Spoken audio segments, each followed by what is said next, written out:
Chapter 2171, Battle of the Wood Tribe, 10. As expected, you're no ordinary body integration cultivator. It's quite remarkable that you were able to teleport both of us here with formations that you created on the spot. However, do you intend to take on both of us on your own? The elderly man asked as he appraised the giant projection behind Hanli with a cautious expression.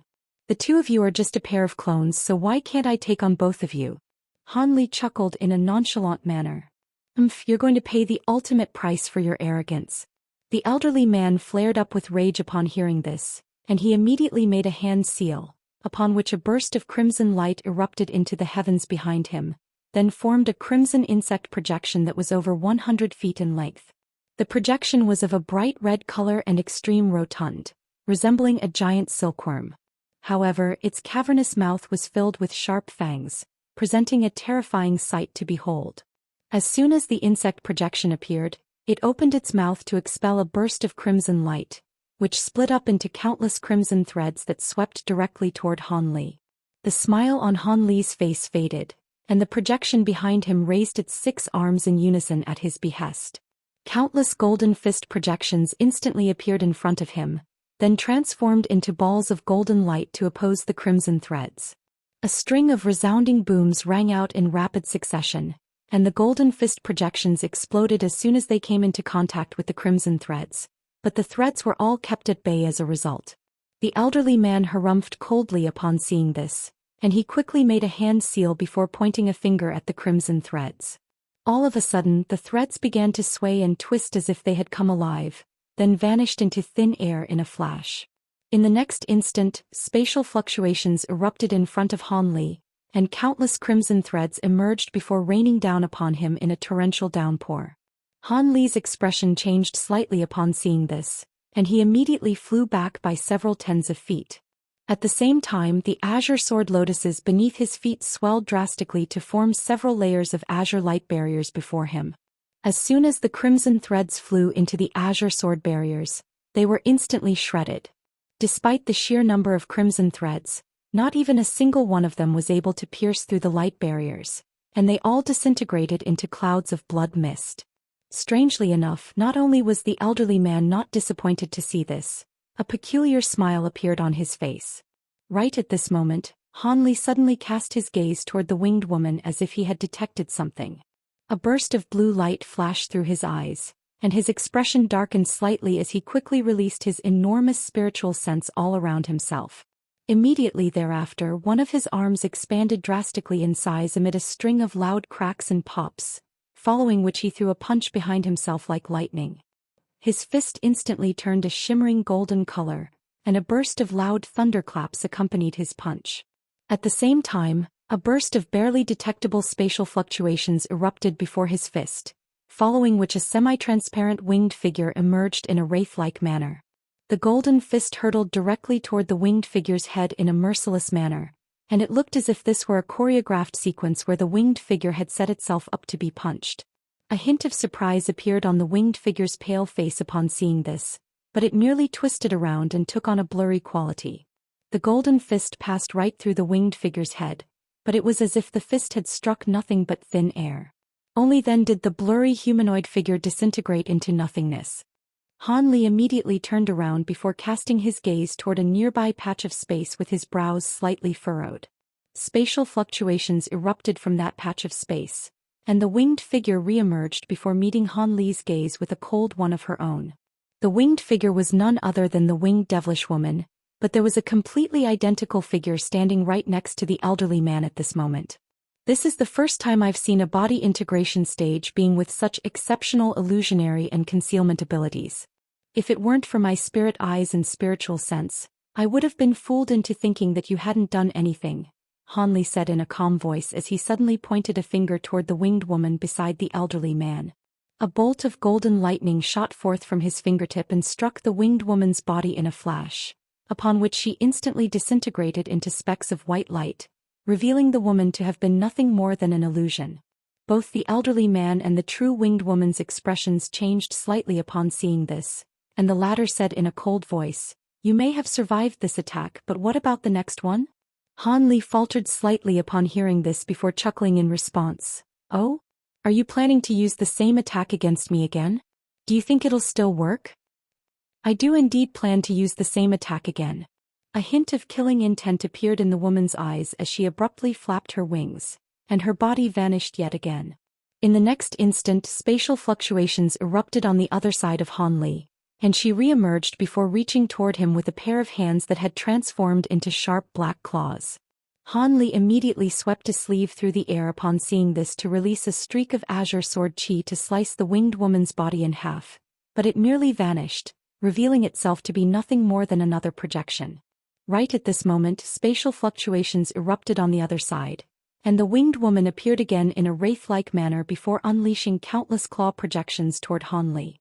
In response, Han Li turned his head in an expressionless manner before opening his mouth to release a bolt of golden lightning that struck the winged woman, but it merely pierced through her body, revealing it to be yet another projection.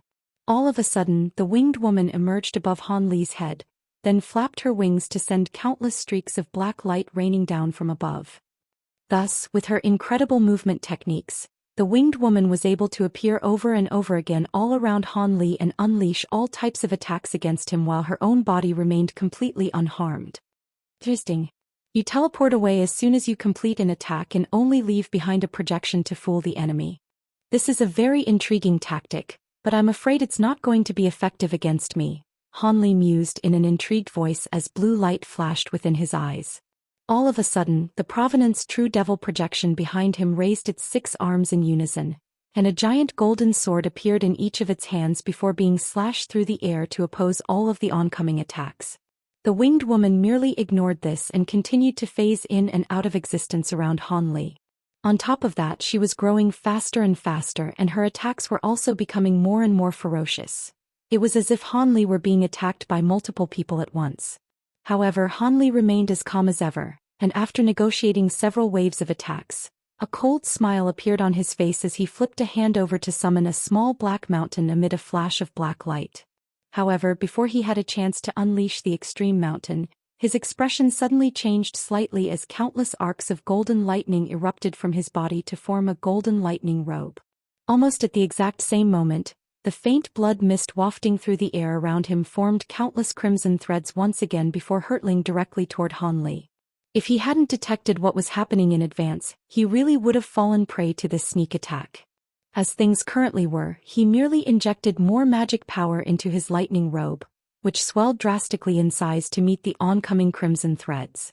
The golden lightning robe flashed erratically, and the crimson threads all exploded upon coming into contact with it.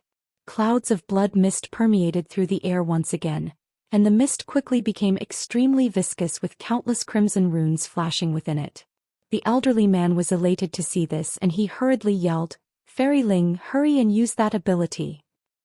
I would have done so even if you hadn't said anything," the winged woman replied in a cold voice as 7 identical winged women suddenly appeared in the air around the blood mist.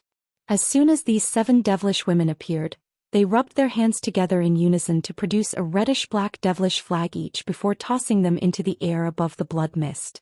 The 7 flags were only around 10 feet in length, but there was a bright red devilish formation engraved onto the surface of each flag, and they instantly transformed into 7 reddish-black balls of light that began to rapidly revolve through the air. Right at this moment, the 7 devilish women began to chant an incantation while rapidly flicking incantation seals toward the devilish flags.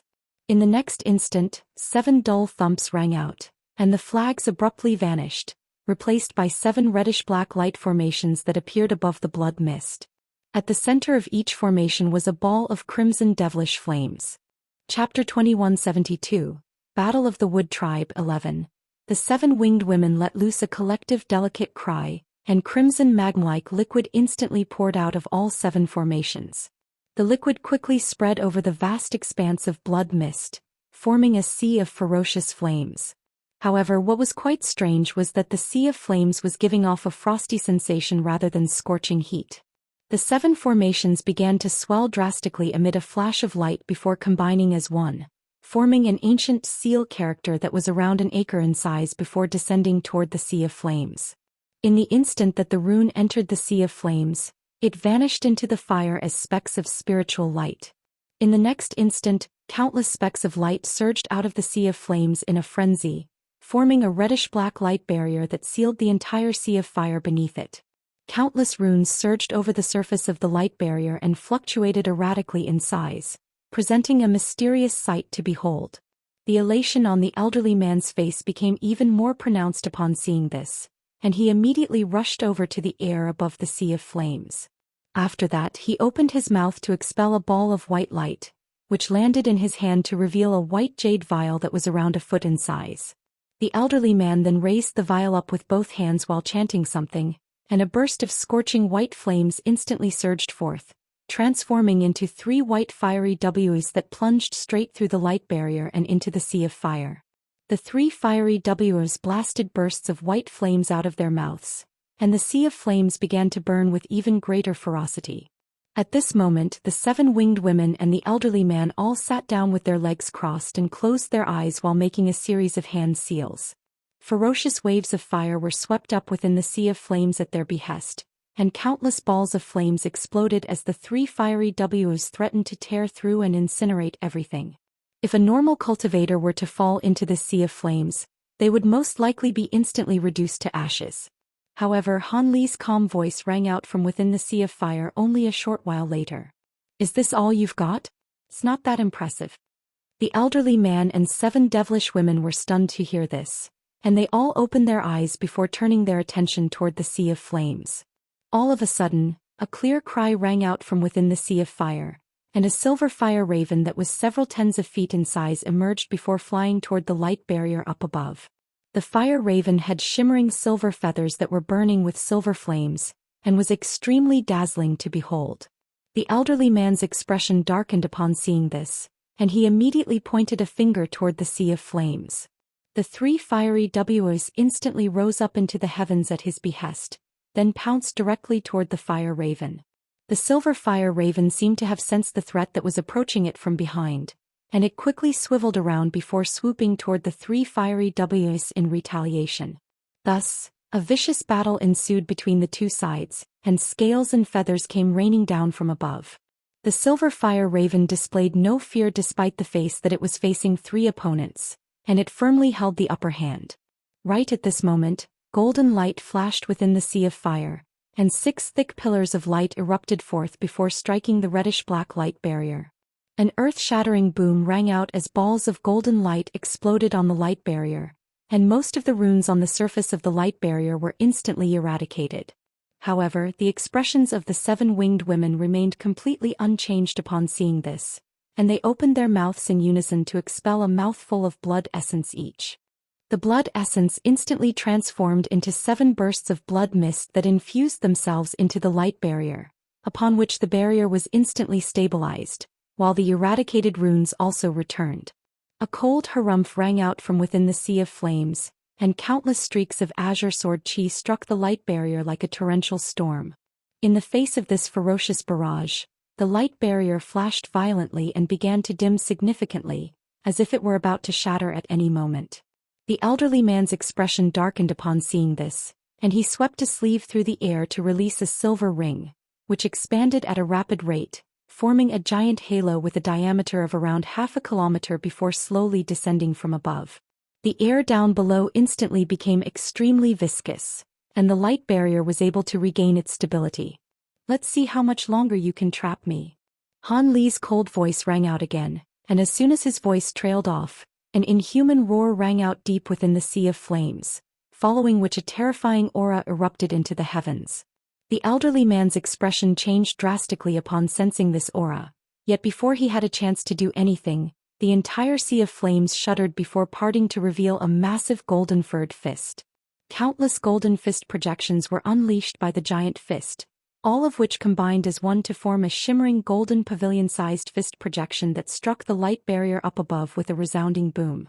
In the next instant, a scintillating golden sun erupted beneath the light barrier, and an enormous burst of force exploded in all directions.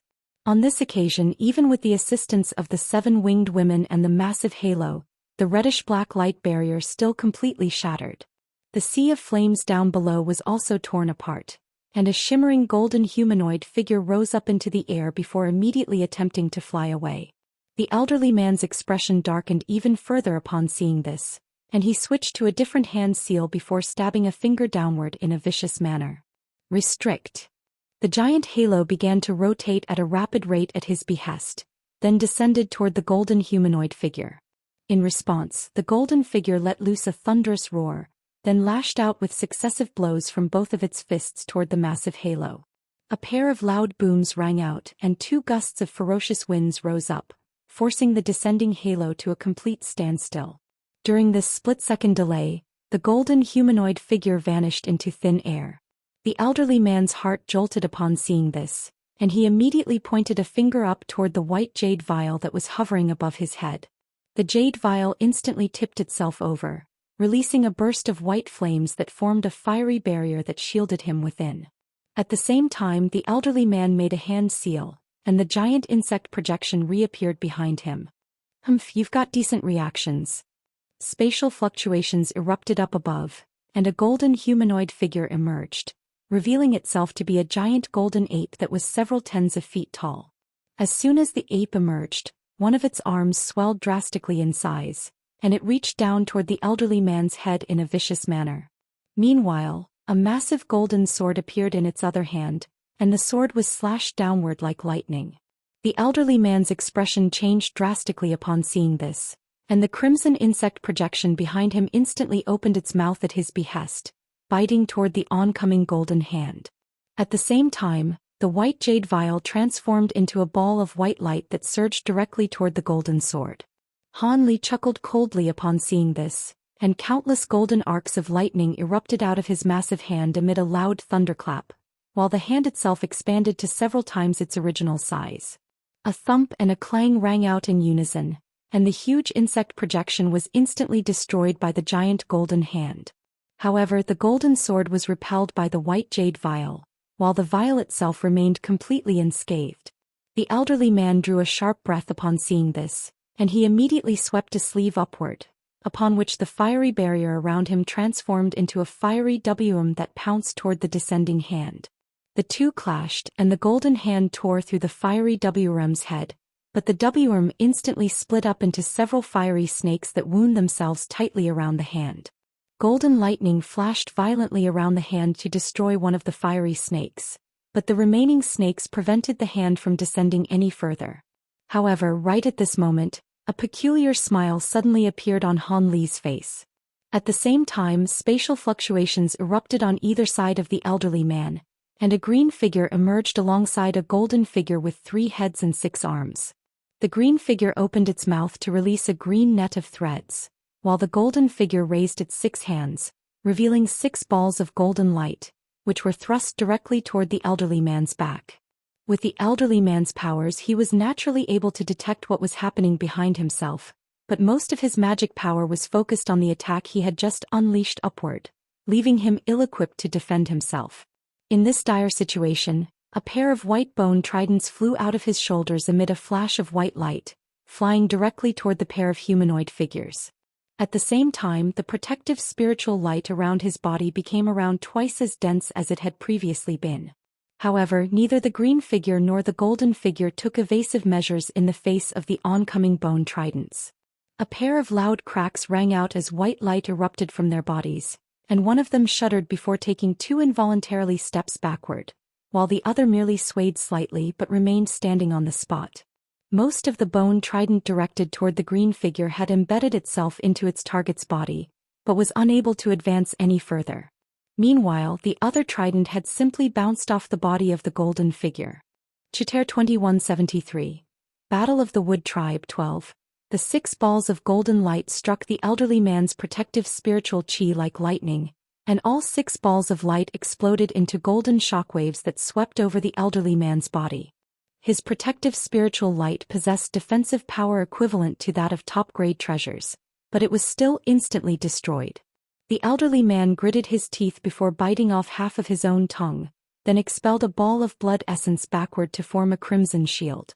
The golden light struck the crimson shield with devastating force, and the shield only managed to stop it momentarily before part of the golden light forced its way through and rammed into the elderly man's body.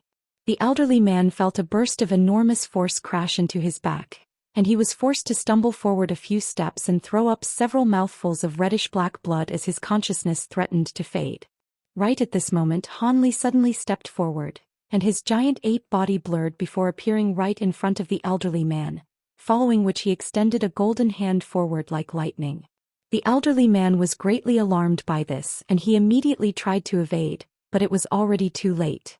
The fingers of the golden hand split apart before plunging through the elderly man's chest, emerging on the other side with a heart locked in its grasp. Silver flames then erupted along the entire arm, incinerating the elderly man's body and heart into ashes. Even his nascent soul didn't get a chance to escape. Thus, the elderly man was killed in the blink of an eye, and a hint of fear appeared on the faces of the 7 winged women upon seeing this. The 7 of them immediately flapped their wings in unison, flying away in 7 different directions with no intention of engaging in this battle any further. Do you really think your clone technique can fool me? Han Li chuckled coldly as blue light flashed through his eyes, and he quickly swept his gaze toward the 7 fleeing streaks of light. A pair of massive translucent wings then appeared on his back amid a loud thunderclap, and he flapped them vigorously to conjure up countless balls of lightning. A loud thunderclap rang out, and all of the balls of lightning exploded while Han Li's enormous body shot forth as an azure and white thread of light. In the blink of an eye, he had covered a distance of several thousand feet and appeared right above one of the winged women.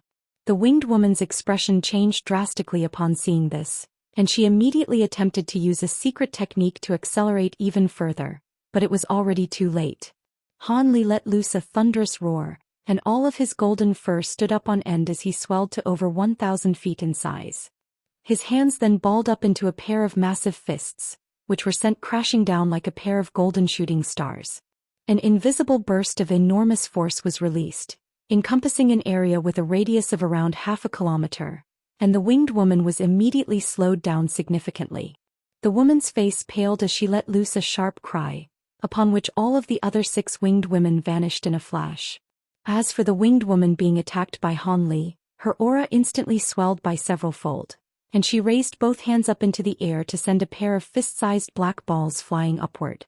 She then flapped her wings upward as well, and countless feathers swept forth as streaks of black light.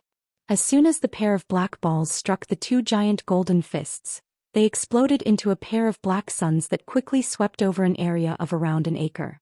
The streaks of black light also flew into the black suns like speeding arrows, and the fearsome aura descending from above eased slightly, while the pressure weighing down upon the woman was also somewhat alleviated. The winged woman was elated by this development, and she immediately continued to flee the scene. However, she had only flown for less than 200 feet when the space above her was torn open. Golden and silver light flashed in unison, and a giant golden fist that was enshrouded in silver flames came crashing down from the heavens. The winged woman was greatly alarmed by this, and she immediately opened her mouth to release a small green shield, which instantly expanded to several tens of feet in size before positioning itself above her. At the same time, she enveloped her own body with her wings, which transformed into a suit of extremely intricate armor that encapsulated every single inch of her skin. The green shield instantly exploded amid a resounding boom, and the winged woman came plummeting down from above after being struck by the golden fist. A human-shaped crater that was around 10 feet deep was smashed into the ground, and the winged woman was embedded into the earth. Her body had become completely numb and powerless from the impact, thereby rendering her temporarily immobilized. Fierce winds swept through the air up above, and the pair of black suns were snuffed out in the blink of an eye. Thus, the giant ape was revealed once again, but its appearance had completely changed. Currently, it had a layer of golden scales over its skin, a horn on the top of its head, and an inky black demonic eye on its glabella. Holy Nirvana physique. The winged woman was petrified at the sight of the giant ape's new form, but the golden ape showed her no mercy as it thrust a massive palm down from above. The earth within a radius of around half a kilometer tremored violently amid a resounding boom, and all of the trees within the area were pulverized as a giant handprint that was around an acre in area was imprinted onto the ground. At the center of the giant handprint was the winged woman, and she didn't even get a chance to cry out before her body was reduced to mincemeat, and her nascent soul was erased from existence. Having destroyed his final opponent, Han Li made a hand seal and quickly reverted back to his human form. He looked down with a cold expression, then waved a hand through the air while pointing at something with his other hand. A storage bracelet instantly rose up from the ground before landing in his grasp, and at the same time, a silver ball of flames gently drifted down from above. The woman's remains were instantly engulfed by silver flames and incinerated into nothingness, while a green humanoid figure suddenly appeared beside Han Li before handing over another storage bracelet and a white jade vial to him in a respectful manner. This was none other than the spirit body, which was being controlled by Chuer and had been deployed to launch a sneak attack against the elderly man. As for Han Li's provenance golden body, that had already been drawn back into his body once he adopted his holy nirvana physique. Han Li quickly inspected the contents of the two storage bracelets with his spiritual sense before stowing them away alongside the white jade vial. After that, a burst of golden light erupted from his body to sweep up the spirit body before he flew away as a streak of light. At Han Li's current speed, a distance of less than 10,000 kilometers could be covered in virtually the blink of an eye. Following the deaths of the elderly man and the winged woman, the petite woman who was battling the giant golden crab close to 10,000 kilometers away immediately sensed something and exclaimed, "I've lost contact with Brother Shi. Something must have happened to them. We have to get away from here." As soon as her voice trailed off, she immediately withdrew her treasures, then swept a sleeve through the air to release a streak of golden light, which instantly transformed into a golden wheel that was around 10 feet in size. The wheel then transformed into a ball of golden light that enveloped her body before flying away at an incredible speed. The golden-armored man and three-eyed devilish being also became quite panicked upon hearing this, and the former immediately unleashed thousands of balls of black lightning to bombard the giant crab before also fleeing in another direction as a streak of light. As for the latter, he hurriedly detonated a pair of flying daggers that were being used to attack the golden crab, then released a green flying sword, which he instantly leaped onto before flying away. Arcs of lightning flashed over the golden crab's body to repel the oncoming attacks with ease, and it said in a completely emotionless voice, "I'm afraid I can't let you leave, fellow Daoists." As soon as its voice trailed off, a peculiar silver diagram suddenly appeared on its back, then rose up as a vast expanse of silver light that instantly vanished into thin air. In the next instant, ferocious winds and dark clouds swept through the area as a lightning formation that was around 100 acres in size emerged. Countless bolts of lightning then came crashing down from above, encompassing everything below the entire formation. The three fleeing devilish beings were greatly alarmed by this, and they had no choice but to stop and defend themselves. However, there was simply no end to the lightning raining down from above, and even though these three devils were far more powerful than normal body integration stage beings, they could only just barely ensure self-preservation. Having said that, Daoist clearly wouldn't be able to maintain such a powerful barrage for much time. Sure enough, the thunderclaps abated after the span of just a few breaths had passed, following which the lightning formation crumbled, and the lightning flashing through the sky receded. The three devilish beings were ecstatic to see this, and they were just about to continue to flee when a cold male voice suddenly rang out up above. "Where are you going, fellow Daoists? I've returned to send you on your way." Spatial fluctuations erupted overhead, and a faint azure humanoid figure emerged before casting a frosty gaze toward the three devils. Chapter 2174. Battle of the Wood Tribe 13. Less than an hour later, a burst of buzzing rang out and a green formation plate emerged in Han Li's grasp amid a flash of azure light. Han Li cast an incantation seal into the formation plate, and he was immediately greeted by the sound of Chao Ji's elated voice. "How are things going on your end, Brother Han? I've already prepared the restriction. You can lure the sacred ancestor clones into the mountain range and I'll trap them using the restriction." "There's no need for that. Save the restriction for the next group of enemies. Everything has already been taken care of on my end," Han Li replied in a calm voice as he inspected a black axe with an intrigued expression. The axe was none other than the weapon used by the golden-armored devilish being. At this point, aside from Daoist and the severely wounded spirit body, there was no one else in the area aside from Han Li. However, the ground down below had been severely ravaged, and it was clear that an extremely fierce battle had just taken place. "What? You don't mean?" Chao Ji's voice was filled with disbelief and bewilderment as he came to realize what Han Li's words entailed. "Brother Xia and I have already taken care of the sacred ancestor clones, So save your restriction for later. Han Li replied with a smile as he stowed the black axe away. Indeed, he and Daoist Xie had defeated the 3 remaining devils with ease, but the trio was determined to get away, so had taken some time to hunt them down and kill them.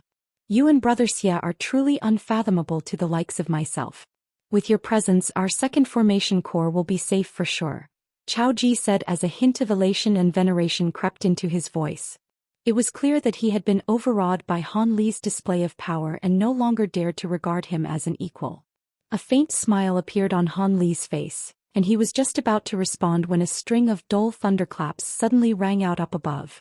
White light then began to flash erratically in the air, following which bursts of energy fluctuations swept through the area. Almost at the exact same moment, a cry of alarm rang out from the formation plate. Han Li's smile stiffened upon seeing this and he asked, "Fellow Daoist Chao, has the first formation core just been destroyed as well?" "Indeed, that's what the backup holy tree is telling me, Brother Han. As expected, those sacred ancestor clones have gone after all 3 formation cores at once," Chao Ji replied with a hint of bitterness in his voice. "I see. In that case, we'll most likely be welcoming a second group of guests soon," Han Li chuckled coldly in response. "Brother Han, come back with fellow Daoists yet to rest and recuperate. If more sacred ancestor clones arrive at our formation core, you'll be the only ones who can oppose them, so it would be best to take this time to recover some magic power," Chao Ji suggested. "That's a good idea. Fellow Daoist Xie and I will be returning right away," Han Li agreed with a nod. After that, he stowed his formation plate away and departed from the scene with Daoist Xie, heading directly toward the center of the mountain range. At the sight of their battle that had just taken place, lush greenery suddenly began to grow all over the severely ravaged earth. Countless trees grew rapidly at a rate that was discernible to the naked eye, forming a massive forest that erased all signs of the battle that had just been. Less than half a day later, a burst of rumbling suddenly rang out tens of thousands of kilometers away, following which a burst of black chi emerged in the distance before heading directly toward the mountain range. Within this cloud of black chi was a mountainous inky black hall, atop which was a platform where 7 devilish beings in different attire were standing and communicating with one another. All 7 of them were giving off extremely powerful auras, clearly indicating that they weren't ordinary devilish lords either. "Old Man Shi and the others really are useless. Both of our groups have already succeeded, yet there's been no news from them at all. Now we have to take care of business in their stead," a burly devilish man with blue light emanating from all over his body grumbled in a displeased voice. "In terms of power, fellow Daoist Shi's group isn't much less powerful than the 7 of us. Otherwise they wouldn't have been tasked with destroying a formation core on their own. It's most likely the case that they've been trapped by some type of powerful restriction, and that's why they still haven't succeeded," a beauty in a palatial dress replied with a smile.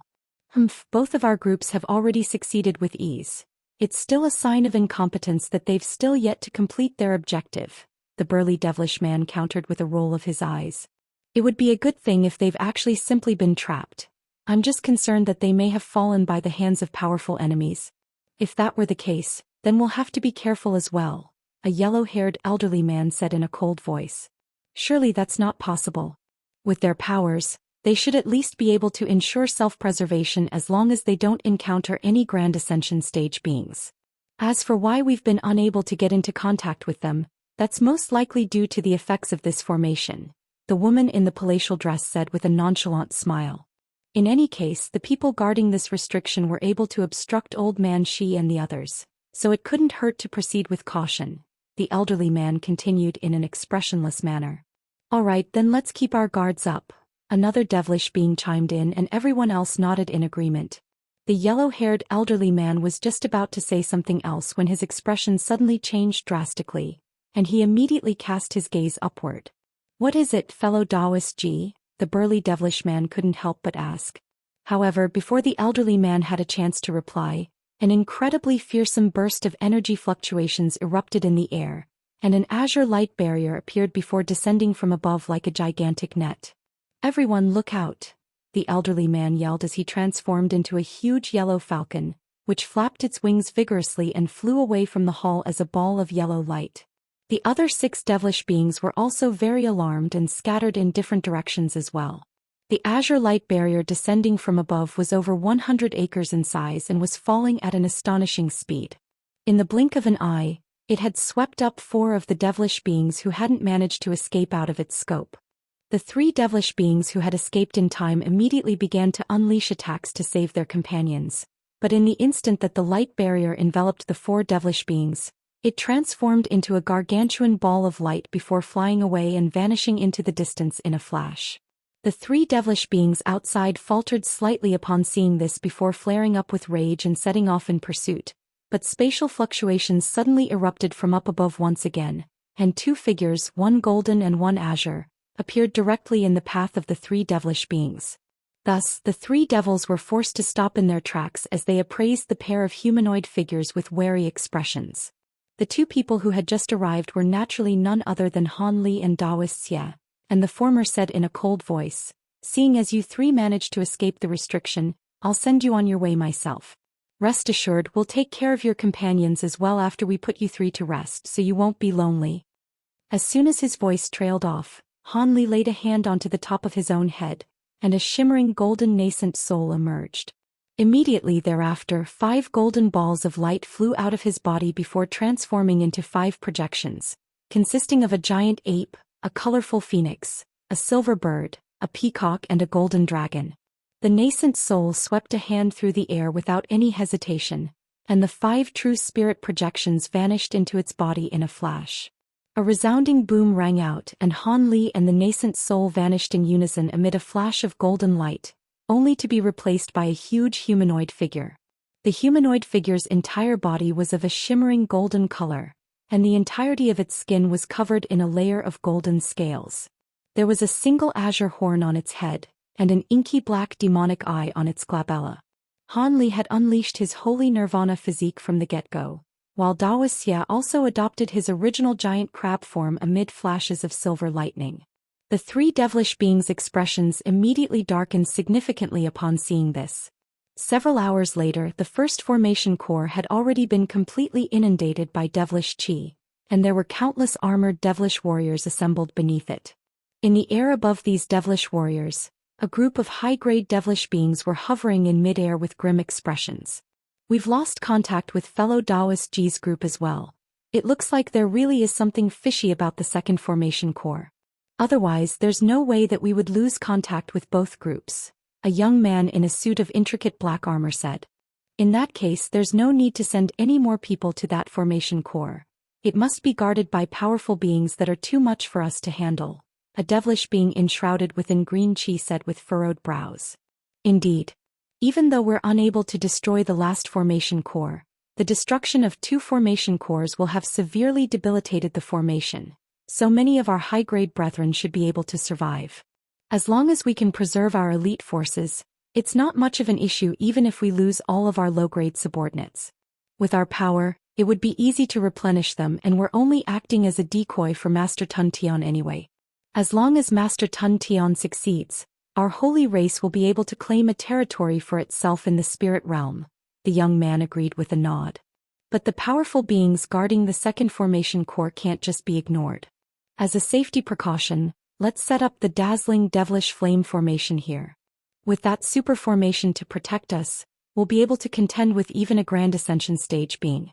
We can also order our elite forces to gather in the formation to preserve their numbers as much as possible. If we can hold out until Master Tun Tian succeeds, then we'll have completed our objective," a dark-skinned devilish man said. "That's a good idea. Following the destruction of the formation core, this place has become the weakest part of this formation, so it would be an ideal place to set up our super formation. Leave it to me. I've brought along sufficient formation materials with me," the devilish being within the green chi said. The young man was ecstatic to hear this and he decided, "With your expertise on hand, I'm sure we'll have no issues setting up the formation. As for the rest of us, let's split up and urge our brethren to gather here." The other devilish beings had no objections to this and thus, all of them sprang into action. Meanwhile the devilish warriors down below began to set up the super formation under the instructions of the devilish being within the green chi.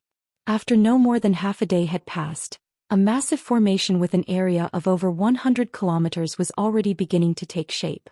During this time, groups of elite devilish beings had flocked to the site from all directions, and it didn't take long for their numbers to exceed 1 million. Right at this moment, the Wood Realm 36 Extremes formation had finally accumulated sufficient energy, and a rumbling boom rang out as a second wave of restriction attacks swept through the entire formation. All of the devilish beings situated elsewhere suffered severe casualties in the face of the attacks, but those gathered in the new super formation at the original site of the first formation core were largely spared, and this instilled the devilish army with a lot of confidence. Of course, in the face of the restriction attacks, the devilish beings didn't dare to initiate any attacks.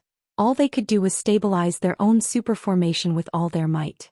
Thus, roughly once every 2 days the Wood Realm formation would gather sufficient energy for a new wave of attacks, and as the number of devilish beings within the formation was quickly reduced, the power of the restrictions began to converge toward the original site of the first formation core. Following several rounds of attacks, even the devilish beings within the super formation began to suffer severe casualties. Around half a month later, the original devilish army in the super formation that had numbered in excess of 1 million had been reduced to only 80,000. However, those who had managed to survive were all high-grade devilish beings, and even the weakest ones among them were at the deity transformation stage. The high-grade devilish beings gathered there also comprised the majority of the surviving devilish beings within the entire Wood Realm formation. On a giant mountain within the Wood Realm formation, Elder Han of the Wood Tribe was standing on a tall platform, appraising a light screen with an anxious expression. There were countless specks of light all over the light screen, and they were constantly changing positions while the screen itself also flashed erratically. Around the formation beneath the light screen sat 8 elderly Wood Tribe men, all of whom appeared to be extremely frail, and their eyes were closed as they rapidly made a series of different hand seals. These were none other than the 8 Wood Spirit disciples. All of a sudden, the light screen shattered amid a dull thump, and the 8 elderly men let loose muffled groans in unison. Immediately thereafter they threw up several mouthfuls of blood, following which black blood began to gush out of all of their orifices, and they fell dead onto the ground.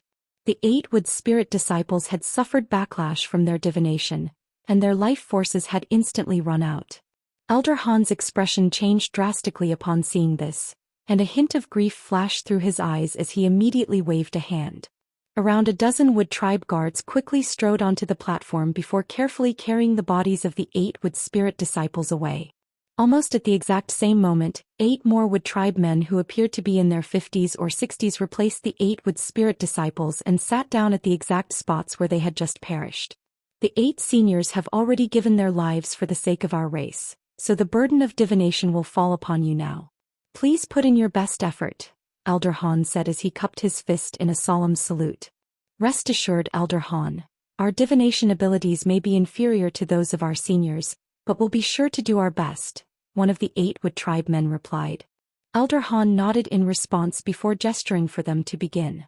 Thus, the 8 new Wood Tribe men also began to make a series of hand seals, and spiritual light flashed within the formation, following which the light screen reappeared. However, the divination had only progressed for around 15 minutes when a high-grade Wood Tribe being suddenly rushed onto the platform, then delivered a jade slip to Elder Han in a panicked manner. Elder Han, we've received urgent news from Cottonwood City, stating that high-grade devilish beings have infiltrated the city and our holy land. Elder Han was already in an extremely foul mood in the wake of the 8 Wood Spirit disciples passing, and this piece of bad news immediately made him flare up with rage. What? How is that possible? Aren't all of the 3 sacred ancestors currently preoccupied? How did something like this happen? What are the guards of Cottonwood City doing? He reached out like lightning to grab onto the jade slip, then adhered it to his own forehead with a furious expression. The other Wood Tribe elders were also astonished by this news, and they all turned to stare intently at Elder Han. After the span of just a few breaths, the fury on Elder Han's face vanished, only to be replaced with complete despair, and it was as if all of his energy had seeped out of his body. Let me see. One of the Wood Tribe elders couldn't wait any longer and rushed over to Elder Han before taking the jade slip from him, then also injected his spiritual sense into it. Moments later, this Wood Tribe elder's face also completely paled, and he murmured to himself in a trance-like state, "The holy tree has been destroyed. The recuperating Grand Elder has also been killed. It's over." It's completely over for our wood tribe. The other elders' expressions changed drastically upon hearing this, and they passed the jade slip around to inspect its contents for themselves. Even though they were already mentally prepared, seeing the news in the jade slip still dealt all of the elders a heavy blow, and 2 of them almost fainted on the spot. Alright, the tragedy has already taken place, so panicking now won't do us any good. Let's think about what we need to do next. Our wood tribe will no longer be able to maintain independence in the spirit realm, but we have tens of billions of brethren that we must find homes for, Elder Han said through gritted teeth as he suddenly rose to his feet.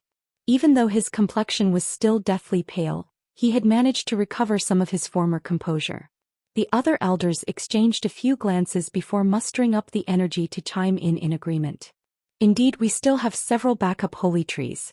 As long as we can ensure the continuation of our race, a grand ascension stage being could emerge among us in the future, and we'll have a chance to regain our independence. What we have to do now is keep this a secret, then devise a plan to protect all of our brethren. Thus, the elders began to hatch a plan with grim looks on their faces. 3 days later. In the air above a dense forest, a group of people including Han Li was quickly flying through the air. The group was currently situated millions of kilometers away from the Wood Realm formation, and only half a day ago was he and Fei Xiaoxi informed by Chao Ji of the fact that the Wood Tribe's holy tree had been destroyed, and that their Grand Elder had been killed. At this point, most of the Wood Tribe army had already retreated out of the formation, and the panel of Wood Tribe elders had decided to detonate the entire formation using the power of the second formation core to kill as many devilish beings as possible. Thankfully, the panel of elders had notified the high-grade beings among their allied races in advance. Otherwise, they would have been caught up in the explosion as well. Now that the Holy Tree and Grand Elder of the Wood Tribe were both gone, there was no point in continuing this battle. Thus, Han Li departed from the second formation core with some human cultivators who had assisted the Wood Tribe in guarding the formation, and set course to return to Cottonwood City. Presumably, the armies of all of the other races would also immediately retreat upon hearing this news. Daoist Xia followed along behind Han Li in a nonchalant manner, while all of the other human cultivators were traveling in a dejected silence. All of a sudden, a burst of rumbling suddenly rang out far in the distance behind them, following which a burst of astonishing shockwaves swept forth from the same direction, causing the earth to tremor slightly.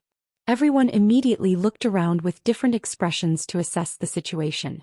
It was clear that such an enormous explosion could have only been caused by the detonation of the Wood Tribe's Wood Realm formation. Even from so far away, they could still sense the power of the explosion. One could only assume that all of the devilish beings within the formation would be killed aside from those remaining sacred ancestor clones. It was no surprise that the Wood Tribe would do something like this. One had to realize that the current state of the Wood Tribe was caused entirely by the devilish invasion, so they naturally hated the devilish army with a vengeance. As such, the panel of elders had decided to sacrifice the entire formation to exact some revenge on the devilish army and eradicate all of their elite forces. However, having lost their holy tree and Grand Ascension stage Grand Elder, there would be no way for the Wood Tribe to maintain its independence. It would either have to become a subsidiary to another race or move to a remote and desolate location. Of course, the human race and all of the other races weren't going to continue to keep their promise and wage war against the devilish army for an allied race that no longer deserved to rank among them. As these thoughts ran through Han Li's mind, he waved a hand, ordering the entire group to accelerate.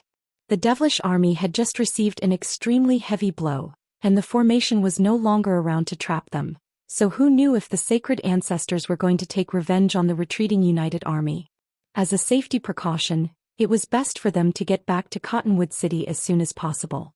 All of the other human cultivators naturally responded to Han Li's instruction, and they all sped up in their flight. 2 months later, Han Li, Patriarch Ao Shao, and Mo Jianli were having a calm discussion in the air above a mountain near Cottonwood City. Behind Han Li stood Daoist Xia and Zhu Guo, while Silvermoon stood behind Patriarch Ao Shao. At this moment, Silvermoon's expression was very aloof, and she was listening to the conversation in an emotionless manner. Who would have thought that this would be the outcome of our attempt to reinforce the Wood Tribe?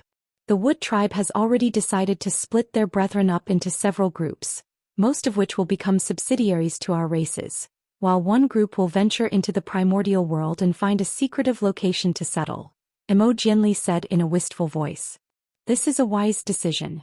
If another Grand Ascension stage being could emerge within the Wood Tribe soon, they could reunite their brethren, and it wouldn't be impossible for them to regain their independence.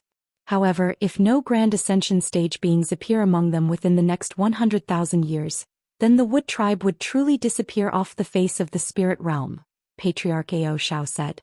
It looks like the Wood Tribe will inevitably fall into obscurity for at least the near future.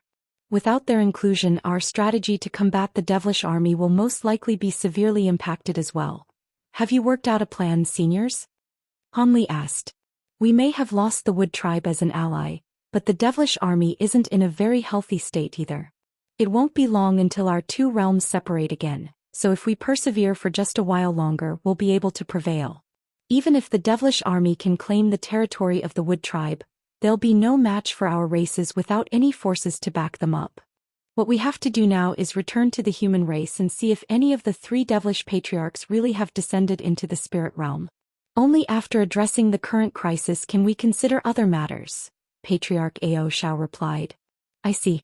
After we return to the human race, I'll have to go into seclusion, so I won't be able to assist our two races much in the near future, Han said in a slightly forlorn manner.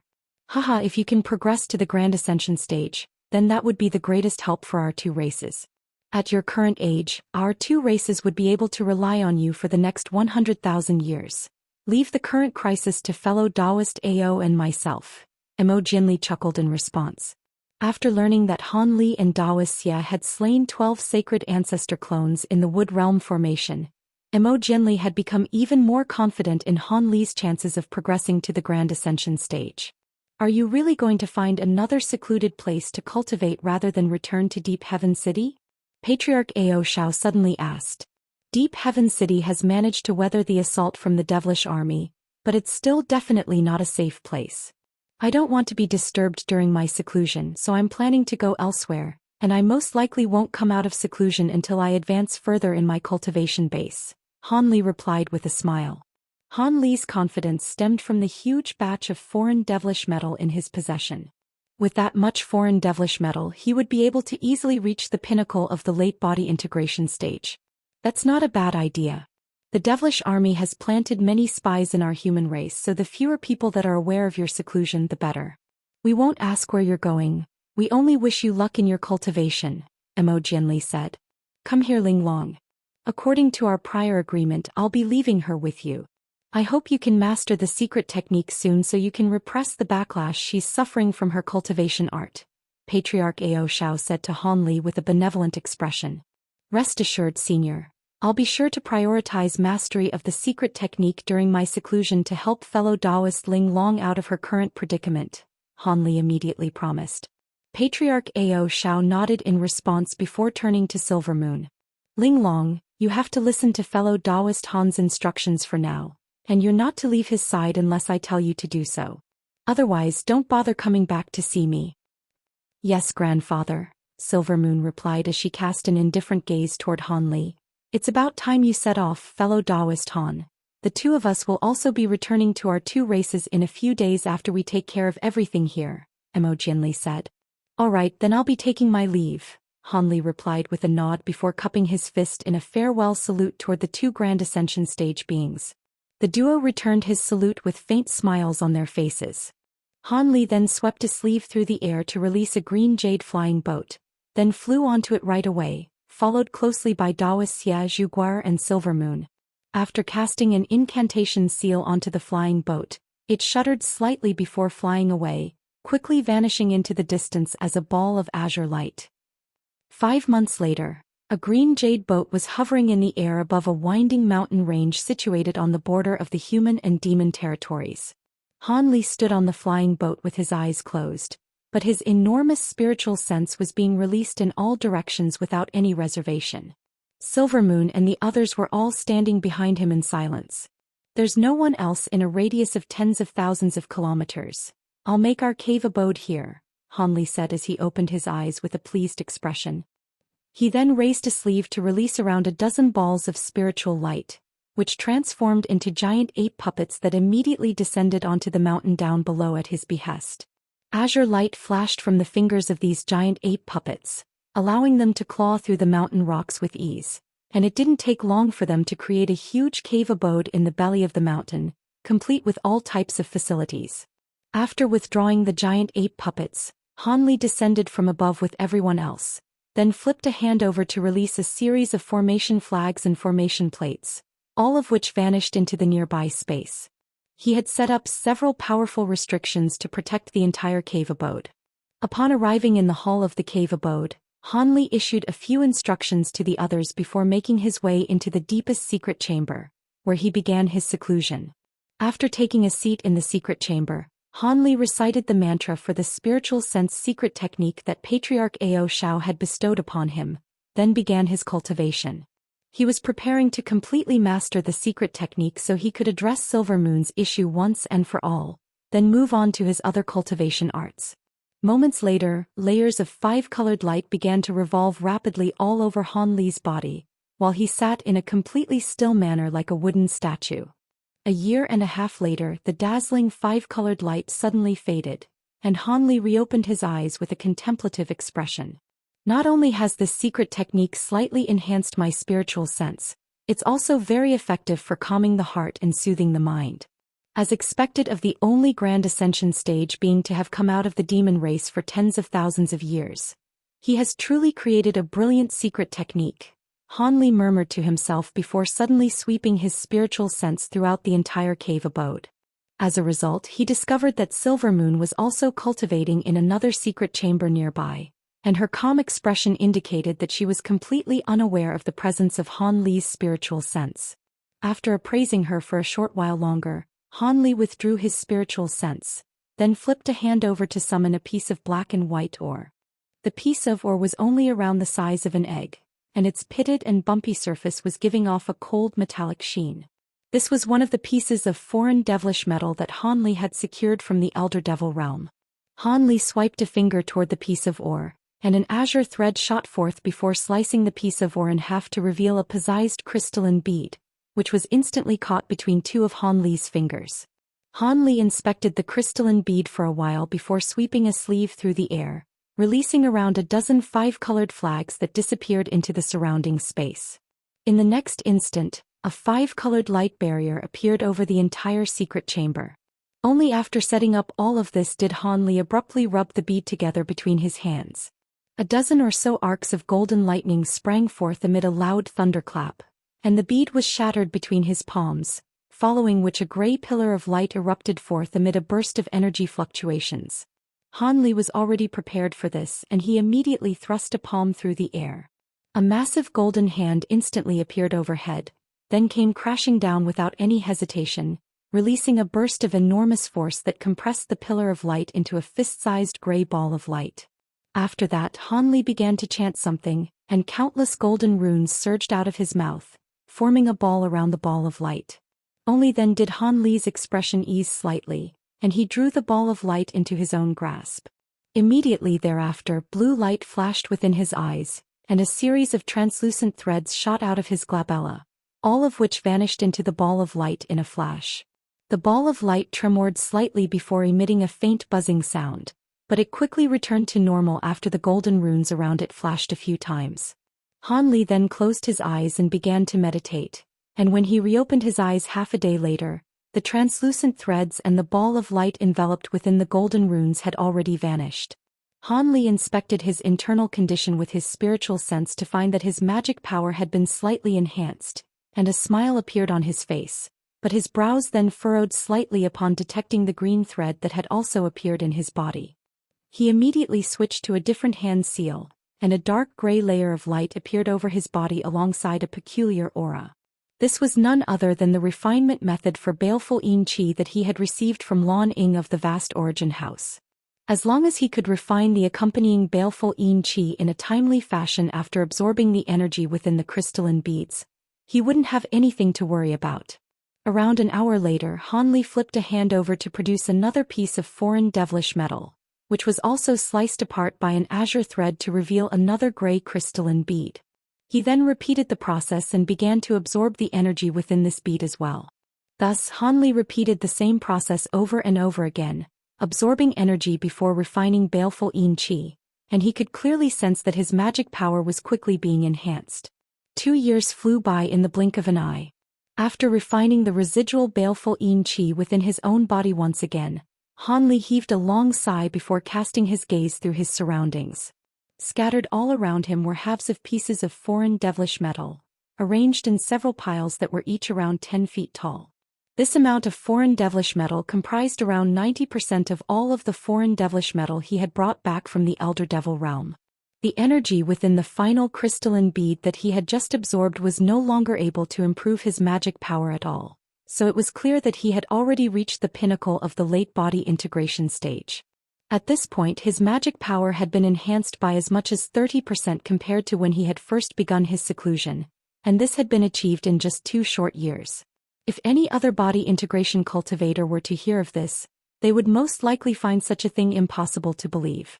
After all, a cultivator of Han Li's caliber would have to cultivate arduously for at least several centuries or perhaps even 1,000 years to achieve the same thing. Even the miraculous pills of the true immortal realm couldn't have such an extraordinary effect in just 2 years. However, despite the fact that his cultivation base had reached a sufficient level, Han Li had no intention of commencing a breakthrough right away. After cultivating in the secret chamber for another year to completely consolidate his newly gained magic power, he flicked a wrist to send a ball of white light flying out of his storage bracelet. The ball of white light then transformed into a translucent jade box that was several feet in length with a shimmering silver restriction talisman plastered to its surface. Han Li opened his mouth to release a burst of azure light that removed the talisman from the box, then flicked a finger toward it, upon which the lid of the box was opened to reveal a crimson fruit shaped like a grain of rice. The fruit was over a foot in length and around as thick as an infant's arm with a very sharp end. This was one of the pieces of bloodtooth rice that Han Li had obtained from the Elder Devil realm. Han Li made a grabbing motion to draw the piece of bloodtooth rice into his grasp and gently stroked it as he murmured to himself, as expected of a piece of premium bloodtooth rice, it's of a far better quality than normal bloodtooth rice. If I were to consume it before cultivating the 100 Meridian Refinement Mantra, I'm sure my rate of progress will be accelerated significantly. At this point he had already reached initial mastery of the 100 Meridian Refinement Mantra, but he was still far from achieving complete mastery. With his current physical body, it would take at least over 100 years for him to reach that level. Of course, if a normal body integration stage human cultivator were in his place, they wouldn't be able to achieve this even if they were given all the time in the world. Instead, it would be very likely that their meridians would be shattered and their body would implode. After benefiting from the spirit cleansing pond and clean spirit lotus, Han Li's body and meridians had become far more powerful than before, and the extraordinary effects of the bloodtooth rice would undoubtedly shorten the amount of time required for his cultivation significantly. As such, he was very confident in his mastery of the 100 Meridian Refinement Mantra. Once he mastered this powerful ability, it would definitely be of great help to him for his breakthrough attempt to the Grand Ascension stage. As Han Li considered all of his, he slowly injected a burst of pure yang energy into the bloodtooth rice. In the next instant, the bloodtooth rice was enveloped in a layer of gentle white light and was quickly cooked, giving off a rich fragrant aroma during the cooking process. Han Li immediately devoured the entire piece of bloodtooth rice in a few bites, and countless bursts of heat instantly began to surge through his meridians. A serious look appeared on his face as he made a hand seal, and his provenance true devil projection appeared behind him amid a flash of golden light as he began to cultivate according to the mantra. One season passed by after another and 40 years flew by in the blink of an eye. On this day, Silvermoon was cultivating in her secret chamber when she suddenly heard what appeared to be countless dragons' roars erupt from a nearby secret chamber. Immediately thereafter, the sound of howling winds and rumbling thunder rang out, and the ground began to tremor slightly as if there were a violent storm taking place not far away. A hint of surprise flashed through Silvermoon's eyes, and she was just about to get up when her expression changed slightly, and she heaved a faint sigh before closing her eyes again. Meanwhile, a series of astonishing phenomena were taking place in another secret chamber. Han Li was still seated with his legs crossed within the secret chamber, and his entire body was radiating purplish golden light. At the same time, countless silver spirit patterns were rapidly surging over his skin, forming a series of formations of different sizes before quickly crumbling away, presenting a very peculiar sight to behold. The Provenance True Devil projection behind him also had identical silver spirit patterns running along the surface of its body, and what was even more incredible was that the sounds of howling winds and rumbling thunder were stemming directly from within Han Li's body. Fierce winds were sweeping through the nearby area, and they were intermingled with arcs of silver lightning. Han Li's eyes were currently glowing with dazzling blue light, and he was appraising himself with an ecstatic expression. All of a sudden, he rose to his feet before thrusting a palm forward in a casual manner. The silver spirit patterns on his arm instantly converged to form an extremely profound formation, and at the same time, azure light flashed from his palm before pouncing directly toward the door of the secret chamber as a ferocious azure WM. A resounding boom rang out from the stone door, and piercing five-colored light immediately erupted. Han Li was quite stunned to see this, and he hurriedly withdrew the silver formation on his arm, upon which the azure WM also vanished. After that, the restriction on the stone door flashed violently a few times before returning to normal, and an ecstatic look immediately appeared on Han Li's face. He had only unleashed a casual strike with his arm, which had been refined by the 100 Meridian Refinement Mantra, and it was already displaying such incredible power. It seemed that the 100 Meridian Refinement Mantra was far more powerful than even what he had originally anticipated. This was naturally fantastic news to him. During the past 40 years of arduous cultivation, he had consumed all of his blood-tooth rice and finally achieved complete mastery of the 100 Meridian Refinement Mantra. Currently, every single part of his body could be transformed into a powerful treasure with different profound abilities, allowing him to kill other beings of the same caliber without even using any treasures or weapons. Chapter 2178. The Third Extreme Mountain. Han Li gently clenched his other hand into a fist with an elated expression, and countless golden threads appeared before disappearing in a flash after revolving around his fist for a short while. At the same time, a string of cracks and pops rang out in rapid succession within Han Li's body, and a burst of enormous power surged through all parts of his meridians in a frenzy.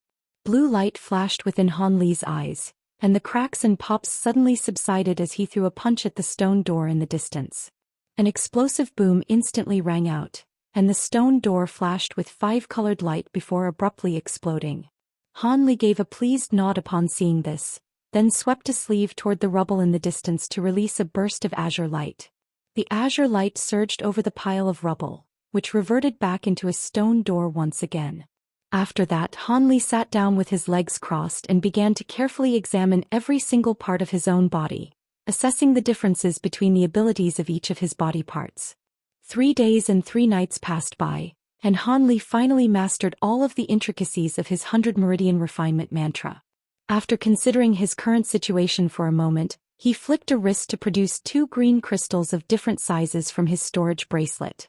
One of them had a diameter of around a foot, while the other was the size of a fist. They were none other than the crystalline cores that contained the 5 elemental yin-yang true light. One of them had been obtained from the underground mine, while the other had been refined from the demon core of that magnetic light beast.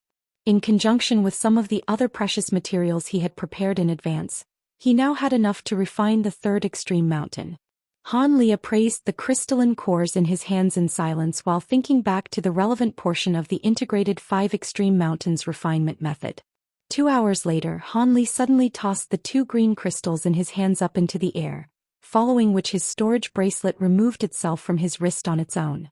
Han Li then pointed a finger at the storage bracelet, and it immediately released a vast expanse of light onto the ground. In the next instant, a series of containers appeared on the ground beside Han Li in a neat and orderly fashion. After that, a ball of silver light that contained a silver cauldron emerged from the storage bracelet amid a dull thump.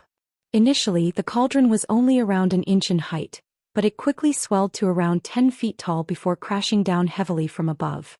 A resounding boom rang out as the entire secret chamber tremored slightly, and 3 legs of the cauldron had buried themselves around half a foot deep into the ground. Han Li waved a hand toward the pair of green crystals, and they immediately flew into the cauldron as 2 balls of green light. After that, Han Li opened his mouth to expel a ball of silver flames, which transformed into a small silver fire raven that flew toward the underside of the giant cauldron. Silver spirit flames instantly began to burn outside the cauldron, and the surrounding temperature spiked drastically, causing the nearby air to warp and twist as if it were about to be melted. Meanwhile, Hanli flicked his fingers in rapid succession toward the containers on the ground, and the lids of all of the containers were quickly removed. Immediately thereafter, the containers appeared in the air above the giant cauldron before tipping out the materials they contained. Hanli injected his magic power into the silver fire raven in a frenzy, causing the bird to swell to around twice its original size, and the silver flames engulfed virtually the entire lower half of the cauldron. 5-colored light flashed from the surface of the cauldron, and a series of dazzling Paozi runes appeared before revolving around it. At this moment Hanli slowly closed his eyes, but at the same time he began making a series of rapid hand seals. Within the giant cauldron, the 2 green crystals and other precious materials were embroiled in extraordinarily high temperatures, and the surfaces of some of the materials were even beginning to melt. Perhaps it was due to the slight shortage of materials, or perhaps this 5-elemental yin-yang extreme mountain was far more difficult to refine than the previous 2 extreme mountains to begin with, but it took Hanli around a month to finally successfully refine the extreme mountain. Inside the secret chamber, the giant silver cauldron had already shattered into countless fragments, and a dazzling mountain that was around a foot tall was hovering around 10 feet above the ground. Not only was the mountain completely translucent, it was giving off piercing 5-colored light that made it impossible for one to look directly at it for too long. A pleased look appeared on Hanli's face at the sight of the miniature mountain, as no one was more aware than he was of just how fearsome it was. However, this extended period of continuous refinement had been extremely taxing to him, so he had to rest and recuperate. With that in mind, Hanli waved a hand toward the mountain, and it shrank down to only around an inch tall before landing in his hand, following which it was stowed away. After that, Hanli closed his eyes in a weary manner and began to meditate. 2 days and 2 nights later, he reopened his eyes and all of his exhaustion had been wiped away. After a brief moment of contemplation, he made a hand seal, and golden light flashed behind him as the Provenance True Devil projection appeared once again. He then swept a sleeve through the air, and 72 small azure swords were released before revolving around his body. Immediately thereafter he flipped a hand over to produce an azure jade slip, and countless white runes instantly surged out of the jade slip at his behest. The runes converged to form a passage of text, which hovered before him in a still manner. This was none other than the azure essence sword art that he had cultivated in the past. Even though Hanli had already completely memorized this sword art, he still stared intently at it with an unblinking gaze, and his eyes quickly became as clear as water. He had entered a completely tranquil state and was reassessing this cultivation art. During the process, some of his 72 azure swords converged together, while others separated, occasionally forming a series of miniature sword formations, and occasionally soaring independently through the air. All of the small azure swords seemed to have been imbued with life force of their own, which was quite an extraordinary concept. This process lasted a total of 5 years before a faint sigh finally rang out within the secret chamber. All of the small azure swords returned to Hanli's body, and a hint of life finally returned to his eyes. Immediately thereafter he stowed the azure jade slip away before producing a golden jade badge, which released countless golden runes at his behest to form another passage of text. Judging from the profound appearance of the characters, this was none other than the original text of the Provenance True Devil arts. Hanli stared intently at the passage of text, and the Provenance True Devil projection behind him suddenly opened its 6 eyes while making different hand seals with each of its 6 hands. Almost at the exact same moment, golden light flashed from Hanli's body, and a series of golden runes surged out of his skin, forming a series of golden scales that spread over his entire body, while a single horn appeared on the top of his head. Hanli studied this cultivation art for far longer than the azure essence sword art, and before he knew it 11 years had flown by. On this day, a cry of elation suddenly rang out from within the secret chamber, and the Provenance True Devil projection behind Hanli disappeared alongside the horn on his head and the golden scales all over his body. Hanli then opened his eyes and an irrepressible smile appeared on his face. During this reassessment of his cultivation arts, not only had he managed to make sense of some parts of the cultivation arts that he had failed to understand in the past, he had also developed several new abilities that branched off from those cultivation arts. He had decided to do this after taking into account the Grand Ascension stage bottleneck breakthrough experience that had been bestowed upon him by Mo Jianli and Patriarch Ao Shao. At present he had completely mastered the 100 Meridian Refinement Mantra and had 3 extreme mountains to help him transcend his heavenly tribulation. In conjunction with the new abilities he had mastered and the fact that the medicinal effect of the clean spirit lotus he had consumed had been mostly refined, he estimated that there was a 60% to 70% chance of making a successful breakthrough. Such an incredibly high probability would be enough to fill all body integration stage beings with intense envy. One had to realize that even after spending their life savings and making preparations for tens of thousands of years, the average late body integration stage being would still only have a less than 10% chance of making a breakthrough to the Grand Ascension stage. Some late body integration stage beings with lackluster aptitude wouldn't even be able to survive the heavenly tribulation. Otherwise, there wouldn't be so little Grand Ascension stage beings in the spirit realm. The preparations that Han Li had made were far from what the average late body integration stage being could hope to match, so he had decided to attempt a breakthrough right away. Breaking through the Grand Ascension stage bottleneck was naturally going to be far more difficult than breaking through his previous bottlenecks, and the world's origin chi triggered during the breakthrough would be extremely destructive, so he naturally couldn't attempt the breakthrough within the secret chamber. Thus, a determined look appeared on his face as he stood up and exited the secret chamber. As the stone door was opened, Daoist had already sensed what Han Li was doing, and he arrived before Han Li in a flash, then appraised him with silver light flashing within his eyes. At this point Daoist had already recovered his Grand Ascension stage powers, and his gaze was sharp as a blade, striking Han Li with a sense of discomfort. Daoist seemed to have identified something during his inspection and he asked, "Are you preparing to make a breakthrough to the Grand Ascension stage, fellow Daoist Han?" Han Li wasn't surprised to hear this question and he replied, "Indeed. You're currently in peak condition in all areas, so your chances of making a successful breakthrough should at least exceed 50%. Such a high probability is very rare even in the true immortal realm," Daoist said. "That's very reassuring to hear. My breakthrough is going to cause quite a commotion, so it'll most likely attract some bystanders. Please keep a lookout for me, Brother Xia," Han Li requested as he cupped his fist in a salute.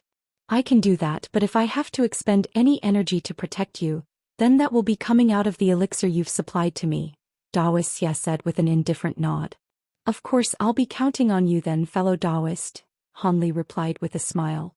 Just as he was preparing to leave, the door of the other secret chamber also opened with a dull thump, and a beautiful woman emerged from inside.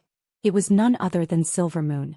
Her complexion was slightly pale, but she wore an elated expression as she cast her gaze toward Han Li. "Congratulations on making such large strides in your cultivation base, but isn't it too early to be attempting a Grand Ascension stage breakthrough? Why don't you consolidate for a few more years?" It was clear that Silvermoon currently wasn't being afflicted by the effects of the art of indifference. Han Li swept his spiritual sense toward Silvermoon and replied with a smile, "Your cultivation base has also progressed during these past few decades. It looks like the cultivation art provided by Senior Ao Shao has been quite effective. I'm currently in a very special state, so if I can't successfully make a breakthrough now, then I'll most likely still fail even if I were given 1,000 more years to prepare.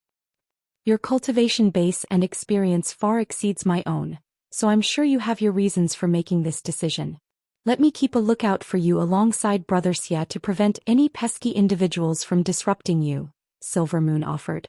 "That would naturally be more than welcome. By the way, where is Guer?" "She doesn't seem to be in the cave abode right now," Han Li asked. Guer had recently encountered a bottleneck in her cultivation and needs to absorb the essence of the rising sun daily to make a breakthrough. Hence, she moved out of the cave abode a few years ago and is cultivating by herself on a nearby mountain," Silvermoon explained. "I see. The greater incarnation arts are indeed different from normal cultivation arts, so it would be best for us to not interfere with her cultivation," Han Li replied with a nod. Thus Han Li's trio flew out of the cave abode, then decided on a certain direction before flying toward it together. Around 15 minutes later, the three of them descended into a basin tens of thousands of kilometers away from the cave abode. Han Li inspected the spacious surroundings and the mountains far away in the distance before giving a satisfied nod. "This is a suitable place. Please wait here while I set up a few formations and make some preparations. They won't be able to help me transcend my heavenly tribulation, but they'll disguise some of the phenomena that'll arise during my breakthrough, making it more difficult for outsiders to track us down. Silver Moon and Daoist Xian naturally had no objections to this, and they flew away to a pair of nearby mountains before landing upon them. The two of them then sat down on a giant rock each and appraised Han Li's actions from afar. Han Li took a deep breath before sweeping a sleeve through the air, releasing around a dozen balls of white light, which transformed into a series of giant ape puppets, all of which were holding different types of formation tools. Go, Han Li instructed, and the puppets rose up into the air before carefully setting up the formation tools in the surrounding area. Meanwhile, Han Li rose from the edge of the basin, then flipped a hand over to summon a series of translucent top-grade spirit stones, which he sent raining down from above. Soon a series of formations had taken shape within the basin. After doing all that, Han Li returned to the center of the basin, where he produced a series of shimmering treasures that he tossed toward all parts of the formations. Most of those treasures had been obtained by Han Li from the many devilish lords and sacred ancestor clones he had killed, and all of them were extremely powerful. In the eyes of a normal body integration cultivator, even just one of those treasures would be regarded as an extremely prized asset, but Han Li had brought out over 50 of them, and they were only being used to bolster the formation cores and enhance the formations he had just set up. After that, Han Li flicked a wrist to release a huge pile of formation materials from his storage bracelet, and only then did he take a seat with his legs crossed. After setting up the formation plates and formation flags in their hands, the giant ape puppets immediately collected more formation materials from the pile before returning to work. These formations were clearly no ordinary formations, and even with the assistance of the formation tools, it still took close to half a day to complete them, after which all of the giant ape puppets returned to Han Li and stood before him in a still manner. Han Li swept his sleeve through the air in an expressionless manner, releasing a burst of azure light to stow the puppets away. At the same time, yellow light flashed from his body, and he made a hand seal before casting a profound incantation seal onto the ground. The incantation seal vanished into the dirt in a flash, upon which Han Li yelled the word "Rise." The ground immediately tremored as a square platform that was around an acre in area rose up from the ground, instantly reaching a height of around 300 feet. Han Li then made a different hand seal and opened his mouth to expel a silver fireball. The silver fireball quickly transformed into a silver fire raven that was around a foot in size, which then swelled drastically to over 100 feet. The giant fire raven soared up into the air at Han Li's behest, then swiveled around and plunged down toward the platform. As the silver fire raven approached the platform, it transformed into a vast expanse of silver flames that inundated both the platform and Han Li. Han Li stood ramrod straight within the silver flames in a completely still manner, and the silver flames merely flashed past him, leaving him completely unharmed. However, the platform quickly melted under the flames, and its surface began to rapidly crystallize. After the span of just a few breaths, Han Li swept a sleeve through the air, sweeping up a gust of fierce winds that snuffed out all of the silver flames.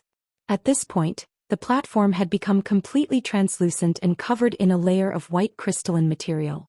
Under the light of the sun, the platform gave off a stunning radiance, and it appeared to be a jade structure from afar. After being briefly refined by the spirit flames, the ordinary stone platform had become as resolute as normal tool refinement materials. All of a sudden, 72 small azure swords flew out of Han Li's body, then rose up into the air before transforming into streaks of azure sword chi. Han Li pointed a finger up at the streaks of sword chi, and all of them descended toward the platform in unison. Streaks of azure light revolved around the crystalline platform, scratching away countless scraps of crystalline material while creating a series of spirit patterns. The streaks of sword chi were as fast as lightning, and they covered the entire area of the platform in the blink of an eye before rising back up into the air, where they reverted back into 72 small azure swords. At this point, countless profound spiritual patterns had appeared on the surface of the platform, and one would be struck by a peculiar sense of dizziness if they were to behold the spirit patterns for too long. Han Li swept his spiritual sense over these spirit patterns, upon which a pleased look appeared on his face. He then flipped a hand over to produce 4 small flags, each of which was around an inch tall, and all of them instantly disappeared. In the next instant, a burst of mist rose up from each of the four corners of the platform, manifesting into four giant flags that were over 100 feet tall. The flags were of different colors comprised of red, green, yellow, and purple, and there were extremely lifelike monsters engraved onto each of them. The heaven-defying platform is finally complete. I hope that this really will assist me in my breakthrough, as Senior Mo says it will, Han Li murmured to himself as he inspected the four giant flags. Immediately thereafter he cast an incantation seal toward the flying swords up above, and they transformed into over 1,000 streaks of identical azure sword chi. They then scattered in different directions before vanishing into thin air, but if anyone were to reach within 1,000 feet of the platform, they would immediately be struck by a bone-chilling sense of peril. Han Li paused momentarily before sweeping a sleeve upward, and three small mountains immediately appeared overhead amid a flash of light. The three mountains then descended toward the edges of the crystalline platform down below at his behest, then crashed heavily down onto the ground, where they instantly swelled to over 1,000 feet tall each, enclosing the platform within a giant barrier of mountains. After that, Han Li sat down onto the ground and began to meditate. Day transitioned to night and night transitioned back into day. On the two mountains in the distance, Daoist and Silvermoon were constantly appraising Han Li with different expressions. Daoist's expression was very placid and tranquil, while Silvermoon constantly had a hint of concern in her eyes. 4 hours later, just as the first ray of sunlight appeared above a nearby mountain, Han Li opened his eyes before making a hand seal, and an enormous aura erupted from his body as his Provenance True Devil projection appeared behind him amid a flash of golden light. The Provenance True Devil projection then swelled to over 1,000 feet in size at his behest before opening its eyes and making a different hand seal with each of its 6 hands. A string of loud rumbling booms rang out as fierce winds swept through the air, bringing with them a blanket of dark clouds. Han Li completely disregarded all of this as he sat on the platform and merely cast another incantation seal. All of a sudden, the spirit patterns on the surface of the giant platform seemed to have sprung to life, forming hundreds of formations of different sizes that fluctuated erratically in brightness. The world's origin chi nearby surged violently, and countless specks of 5-colored light appeared in the air, stretching as far as the eyes could see and creating a breathtaking sight to behold. After doing all of this, Han Li closed his eyes in an expressionless manner and began to meditate once again. As the formations on the platform flashed, his aura was slowly climbing virtually with each passing moment. Even though this rate of enhancement was very slow and almost unnoticeable, it would still amount to a significant increase given sufficient time. Meanwhile, the projection behind Han Li also began to slowly expand, growing around 10 feet taller per 2 hours. At this rate, the projection would be able to grow over 100 feet taller in a day, and as it grew, its projection-like body also became more and more substantial. Time slowly passed by and Han Li's aura continued to swell with no signs of stopping.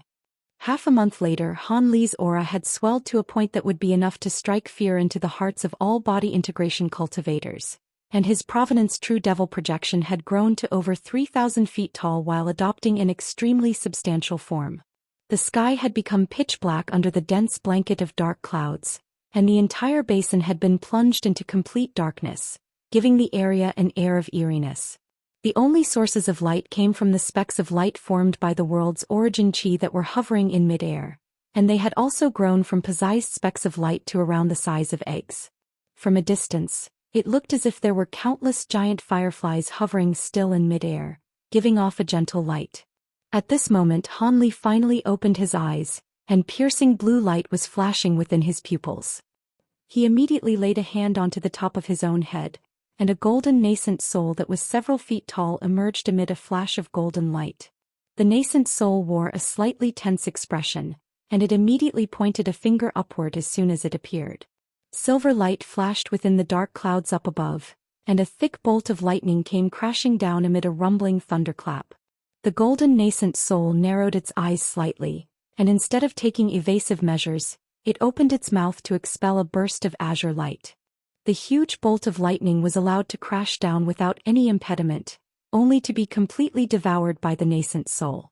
Immediately thereafter, the golden nascent soul rubbed its hands together, and countless arcs of lightning erupted from its body, forming a series of massive silver lightning runes that shot forth in all directions. A string of resounding booms rang out, and the lightning runes all vanished into the surrounding space. In the next instant, a burst of invisible power exploded throughout the nearby space, following which a stir ran through all of the surrounding balls of five-colored light. The balls of light then began to revolve through the air, while the golden nascent soul sat down in midair before making a hand seal. All of a sudden, an enormous aura erupted from Han Li's physical body, and a burst of terrifying spiritual pressure instantly descended upon the basin. A massive invisible vortex abruptly appeared in the air with the giant platform at its very center, and the surrounding balls of light were drawn into the vortex in a frenzy before being funneled downward as streaks of spiritual light. Right at this moment, a series of shimmering silver spirit patterns suddenly appeared on Han Li's physical body and the golden nascent soul, and as soon as the five-colored light came into contact with his skin, it instantly vanished into those silver spirit patterns. The balls of light in the air above the basin were constantly being swept into the giant vortex, then injected into Han Li's physical body and nascent soul in a relentless stream. As time passed, the nascent soul gradually brightened, while the skin of Han Li's physical body became smoother and more translucent. Shortly thereafter, the golden nascent soul was concealed within a layer of golden light, while Han Li's entire body had taken on a jade-like appearance. At this point, all of the balls of light above the basin had finally been cleared away, leaving behind a vast expanse of empty space. The golden nascent soul's expression darkened slightly upon seeing this, and one of the heads of the massive golden projection behind it suddenly let loose a low cry. Immediately thereafter, it withdrew the hand seals it was making, and a huge ball of golden light appeared over each of its palms before being tossed upward in unison. The 6 balls of light instantly shot upward before combining as one to form an even more massive ball of golden light. The nascent soul waved a chubby hand toward the giant ball of light, and it flashed a few times before exploding with a rumbling boom. Countless golden runes surged forth in a frenzy, forming another huge golden vortex that instantly fused as one with the original vortex. The Provenance True Devil projection then began to chant something as golden light flashed within its hands, and 6 pillars of golden light that were as thick as water tanks erupted forth before vanishing into the bottom of the vortex. The golden vortex instantly swelled drastically in size amid a loud buzzing sound, and within the span of just a few breaths, it had become so massive that it was taking up virtually a third of the entire basin. A hint of elation appeared on the golden nascent soul's face upon seeing this, and it made a hand seal before pointing a finger at the vortex. The buzzing within the vortex immediately subsided, only to be replaced by delightful heavenly music.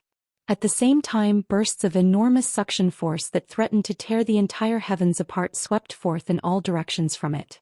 A short while later, an even more astonishing boom rang out in the distance, and it was as if a tsunami wave were approaching.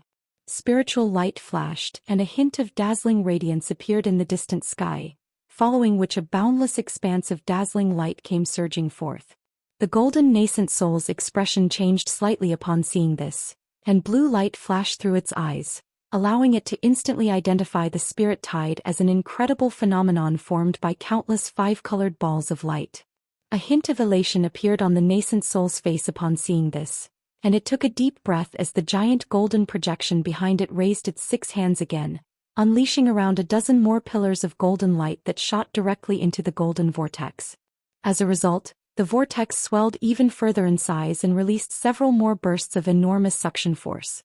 In the face of such tremendous suction force, the incoming waves of suction light were all drawn into the golden vortex, and the silver spirit patterns on the nascent soul and Han Li's physical body began to absorb the 5-colored light once again. Their bodies were like insatiable voids, seemingly with an infinite appetite for world's origin chi. Meanwhile, the giant vortex had forcibly gathered all of the world's origin chi within a radius of tens of thousands of kilometers, creating a spirit tide that also appeared as if it would never subside. However, even though Han Li's nascent soul and physical body were far more powerful than those of the average late body integration stage being, such a massive influx of energy still quickly brought him to a point of saturation. If he were to continue absorbing energy, not only would his nascent soul and physical body fail to become any more powerful, it was very likely that he would perish from self-detonation. Thus, the silver spirit patterns on his physical body and nascent soul quickly faded. And at the same time, the Provenance True Devil projection opened its 3 mouths in unison, easily devouring all of the world's origin chi in the surrounding air, upon which it expanded even further. Even though Han Li's nascent soul and physical body were no longer able to absorb the world's origin chi, the Provenance True Devil projection was taking over from them in a seamless fashion. After absorbing the remaining world's origin chi in the air, the Provenance True Devil projection swelled over 1,000 feet taller. Meanwhile, Han Li's nascent soul and physical body were seated in a still manner down below, focused wholeheartedly on refining the world's origin chi they had just absorbed. Even with Han Li's powers, he had only managed to forcibly absorb the energy into his own body, and only following a refinement process would he be able to temporarily enhance his own powers. However, this amount of energy was no issue at all for the gargantuan Provenance True Devil projection. It had devoured the incoming 5-colored light with ease, and it was only continuing to expand. After a span of only around 15 minutes, the golden projection had swelled to close to 10,000 feet tall, standing like an immovable golden pillar between heaven and earth. At this point, the spirit tide was beginning to subside, and it soon completely disappeared, following which the nascent soul flew toward Han Li's body as a streak of golden light. The two combined as one again, and Han Li slowly opened his eyes. As he sensed the magic power in his body that was on the verge of overflowing, he murmured to himself, "It worked. This should make my breakthrough a little easier to achieve."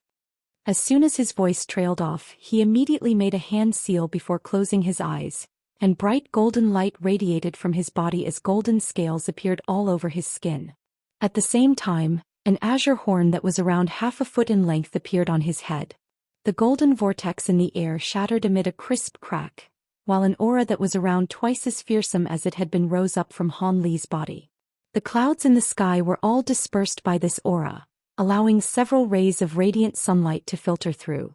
At this moment, Han Li was rapidly making a series of hand seals while chanting something, and 2 additional golden heads and 4 extra golden arms appeared on the sides of his body. At the same time, the color of his golden scales darkened and began to radiate a purplish golden light. He had activated his Provenance True Devil arts to their maximal extent, and his enormous magic power was beginning to surge toward his bottleneck like a string of giant waves. However, it seemed that there was an invisible dam within his body, keeping the magic power firmly at bay. It seemed that the process of breaking through the bottleneck definitely wouldn't be a short one. Han Li continued to attack the bottleneck while sensing the changes taking place within his own body, and he had already prepared himself for a prolonged struggle. A month later, Silver Moon was standing atop a mountain peak, appraising the basin from afar in an expressionless manner, but on this occasion, Zhu Guar had joined her.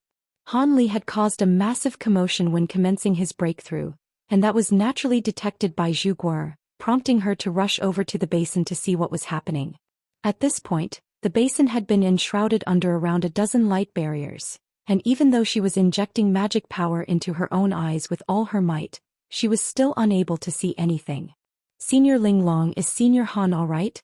It's been such a long time, could anything have gone wrong?" Zhu Guar asked in an urgent voice. "The entire area has been enshrouded under the restriction, so I can't see anything either. However, his aura is becoming more and more powerful and is virtually on par with that of my grandfather, so he should be fine," Silver Moon replied in an indifferent manner before sitting down to meditate. Zhu Guar's heart eased slightly upon seeing this, but she was left feeling rather speechless by the sight of Silver Moon's display of indifference. A short while ago she had been extremely concerned about Han Li, yet she had suddenly completely detached and aloof. If she weren't aware of the fact that Silver Moon was being affected by her cultivation art, she would have been very confused by this turn of events.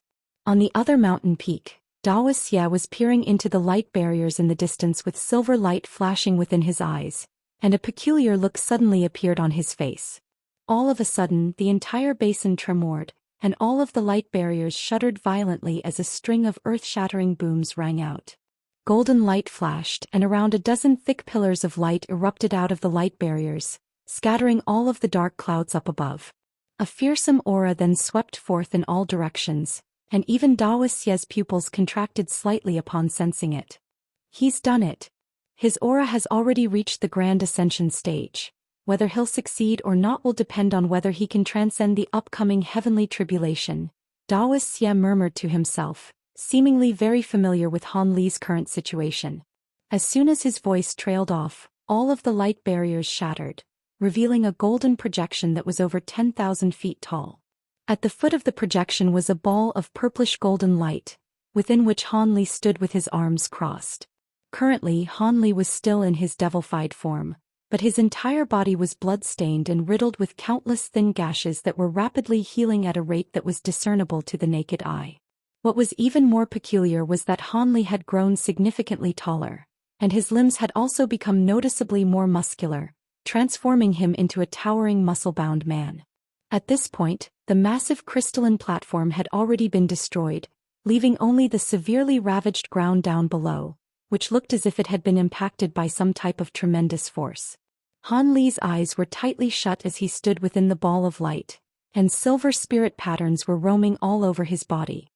He remained completely still, but upon closer inspection, one would discover that there were veins bulging on his forehead, and all of his muscles were squirming incessantly, as if his body were struggling to contain some type of fearsome power.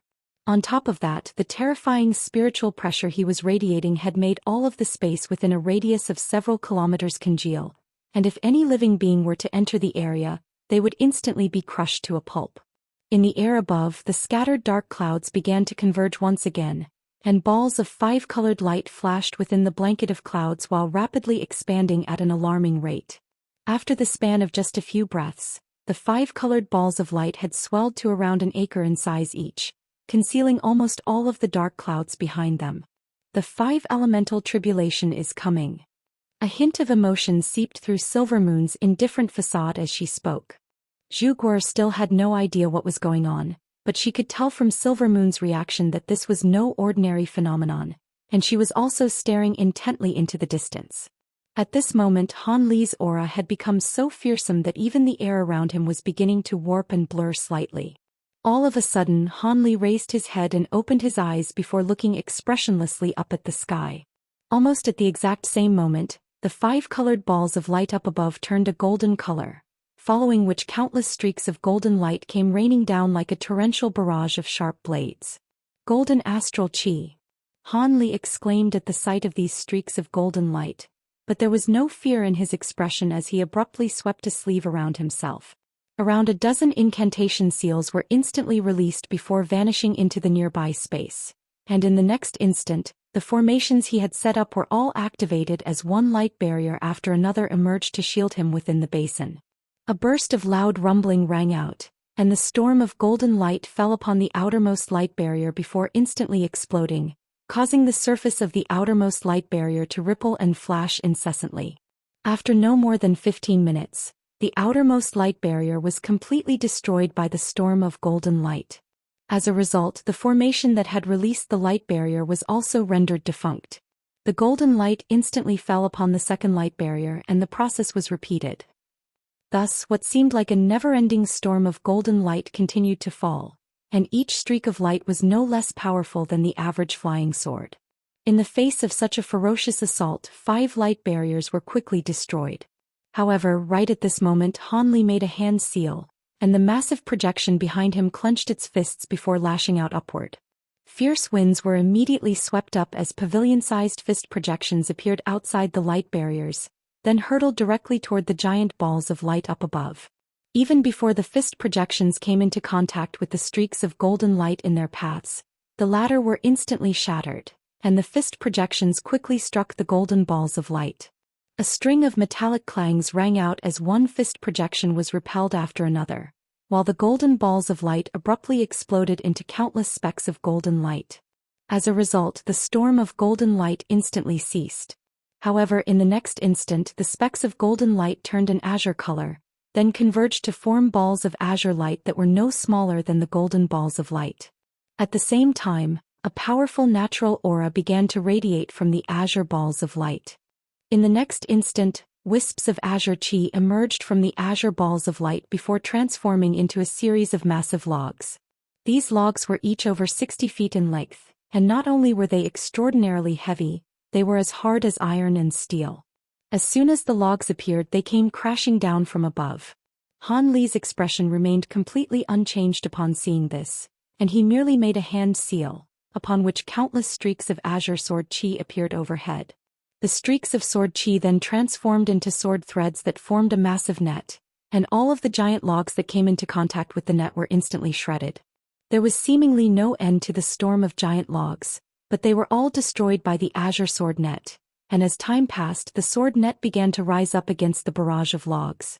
However, the azure balls of light up above were steadily expanding in size, and the logs they were releasing were also becoming larger and larger, swelling to over 100 feet in length each. However, the sword net was formed by Han Li's bonded azure bamboo cloudsworm swords, and at his current level of power, each and every sword was comparable to a spirit treasure.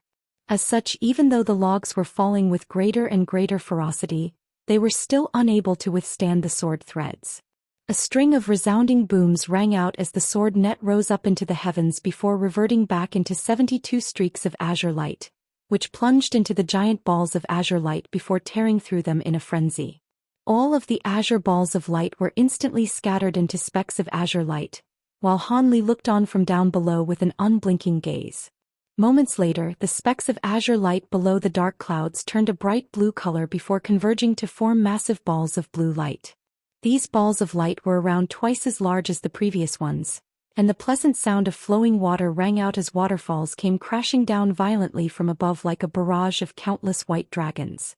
Han Li's expression changed slightly upon seeing this, and he immediately made a hand seal, upon which the Provenance True Devil projection behind him opened its mouths before expelling a burst of scorching silver flames upward. The flames formed a sea of fire in the blink of an eye, and as water and fire clashed, a vast sea of white vapor began to permeate through the air. There was zero visibility within the dense sea of water vapor, and one could only hear the sound of sizzling ring out incessantly from within the mist. The silver flames being released by the giant Provenance True Devil projection increased several-fold in intensity at Han Li's behest, and the flames transformed into several fiery Ws that plunged into the sea of mist. In the next instant, rumbling thunderclaps rang out, and a series of pavilion-sized silver flowers appeared within the sea of mist in rapid succession, then exploded one after another to tear the sea of mist apart.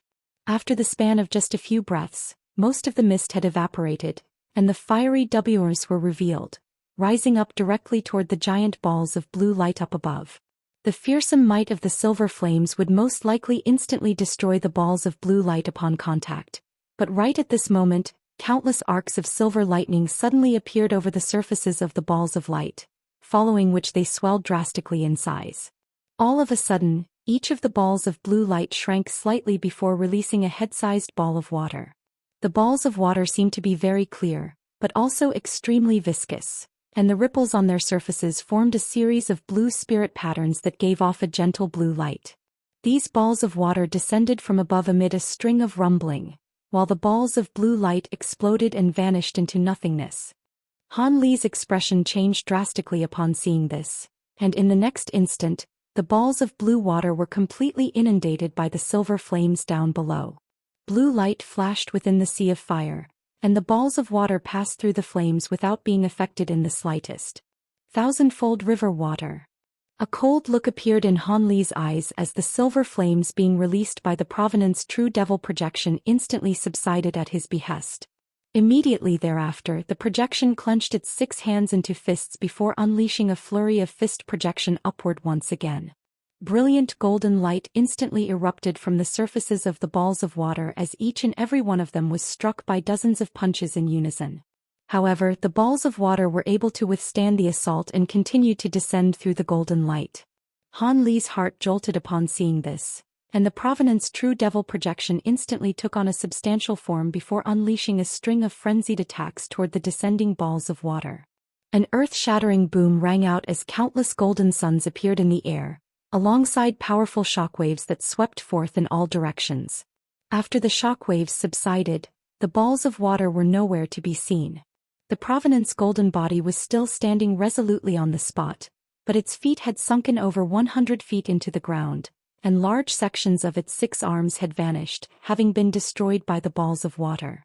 The fact that even the fearsome Provenance True Devil projection had been reduced to such a sorry state was a testament to just how powerful the thousandfold river water was. Han Li quickly made a hand seal, and the Provenance True Devil projection's arms instantly regenerated amid a flash of golden light. However, right at this moment, a giant crimson ball of light that resembled a scintillating sun appeared up above. Even though there was only one ball of light on this occasion, it was so massive that it encompassed almost the entire basin. Following a burst of erratic squawking, countless scorching white fire ravens surged out of the giant ball of light, then came raining down as a storm of fireballs. Even before the fireballs had landed on the ground, a burst of incredibly scorching heat had already descended over the basin. Han Li's eyes narrowed slightly, and the Provenance True Devil projection opened its mouth again to unleash the scorching sea of silver flames a second time. However, on this occasion, as soon as the silver flames left the projection's mouth, they were transformed into glacial flames. In the next instant, the two bursts of flames clashed, and two completely opposite types of energy exploded in unison. Thus, a clash between ice and fire ensued, and neither side was able to gain the upper hand. All of a sudden, Han Li let loose a long cry before pointing a finger upward, and countless streaks of sword qi appeared once again before combining to form a massive azure blade that was over 100 feet in length. Immediately thereafter he began to chant something while making a rapid string of hand seals. Translucent light surged over the surface of the giant azure blade, and it instantly swelled to over 10 times its original size, elongating to over 3,000 feet in length. A fierce look appeared on all three of the Provenance True Devil projection's faces, and it grabbed onto the giant blade with two of its hands before slashing it viciously upward. A streak of azure light flashed through the air, and the massive blade passed through the clashing flames before crashing into the giant ball of light. The crimson ball of light was instantly sliced in half, and magma-like liquid came gushing forth, exploding into a burst of scorching flames. The sea of fire down below vanished amid a resounding boom, but right after the Provenance True Devil projection withdrew its gargantuan blade, the scorching flames in the air transformed into a yellow dust storm that swept forth in all directions. All of a sudden, the entire sky darkened and a bone-chilling aura of warfare began to seep out of the dust storm. Han Li's brows furrowed slightly upon seeing this, and the Provenance True Devil projection immediately swept its giant blade upward again. Another streak of piercing azure light sliced through the heavens, parting the entire dust storm, but in the next instant, the two halves of the dust storm combined as one again as if nothing had ever happened. The massive blade formed by all 72 azure bamboo clouds warm sword, and the fearsome might of the Provenance golden body hadn't inflicted any damage upon the dust storm. All of a sudden, the sound of war drums rang out, immediately following which groups of grey warriors that resembled earthen statues emerged. These warriors were either riding atop beastly steeds or armed with sharp-bladed weapons, and there was no end in sight to their enormous numbers. Han Li couldn't help but draw a sharp breath upon seeing this, and before he had a chance to think of an effective countermeasure, the dust storm abruptly swept downward alongside the countless warriors. Han Li's expression immediately darkened as the Provenance True Devil projection lashed out with its massive blade once again, destroying countless approaching warriors, only for them to instantaneously regenerate before continuing to descend. Chapter 2183. True Lightning Tribulation. Han Li's pupils contracted drastically upon seeing this, and he immediately made a different hand seal. All of a sudden, the Provenance True Devil projection hurled its giant sword away, then instantly adopted its golden body form as countless golden runes began to revolve around it. The golden body then opened its three mouths in unison, releasing a burst of white shockwaves that swept straight into the dust storm. An earth-shattering boom rang out as the white shockwaves exploded, impacting the entire dust storm. In the wake of the explosion, all of the grey warriors within the dust storm were instantly reduced to dust. However, in the next instant hundreds of thousands of warriors took shape once again before lashing out with their weapons, sending countless streaks of yellow light raining down from above. Han Li's expression changed slightly upon seeing this, and he pointed a finger at the Provenance golden body. The white shockwaves being released by the golden body immediately ceased, and it took a large stride forward before waving its 6 arms through the air. A string of resounding booms rang out as 6 thick pillars of light erupted forth, instantly combining as one to form a golden tornado beneath the dust storm.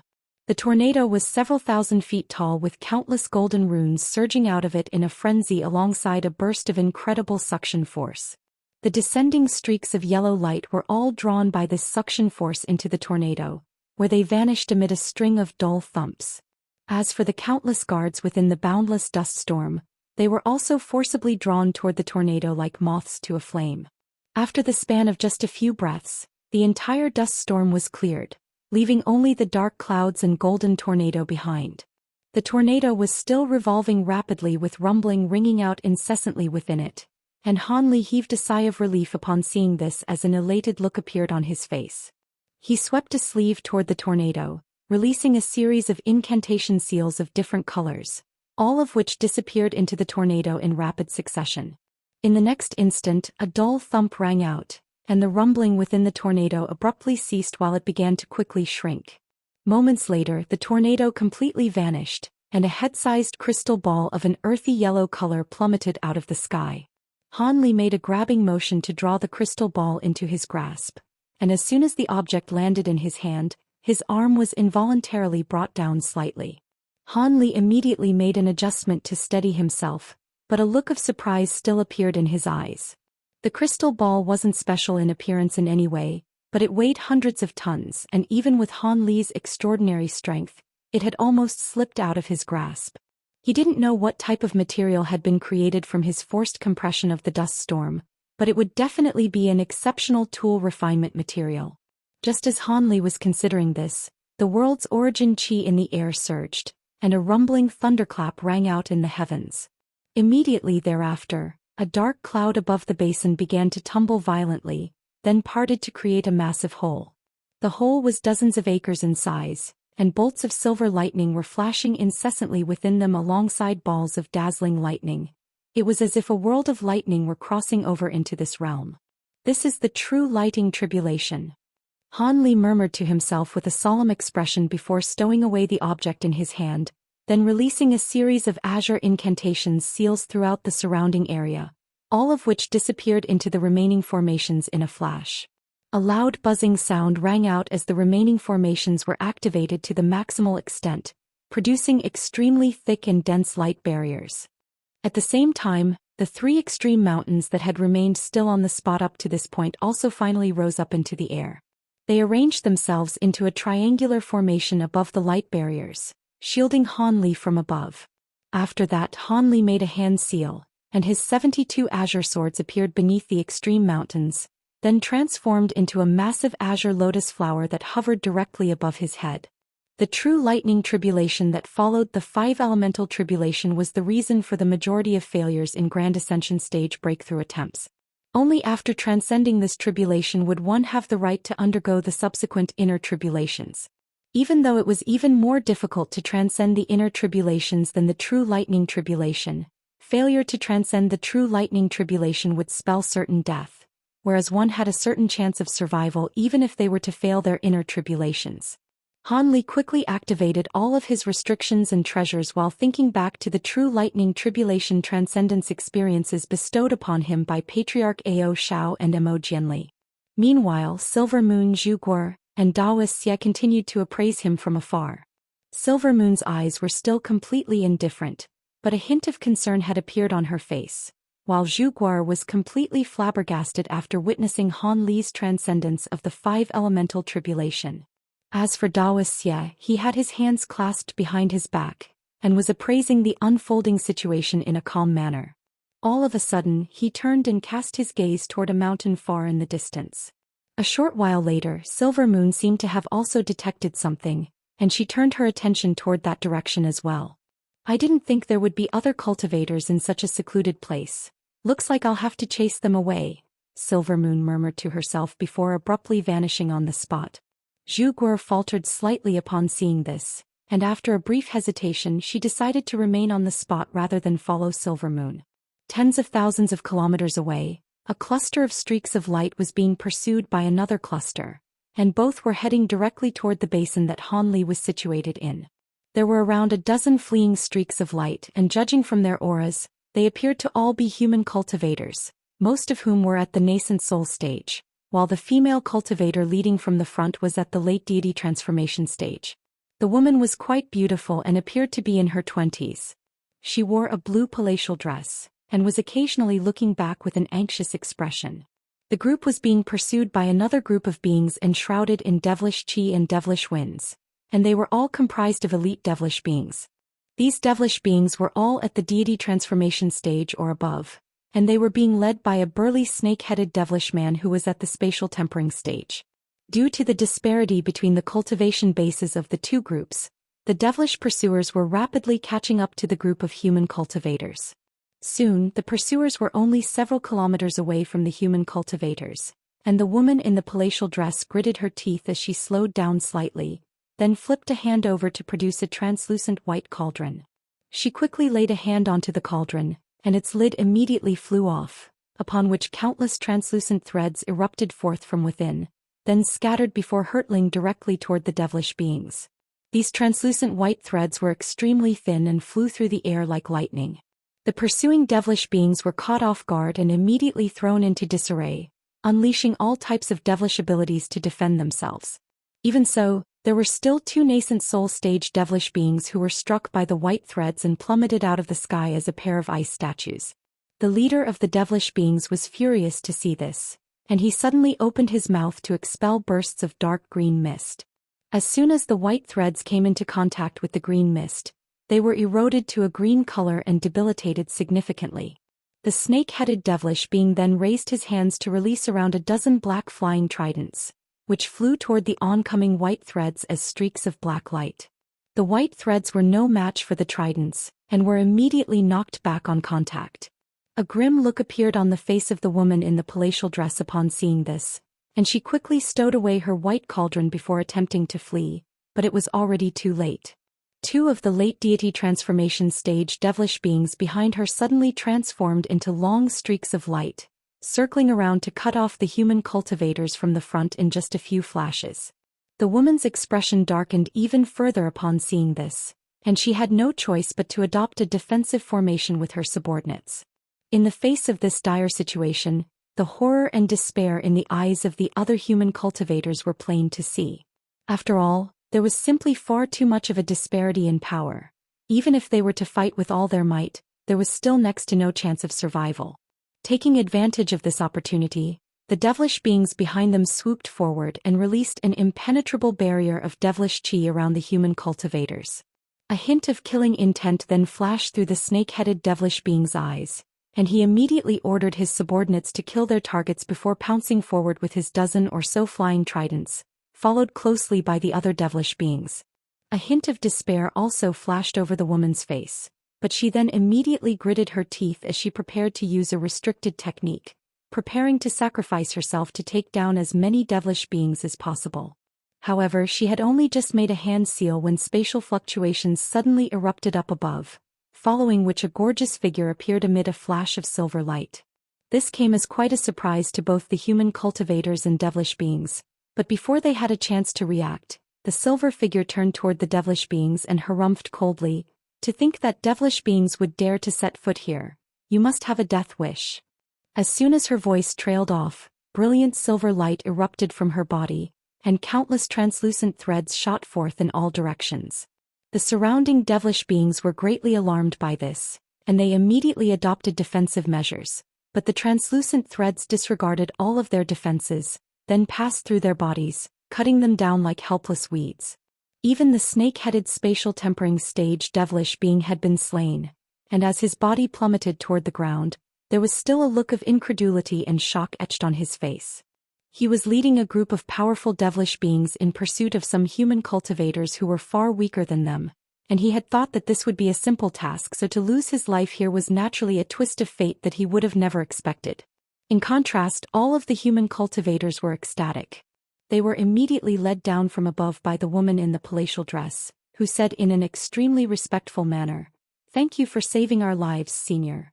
If you hadn't stepped in, my brethren of the Sioux family and I would have all been killed by those devilish beings." The silver figure seemed to be rather taken aback to hear this, and she asked, "The Sioux family? Is this the Sioux family that Fairy Ice Soul hails from?"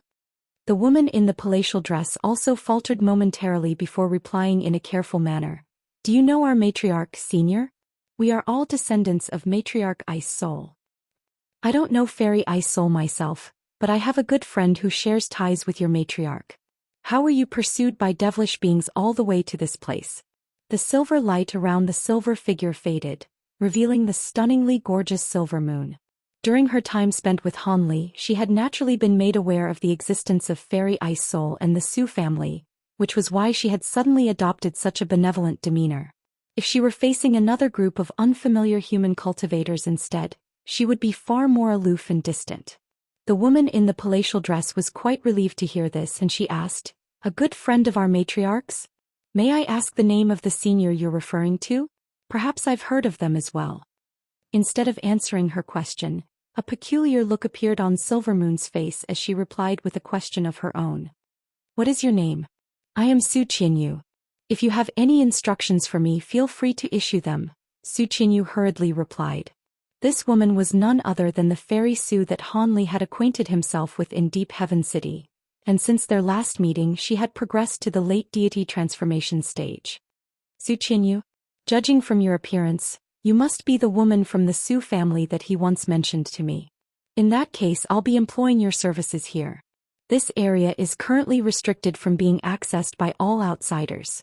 Patrol the area and make sure that no other people encroach upon this region," Silvermoon instructed with a smile. Su Qinyu was rather befuddled by this situation, but still immediately replied, "It's an honor for us to be able to offer our services to you, Senior. However, our cultivation bases are quite lackluster. If any powerful beings were to arrive here, we may not be able to stop them. That's all right, I'll give you a few talismans.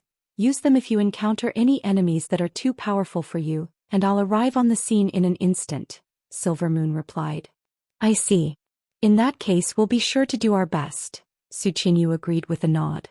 A pleased look appeared on Silvermoon's face, yet just as she was about to say something else, silver light suddenly flashed in the distance, immediately followed by a burst of dull rumbling that made the ground down below tremor slightly. "All right, here are the talismans, I have to go now." Silvermoon's expression changed slightly as she swept a sleeve through the air to release several silver talismans, while she departed from the scene as a streak of silver light, quickly vanishing into the distance. Su Qinyu caught the talismans before casting a suspicious gaze toward the direction that Silvermoon had just disappeared in. However, she then immediately turned around and ordered in an implacable voice, "You've all heard what that senior just said.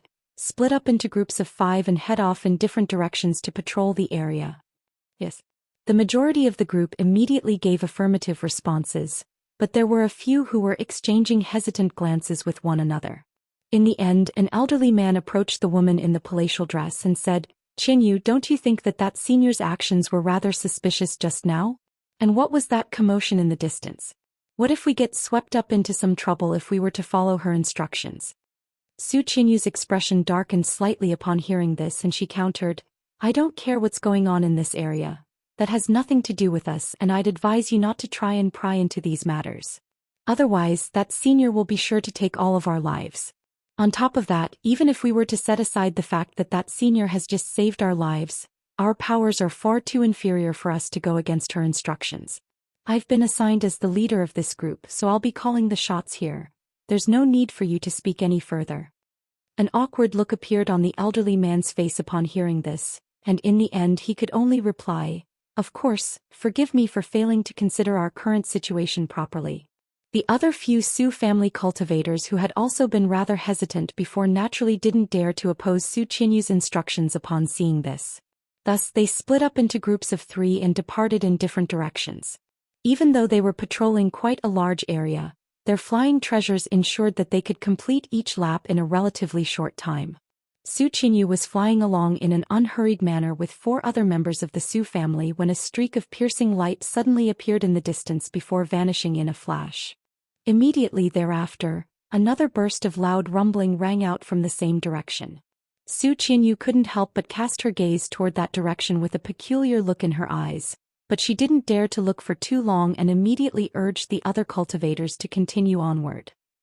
Meanwhile, the massive hole in the air above the basin had already swelled to hundreds of acres in size, and rumbling thunderclaps rang out as bolts of lightning that were as thick as water tanks came crashing down from above alongside pavilion-sized balls of lightning. Lightning wreaked havoc over the entire sky, and even a Grand Ascension stage being would be greatly alarmed by such an intimidating scene. However, despite the fearsome barrage of lightning crashing down from above, there were 3 mountains arranged in a triangular formation above the basin, keeping most of the lightning at bay. The 3 mountains were each over 10,000 feet in size, and one of them was releasing a series of gray halos that nullified all lightning upon contact. Meanwhile, another mountain was releasing countless streaks of invisible sword chi that eradicated one ball of lightning after another, while the final mountain was radiating dazzling 5-colored light that caused all of the lightning to explode upon contact. Beneath the 3 extreme mountains stood the gargantuan Provenance golden body, which was unleashing a torrential barrage of balls of golden light to destroy some of the lightning that managed to make its way past the trio of mountains. Even further down below was a massive azure sword lotus that was around an acre in size, and all of the lightning that were able to bypass all of the previous lines of defense were instantly destroyed by the sword chi within the lotus flower. With all of these defensive measures that Han Li had meticulously set up, he had managed to remain unscathed thus far even in the face of the true lightning tribulation that had taken the lives of countless tribulation transcending cultivators in the past. However, Han Li was well aware that the 3 extreme mountains were the primary reason for this. Even though he hadn't completed all 5 of the integrated 5 extreme mountains yet, the 3 extreme mountains were still extremely effective in resisting tribulation lightning. With these 3 mountains alone, Han Li was able to easily nullify most of the lightning tribulation, and the remaining tribulation lightning was being kept at bay by the Provenance golden body and azure sword lotus. Even so, this was still proving to be quite a struggle for Han Li. Not only had his face turned very pale, there was a frail look on his face that suggested that he had already exhausted most of his magic power. At this point, Han Li finally understood why Grand Ascension stage beings were so rare in the spirit realm. His magic power and physical body were far more powerful than that of the average late body integration stage being, and he had made such extensive preparations, yet even he was struggling to transcend this true lightning tribulation. What chance would other body integration stage beings stand? Just as Han Li was considering this notion, the true lightning tribulation reached its final moments. The edge of the massive hole flashed violently before suddenly beginning to shrink, while the sea of lightning within it was rapidly compressing into a ball. After no more than 15 minutes had passed, a doomsday-like aura of destruction surged through the air, and a black and white ball of lightning took shape in the sky. Chapter 2185, Black and White Lightning Ball. Han Li looked up at the house-sized ball of black and white lightning up above, and his pupils immediately contracted slightly. He knew that this was the final moment of the true lightning tribulation, and his ability to successfully transcend it would depend on whether he would be able to withstand this final ball of lightning. Thus, he immediately took a deep breath, then opened his mouth to expel 3 mouthfuls of blood essence before making a hand seal. The blood essence instantly transformed into dozens of crimson runes, which surged up into the air before vanishing into the 3 extreme mountains in a flash. The 3 mountains then began to converge toward the center before combining as one to form a massive 3-colored mountain, and it shrank down to only several hundred feet tall while an enormous aura began to emanate from it. This technique of combining the 3 mountains as one appeared to be rather similar to the final form of the integrated 5 extremes mountain, but the two were actually completely different. The integrated 5 extremes mountain was created by truly fusing all 5 mountains as one through refinement, and it could be easily integrated or separated at will. As such, its powers far exceeded that of this forced amalgamation of the 3 extreme mountains. Not only was expenditure of blood essence required to combine the 3 extreme mountains, they would only be able to maintain this form for a very short time and withstand only a single attack. This was a technique that Han Li had devised specifically to help himself withstand the Grand Ascension stage tribulation, and after the 3 mountains combined as one, the black and white ball of lightning came crashing down from above, hurtling directly toward where Han Li was situated. This black and white ball of lightning was far different from the previous lightning attacks as it was imbued with the power of laws of heaven and earth. It had already locked onto Han Li's nascent soul, and it would follow him to all corners of the realm unless it were to be nullified. Of course, what was most fearsome about this ball of lightning was the power that it contained. If a normal body integration stage being were to even be glanced by this ball of lightning, they would immediately be reduced to ashes. Han Li immediately began to chant something upon seeing this, and the Provenance golden body thrust its 6 palms up into the air in unison. 6 balls of golden light erupted forth, then fused as one in front of the combined extreme mountains to form a massive golden vortex. The vortex was several acres in size with countless runes surging out of it alongside a burst of enormous power that struck one with a sense of asphyxiation. The black and white ball of lightning was immediately drawn to the center of the vortex by the suction force, upon which golden light and black and white lightning intertwined in a fierce clash. The golden vortex shuddered amid a resounding boom, then immediately shattered into specks of golden light, following which the ball of lightning re-emerged and appeared to be completely unscathed.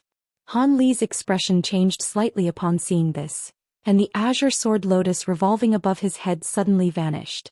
In the next instant, spatial fluctuations erupted beneath the ball of lightning, and the azure lotus reappeared before transforming into countless streaks of azure sword chi that struck the ball of lightning in a continuous barrage. Even the fearsome ball of lightning was forced to falter slightly in the face of the relentless stream of sword chi, and it was temporarily forced to a halt. Han Li was ecstatic to see this, and he immediately injected his magic power into the azure lotus flower with all his might. The number of streaks of sword chi flying out of the azure lotus flower instantly doubled, and azure light covered virtually every single inch of the ball of lightning, threatening to tear it apart at any moment. All of a sudden, a dull thump rang out, and the arcs of lightning revolving around the ball of lightning thickened significantly, repelling all of the oncoming streaks of sword chi. At the same time, the ball of lightning itself began to descend once again. A solemn look appeared on Han Li's face as he harumphed coldly while pointing a finger up at the azure lotus flower, and the flower instantly swelled drastically in size, while the sword chi it released also became noticeably thicker. However, the massive ball of lightning still vanished into the azure lotus flower in a flash, and the lotus flower began to revolve in a frenzy, unleashing a relentless stream of sword chi in an attempt to tear the ball of lightning into shreds. However, in the next instant, a piercing screech suddenly rang out within the azure lotus flower, and its petals began to bulge and warp while rapidly expanding. Han Li was quite alarmed to see this, yet before he had a chance to do anything, an earth-shattering boom suddenly rang out from above. The azure sword lotus instantly exploded amid countless arcs of black and white lightning, reverting back into 72 flying swords that had dimmed significantly and scattered in all directions. Due to Han Li's spiritual connection with the swords, his face paled slightly as he threw up several mouthfuls of blood, and his aura was also somewhat debilitated, but he had no time to pay any heed to this as he hurriedly swept a sleeve upward. The 72 flying swords immediately flew back into his sleeve, while the black and white ball of lightning began to descend once again. The combined extreme mountains began to slowly rotate on the spot on its own while releasing countless runes of different colors. At the same time, a layer of translucent light flashed over the surface of the mountain, and it took on a near-transparent quality as it rose up to meet the descending ball of lightning. A dull thump rang out as the ball of lightning struck the peak of the mountain, and countless arcs of black and white lightning sprang forth to bombard the mountain with devastating force.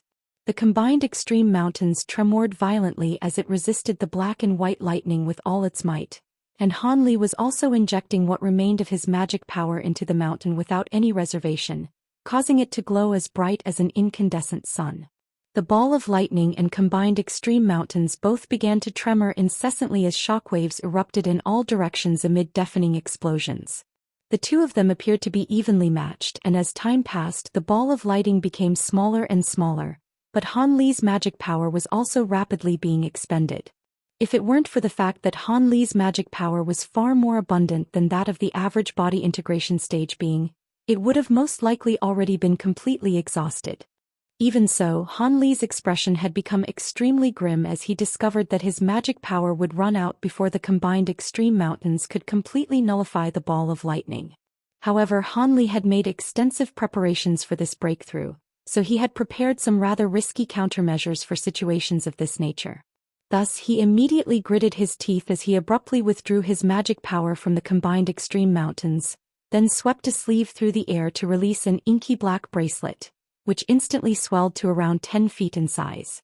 Immediately thereafter, a burst of bright golden light radiated through the air as he transformed into a giant golden ape. The Provenance golden body situated above him then disintegrated into specks of golden light before vanishing into the giant ape's body in a flash, while Han Li quickly laid a hand onto his own head to release a golden nascent soul. The nascent soul waved a hand through the air, and several true spirit projections flew out of the giant ape's body. These projections immediately plunged into the body of the nascent soul, following which the nascent soul flew into the massive ape's body as a streak of golden light. In the next instant, the giant ape let loose a thunderous roar as it thumped its own chest violently. At the same time, a series of purplish golden scales appeared all over its body, while an azure horn emerged on its head. What was even more astonishing was that the giant ape had grown 2 extra golden heads on its shoulders and 4 additional scaled arms out of its ribs. However, only 2 of the heads and 2 pairs of arms were substantial in appearance, while the other head and pair of arms resembled blurry projections. Han Li had unleashed his holy nirvana physique, and even though this was still only the second nirvana transformation, it was clearly significantly improved from before. If Han Li could manifest all 3 heads and 3 pairs of arms into a substantial form, then he would have mastered the third nirvana transformation. At this point, the combined Extreme Mountains was no longer able to resist the ball of lightning without the support of Han Li's magic power, and it split up into 3 balls of spiritual light that scattered in different directions. Meanwhile, the black and white ball of lightning began to descend rapidly once again, crashing into the massive black bracelet in the blink of an eye. Black light flashed beneath the lightning, and the bracelet instantly exploded, releasing countless giant golden beetles into the air.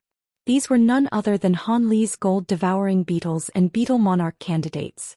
However, all of the beetles were currently rather sluggish and disoriented, doing nothing more than hovering in the midair while flapping their wings in a wooden manner. Chapter 2186. Beetle Revolt. However, the lightning ball naturally wasn't going to stop for anyone, and it continued to descend into the swarm of beetles. Black and white lightning flashed violently, and many of the gold-devouring beetles were charred black before falling like rain out of the sky. Even though gold-devouring beetles possessed virtually indestructible bodies, some of the weaker ones had still been dealt a heavy blow by the fearsome Tribulation lightning, and even though they didn't perish, they were knocked unconscious as a result. As for the remaining gold-devouring beetles and beetle monarch candidates, they immediately awakened from their disoriented state after the bombardment of lightning. The beetle monarch candidates let loose sharp cries, and all of the gold-devouring beetles instantly surged toward the ball of lightning, forming a shimmering golden ball around it before devouring the lightning with all their might. In retaliation, even more arcs of lightning appeared on the surface of the ball of lightning before lashing out at the swarm of beetles. Thus, the ball of lightning began to rapidly shrink from being devoured, but more and more gold-devouring beetles were being knocked unconscious before falling out of the sky. After the span of just a few breaths, all of the normal mature gold-devouring beetles had fallen unconscious, with only the dozen or so purple-striped gold-devouring beetles still clinging on doggedly while continuing to devour lightning with all their might. However, the ball of lightning paid no heed to the purple-striped gold-devouring beetles and continued to crash down toward Han Li. At this point, the ball of lightning had already been reduced to only around a quarter of its initial size, but even so, it was still several tens of feet in diameter and imbued with astonishing power. Having been bought some time by the gold-devouring beetles, Han Li had managed to complete his second nirvana transformation. In the face of the descending ball of lightning, Han Li let loose an earth-shattering roar, and his body expanded drastically to several thousand feet in size as he reached up with all 4 of his substantial hands in unison. Layers of silver spirit patterns immediately surfaced all over his body, then converged toward his 4 arms, forming a series of silver formations of different sizes. All of a sudden, the silver light on Han Li's 6 arms faded, and a set of shimmering silver armor appeared, covering all of his arms from shoulder to fingertips. Upon closer inspection, one would discover that the armor was constructed from countless extremely beautiful scales, upon each of which was engraved a miniature formation that was giving off a mysterious aura. Han Li had unleashed his 100 Meridian Refinement mantra alongside his Holy Nirvana physique and 12 awakening transformations, and this was the first time that he had ever done this. Upon sensing the terrifying power that had gathered within his own body, Han Li was instilled with a great deal of confidence. He drew back his 4 silver-armored hands, then slowly thrust them through the air, sending a sharp shriek erupting throughout the surrounding area. His 4 hands then blurred as 4 massive silver hand projections appeared out of thin air before striking the descending ball of lightning in unison. Another earth-shattering boom ran out, and the giant hand projections clawed their fingers into the ball of lightning like silver hooks, while enormous power poured out of their palms to compress the ball of lightning from all sides. The ball of lightning shrank rapidly in the face of the tremendous compression force, but it was also lashing out against the 4 giant hand projections with bolts of black and white lightning. With every lightning strike that the massive silver hands projections endured, the light in the eyes of the giant ape down below would dim slightly, and its aura would also wane by a fraction. In the blink of an eye, the 4 giant hand projections were struck by hundreds of bolts of lightning, and Han Li's aura had been whittled down by almost half. However, right at this moment Han Li let loose a thunderous roar, and the huge silver palm projections swelled to around twice their original size. The 4 hands then spread their fingers before exerting a death grip around the entire ball of lightning, releasing a burst of piercing silver light while completely disregarding the retaliating bolts of lightning. Countless 5-colored runes surged out of the silver light, and the compression force exerted upon the ball of lightning abruptly increased by several-fold, causing it to explode. Following the explosion, countless bolts of black and white lightning lashed out at everything in the surrounding area in a frenzy, and the 4 giant silver hand projections were instantly pulverized. Han Li immediately threw up a mouthful of blood essence, and the armor on his forearms also shattered before disintegrating into specks of silver light. Without any further obstacles standing in their way, all of the remaining bolts of black and white lightning descended upon Han Li like a torrential storm, instantly inundating his giant ape body. The massive ape swayed unsteadily in the face of the ferocious lightning strikes, but managed to steady itself in the end as the surrounding earth tremored violently. After several rounds of bombardment, the black and white lightning finally exhausted all of its power, leaving the ground down below severely ravaged and injuries riddling Han Li's entire body. At this moment, most of Han Li's purplish-golden scales had been torn away, revealing huge patches of charred black golden fur, presenting an extremely sorry sight to behold. Following the explosion of the black and white ball of lightning, the giant hole up above silently disappeared. Thus, a peculiar silence descended upon the basin, and there was nothing left in the sky aside from the dense blanket of dark clouds. Haha, the true lightning tribulation really is as fearsome as the rumors suggest, but it's still not enough to kill me. A burst of hearty laughter suddenly ran out from down below, and the spirit patterns, golden scales, and azure horn on Han Li's body quickly disappeared as he reverted back to his human form. After that, Han Li slowly rose to his feet, then began to inspect his own body.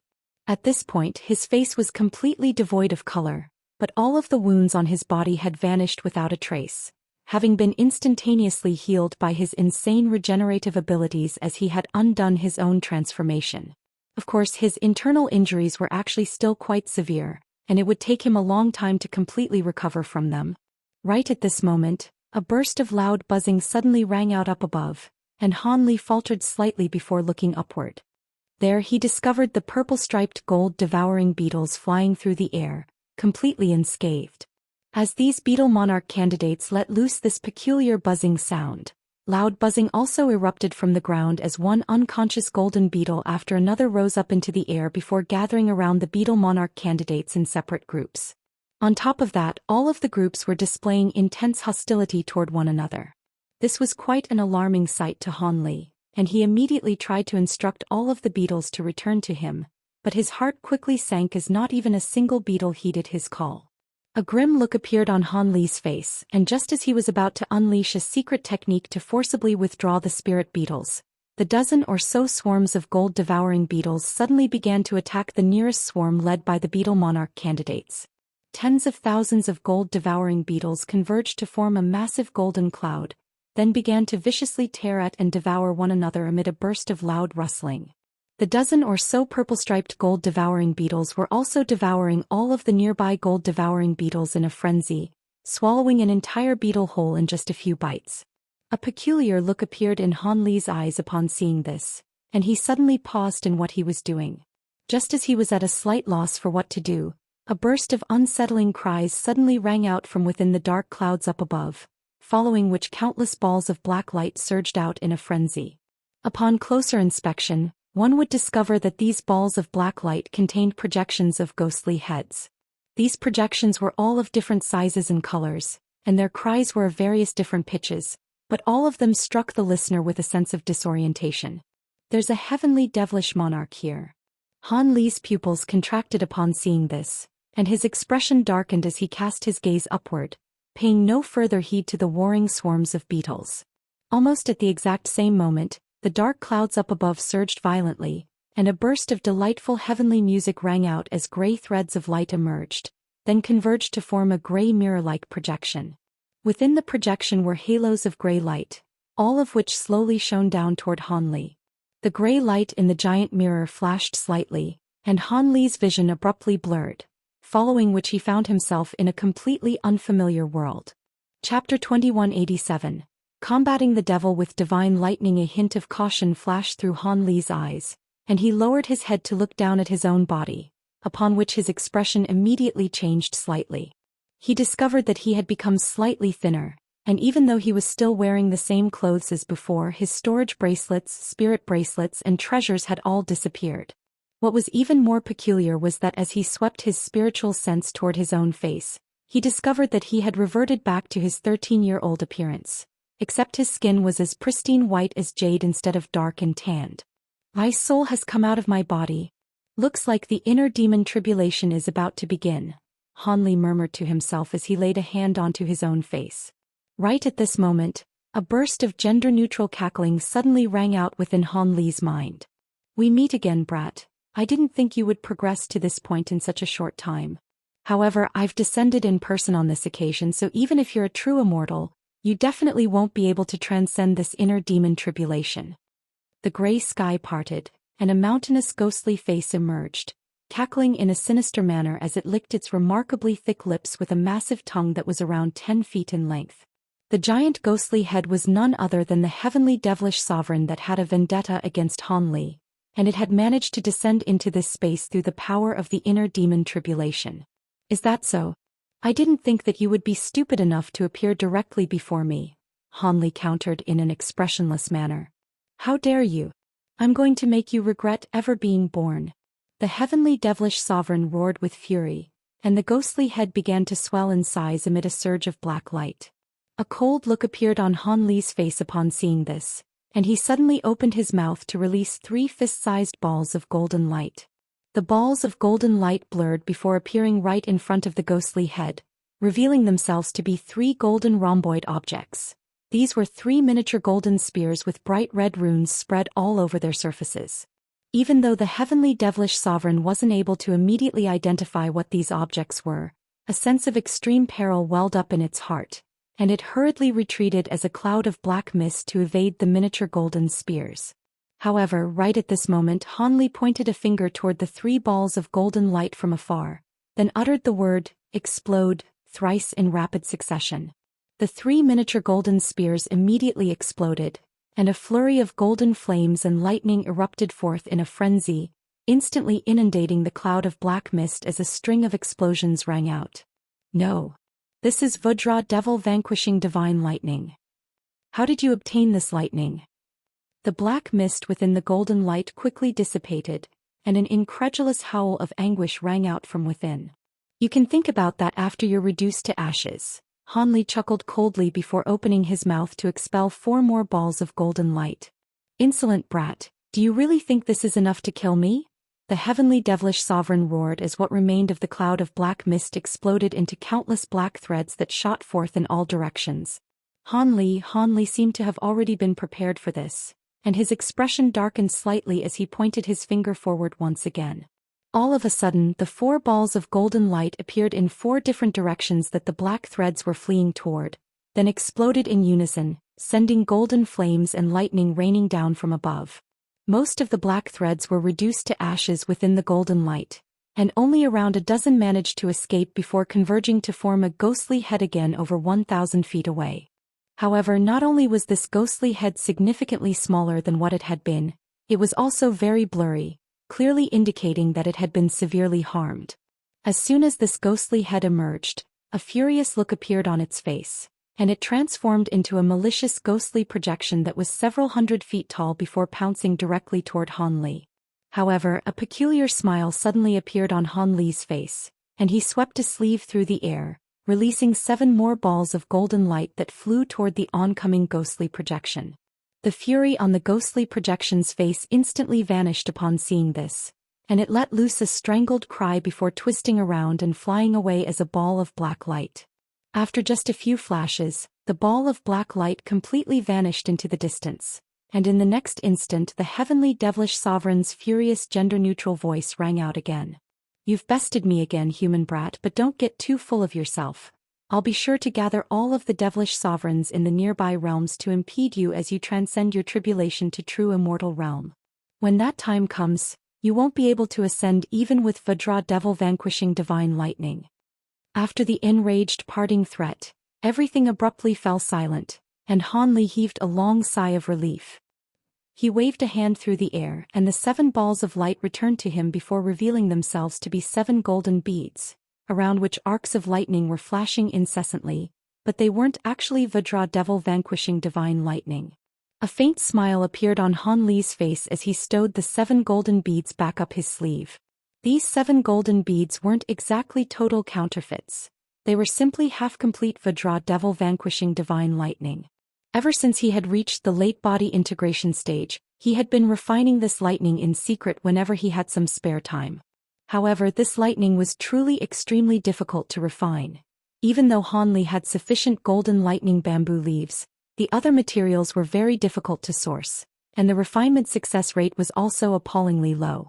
Even with Han Li's late body integration stage powers, he had only managed to refine 7 pieces of this lightning. As for the 7 half-complete pieces of lightning, there would be no way for him to completely refine them. Han Li had already carefully considered how he was going to deal with that heavenly devilish sovereign prior to his breakthrough attempt. The inner demon Tribulation was extremely difficult to transcend to begin with.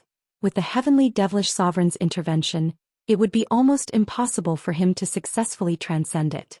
As such, he had devised this plan to wound the devilish sovereign with the real Vajra devil vanquishing divine lightning, then use the fake lightning to scare it away. The Vajra devil vanquishing lightning was extremely effective against heavenly devilish sovereigns, so even though the devilish sovereign possessed Grand Ascension stage powers, there was a very good chance it would be intimidated into retreat by the combination of genuine and counterfeit lightning. Prior to commencing his breakthrough, he had refined all of his genuine and counterfeit lightning into one with his soul so that he would be able to use it as a surprise attack in this space. As it turned out, the situation unfolded exactly as he had envisioned. After being severely wounded by the first 7 pieces of lightning, the heavenly devilish sovereign immediately fled in horror at the sight of the 7 counterfeit pieces of lightning. Of course, this was also because the counterfeit pieces of lightning were half-complete Vajra devil vanquishing divine lightning to begin with. Otherwise, other types of treasures definitely wouldn't have been able to fool the devilish sovereign. Now that the heavenly devilish sovereign had departed, Han Li was relatively confident that he would be able to transcend the inner demon Tribulation with his powerful spiritual sense. The parting threat delivered by the heavenly devilish sovereign made Han Li's heart sink a little, but the Ascendant's Tribulation was something that he would only have to worry about far in the future, so he didn't pay it much heed. For Han Li, the most important thing now was to transcend this inner demon Tribulation so he could progress to the Grand Ascension stage. With that in mind, Han Li quickly focused his thoughts, and blue light flashed within his eyes as he peered into the surrounding area. At this point, the gray space around him was already beginning to tumble and surge. Moments later, countless massive gray eyes suddenly appeared in all directions around him, all of which were staring intently at him while shimmering with 5-colored light.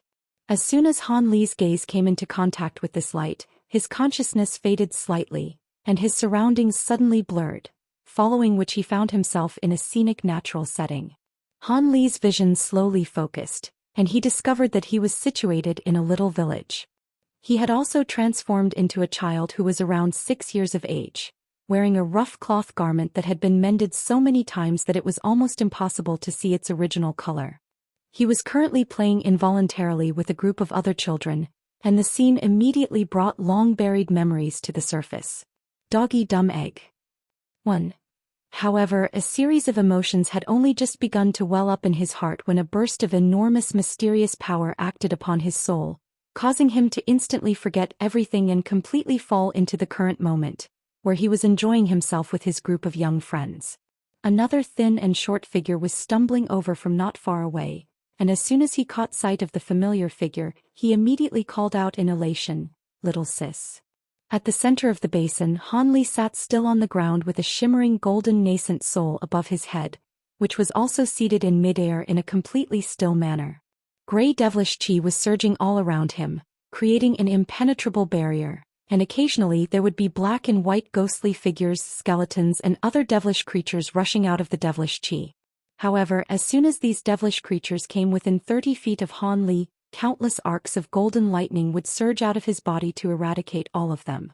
The other devilish creatures would immediately spring back into the devilish chi in alarm upon seeing this, but they would emerge once again as if they couldn't help themselves. Atop a mountain peak in the distance, Silvermoon and Zhugor were standing side by side, appraising the scene unfolding within the basin with solemn expressions. Daoist was situated on another mountain peak, seated on a giant rock with his eyes closed, seemingly no longer interested in Han Li's current situation. 1. Reminder: in Han Li's mortal village, a lot of children were given silly nicknames as second names. Han Li's nickname was Second Fool. Chapter 2188. Inner Demon Tribulation. The gray mirror-like object was still hanging high up in the air in a completely stationary manner, while murky images were quickly flashing through the five-colored light within the mirror. Even upon closer inspection, these images were completely indiscernible, like indistinct scenes from a dream. Meanwhile, the gold-devouring beetles were still devouring one another like there was no tomorrow. After such a long time, only several hundred beetles were left, and the situation had already transitioned into one where the beetle monarch candidates were devouring the normal beetles with reckless abandon. The normal gold-devouring beetles were also retaliating valiantly, but they were clearly no match for the beetle monarch candidates and were quickly being devoured. Shortly thereafter, the beetle monarch candidates' bodies had also become riddled with wounds. Thus, time slowly passed by, and after a long while, all of the normal gold-devouring beetles had been devoured, leaving only the wounded beetle monarch candidates behind. In the instant that the final normal gold-devouring beetles was consumed, all of the beetle monarch candidates separated and rested for a short while, then began to appraise one another with animosity in their eyes. After a burst of hostile buzzing, these beetle monarch candidates immediately sprang into action again, tearing at one another in a battle that was far more brutal than the one that had just taken place. Screeches of anguish rang out as severed limbs rained down from above, and all of the beetle monarch candidates were unleashing their abilities with all their might to try and devour one another. However, they were too evenly matched, so it would clearly require a very lengthy process before any substantial progress could be reached in the battle. At the same time, Han Li was situated within another space, being accompanied by a group of joyful villagers into a room that was decorated with large pieces of red fabric. All of the villagers then departed with mysterious smiles after leaving behind heartfelt messages such as, "We hope your marriage is long prosperous, and give birth to a child soon," then quickly closed the door to the room. Thus, Han Li and a petite figure seated on the large red bed with a red cloth over her head were the only ones left in the room. Han Li scratched his own head in a slightly awkward manner, and only after a long while did he slowly approach the wooden bed with a faint blush on his face. Han Li had never actually seen his new wife, who was from the neighboring village. He had only heard some details about her from the matchmaker Auntie Lu. Apparently, she was an extremely clever woman who was good with her hands, and was quite beautiful as well. She had immediately caught the eye of his parents, who had offered her family a pig and 3 lambs as a dowry, and their marriage had been sealed with this wedding, which had been arranged in a short span of just half a month. What was his wife's pet name again? Chunmei? Chunwan? Or was it Xiaoling? Han Li was suddenly struck with a sense of disorientation, and he discovered that he was unable to recall the pet name of his bride. There were only several names that sounded familiar but didn't seem quite right. However, none of that was important. This woman had become his wife, and just like his sister-in-law, she was going to have 2 or 3, perhaps even more children for him. After that, he would watch his children grow up and make families of their own just as his parents had done. At this point, Han Li was already standing beside the bed, but he was rather perplexed by why all of these random thoughts had suddenly popped into his head. Just as the teasing villagers had jibed, shouldn't his mind be more fixated on the activity that he had been yearning for such a long time? Han Li took a deep breath to strengthen his own resolve, then laid a hand onto the piece of red fabric draped over his wife's head. The petite figure beneath the piece of red fabric shuddered slightly, seemingly also feeling rather uneasy.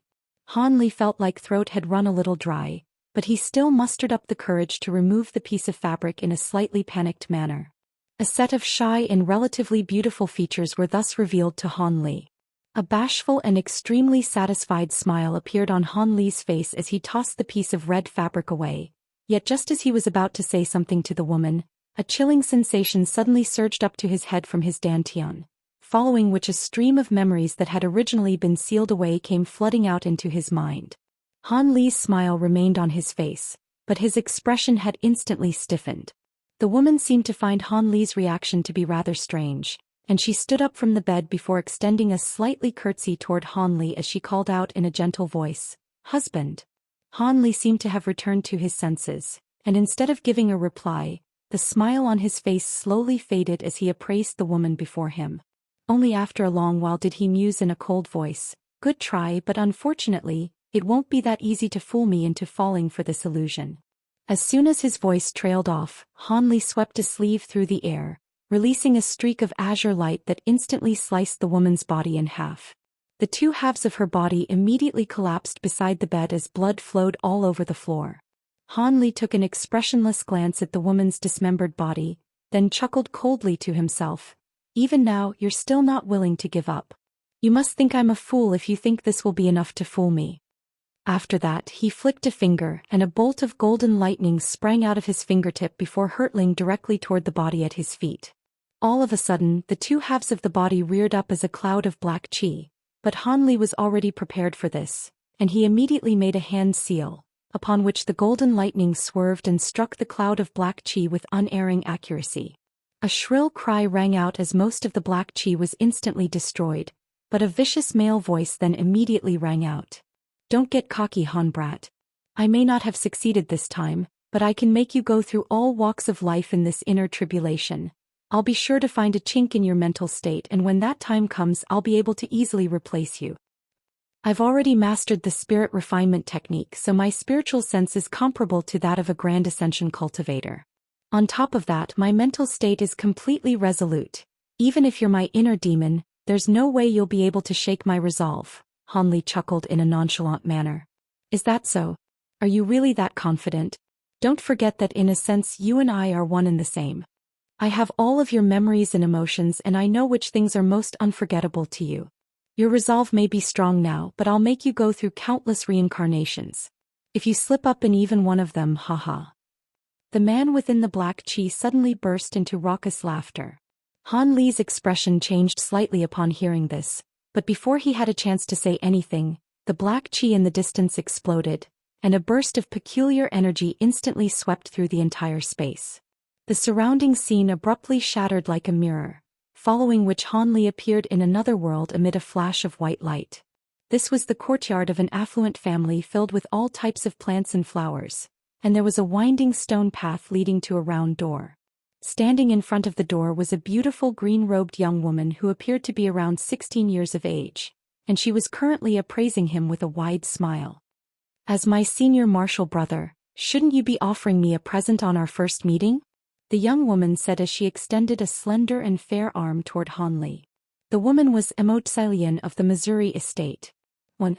Han Li almost instantly recognized the young woman standing before him, and he involuntarily asked, "What type of present would you like?" "I'm not a picky girl. I'll accept jewelry or anything that's fun and catches my eye. If you don't have anything like that, I guess 7,000 or 8,000 silver coins will suffice as well," Immortal said in a confident manner. Han Li's lips twitched slightly upon hearing this familiar reply, but a burst of mysterious power then swept over his body, and he instantly forgot everything, retaining only the memories leading up to the point before he entered the Missouri estate. Memories such as joining the Seven Mysteries sect and accepting Dr. Mo as his master had become extremely clear, as if those events had taken place only a day ago. Under these circumstances, Han Li reflexively replied, "There's no way I would have 7,000 silver coins. How about I give you something else in the future?" A pitiable look immediately appeared on the young woman's face upon hearing this, and Han Li was at a complete loss for what to do. In the outside world, Han Li's physical body and nascent soul were still seated on the spot, but the devilish qi around them was becoming denser and denser, and devilish creatures that were far more powerful than before were frequently appearing before attempting to attack Han Li. Even though these devilish creatures were also forced back by the golden lightning that erupted out of Han Li's physical body, they were appearing with increased regularity and also attacking more frequently, seemingly very determined to take Han Li's body for themselves. 1. This is Immortal. The name was translated differently between Double and Zhou Xian. Chapter 2189. Arrival of the Monarchs. Senior Han hasn't been moving for a long time now. Could it be that something's happened to him? Zhu Guer asked in a concerned manner as she looked on from the mountain peak in the distance. Don't worry, with Brother Han's powerful spiritual sense and mental fortitude, transcending this inner demon tribulation shouldn't be an issue. It's just a surprise that he's attracted so many heavenly devilish monarchs, but we're unable to do anything about that. Having said that, I'm sure he would have set up additional countermeasures against these heavenly devilish monarchs, so there's no need to worry. Despite what Silver Moon was saying, her expression suggested that she was clearly very concerned herself. Zhu Guer was aware that Silver Moon was also very worried about Han Li, but her heart still eased slightly upon hearing this response. However, she then suddenly seemed to have detected something, and she cast her gaze toward the other mountain peak. Where did Xianxia go? In contrast, Silver Moon was completely unsurprised by Daoist's absence, and she replied, "Two powerful beings are approaching this place. Even I may not be able to defeat them, so Daoist has gone to intercept them. I also have to go and deal with another group of unwelcome guests, and there will most likely be even more people coming, so Daoist and I may not be able to come back. As such, we'll leave everything here to you for now. If anything happens within the basin, make sure to inform us right away." As soon as her voice trailed off, Silver Moon flipped a hand over to reveal a formation plate, upon which a string of silver runes were flashing incessantly, indicating that Su Qinyu's group was sending out an alert signal to her. "Rest assured, Senior, I'll be sure to do my best," Zhu Guer replied with a serious expression. "Good. I'll be leaving now," Silver Moon replied with a nod before immediately flying away as a streak of silver light.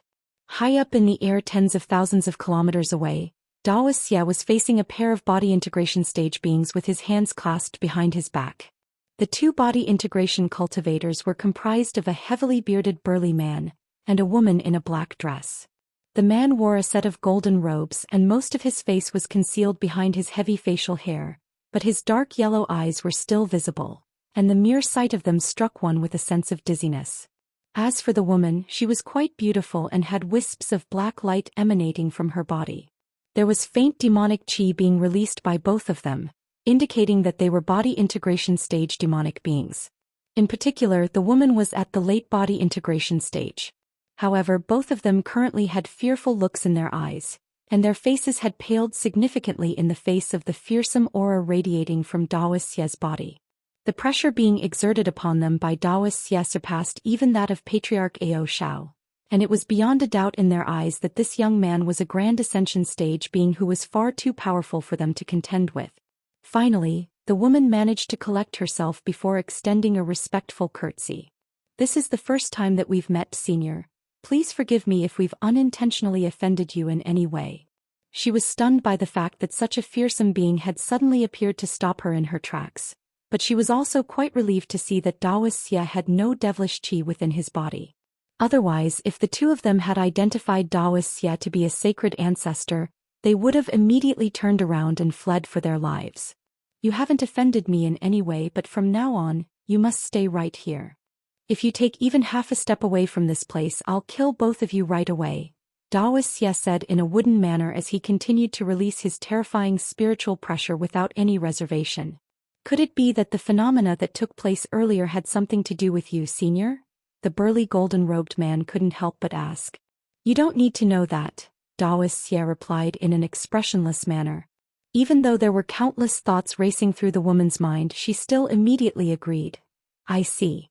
In that case, We'll be sure to follow your instructions and stay here for as long as you'd like us to, Senior. Daoist Xie gave a slight nod upon hearing this, then cast his gaze toward the burly man. A wry smile appeared on the golden-robed man's face and he also replied, I wouldn't dare to oppose your wishes, Senior. Only then did Daoist Xie withdraw his fearsome aura, but he still remained standing on the spot without displaying any intention of leaving. The woman and the burly man exchanged a glance, then released a black wheel and a yellow gourd, respectively. After that, the two of them sat down onto their treasures and appeared to have begun meditating. However, in reality, the two of them were using an extremely rare spiritual sense secret technique of the demon race to communicate with one another. Fellow Daoist Phoenix, who do you think this man is? He doesn't seem to be a human or demon, but why would such a powerful foreign being appear on the border of our human and demon territories? Could it be that he's after that thing as well? Since when have our two races allowed foreign Grand Ascension stage beings to enter our territory as they please? The burly man's voice was tinged with a hint of rage as it sounded within the woman's mind. That's hard to say, fellow Daoist Dong Tian. Due to the devilish invasion, many of the super formations protecting our two races have been destroyed, so it wouldn't be too difficult for foreign Grand Ascension stage beings to sneak into our two races.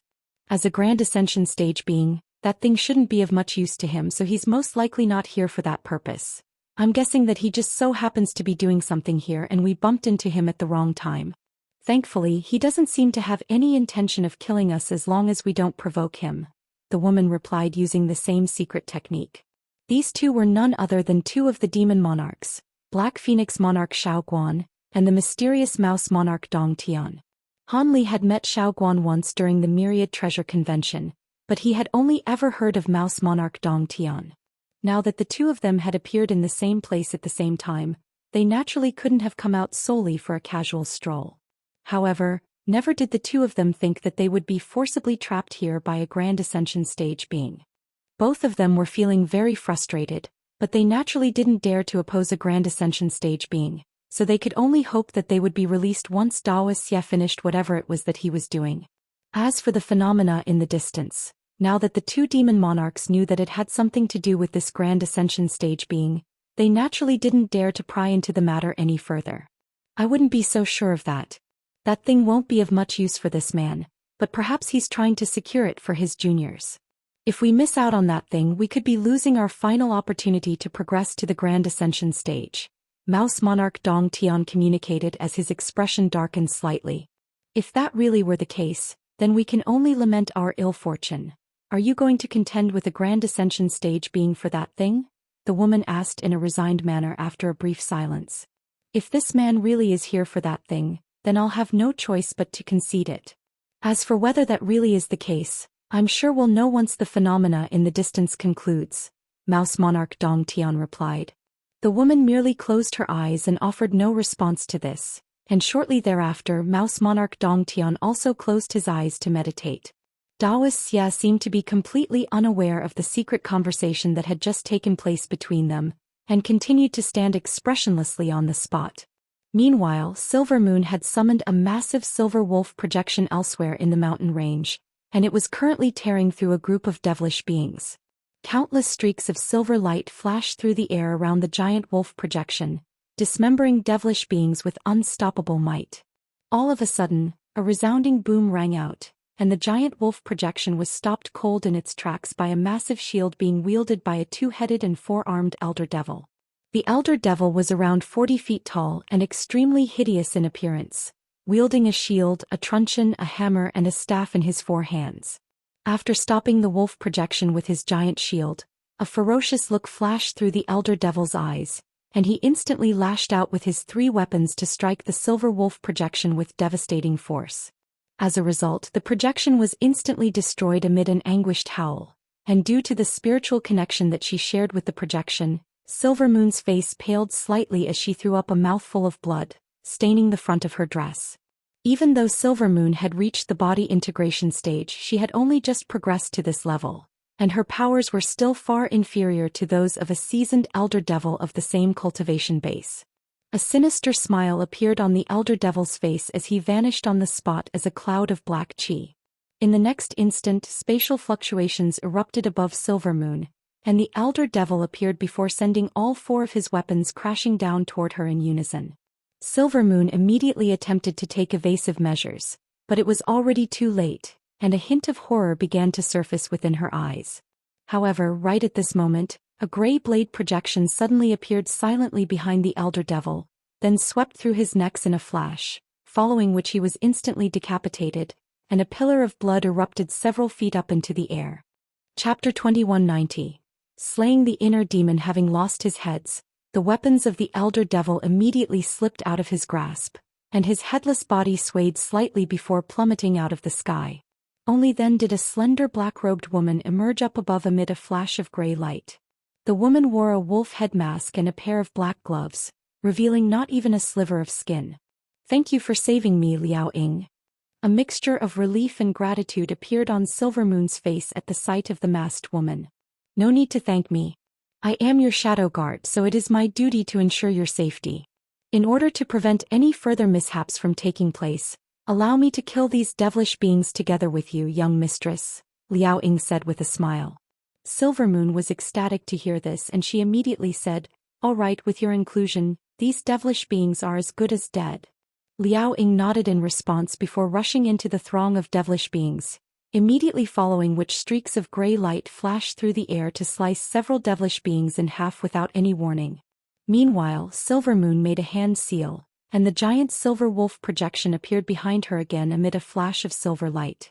This silver wolf projection was slightly blurrier than the one she had summoned earlier, but it was more than enough to deal with the remaining enemies. Thus, the silver wolf projection pounced forward at her behest and also began to slaughter the group of devilish beings. Shortly thereafter, all of the devilish beings had been slain by Silvermoon and Liao Ying. Su Qinyu and the other members of the Su family were situated atop a mountain peak not far away, looking on with flabbergasted expressions as chills ran down their spines. Body integration stage beings were truly far more powerful than what they could fathom. Within the inner demon space, there were close to 1,000 men in different colored robes gathered in a huge hall on top of a tall mountain.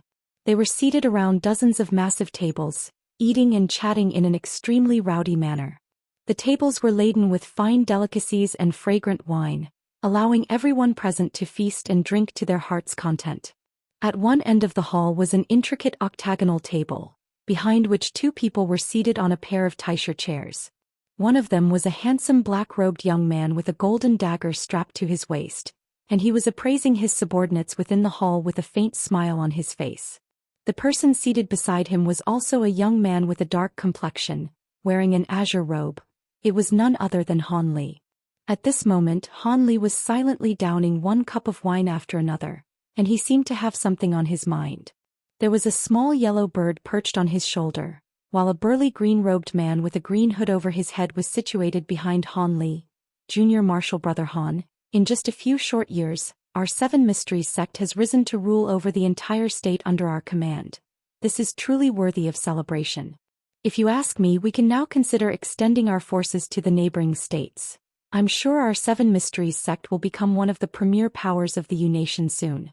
You have contributed the most to the success of our sect, so please accept this toast from me," the handsome young man said as he turned to Han Li with a smile, then filled a cup with wine before tossing it over to Han Li. Han Li caught the cup of wine, but instead of immediately drinking from it, he looked down at it for a long while before finally heaving a faint sigh. "Do you really want me to drink this wine, Senior Marshal Brother Li?" The handsome young man's expression changed slightly upon hearing this, but he still maintained his smile as he asked, "What do you mean by that, Junior Marshal Brother Han? Is there a problem?" Han Li's eyes narrowed slightly, and he suddenly spilled all of the wine in the cup onto the ground. As soon as the wine came into contact with the ground, it erupted into scorching green flames. The handsome young man's expression completely darkened upon seeing this, and he quickly laid a hand onto the hilt of his golden dagger. However, right at this moment, Han Li suddenly said in a calm voice, "Even though you've plotted against me, I bear no ill will toward you." "What do you mean by that?" At this point, there's nothing more for me to hide.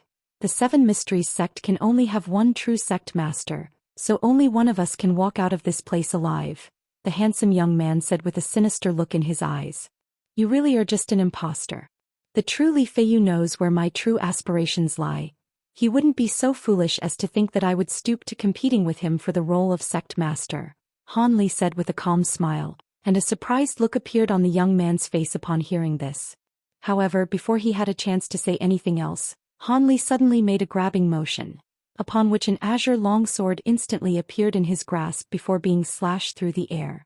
The burly green-robed man behind him was immediately sliced in half, and the two halves of his body thumped down onto the ground, transforming into two bursts of black chi that rose up into the air. Immediately thereafter, the handsome young man and all of the men that were dining in the room instantly vanished one after another. In the next instant, even the entire massive hall disappeared amid a rumbling boom. After everything became clear again, Han Li found himself standing on a wide street with a series of chi condensation and foundation establishment stage human cultivators walking past him.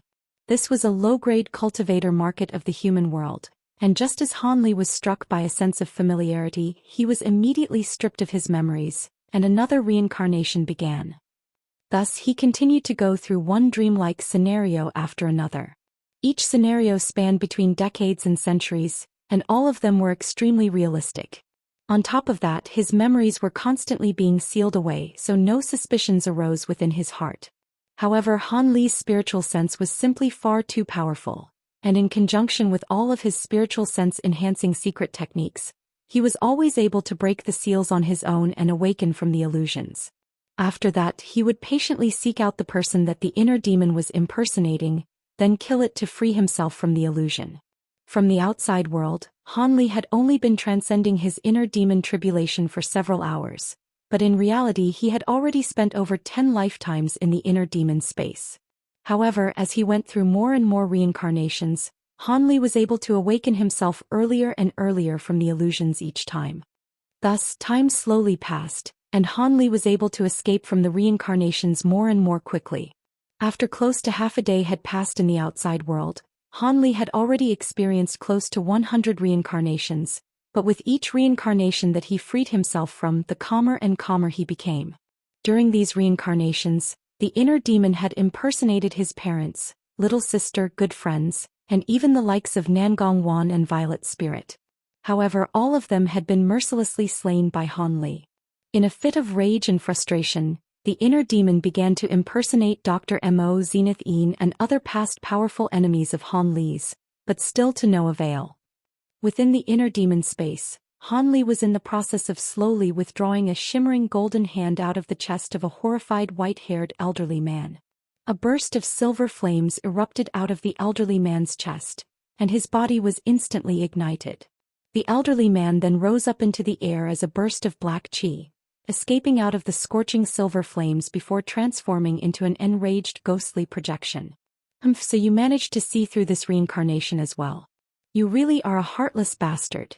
You've even killed the master who fed you and taught you for so many years without any hesitation. You've only just broken your memory seal. Aren't you afraid that you'll kill someone actually important to you? There's no need to try and disrupt my mental state. During the first few reincarnations, perhaps I would have been more hesitant, but I've already endured close to 100 reincarnations at this point, and my mental fortitude is stronger than ever, so there's no way I'd make such a mistake. In contrast, you look like you're quickly running out of tricks. You can't find any weak points to exploit in my memories, so you're fabricating some characters that don't even exist to try and sway me. How pitiful!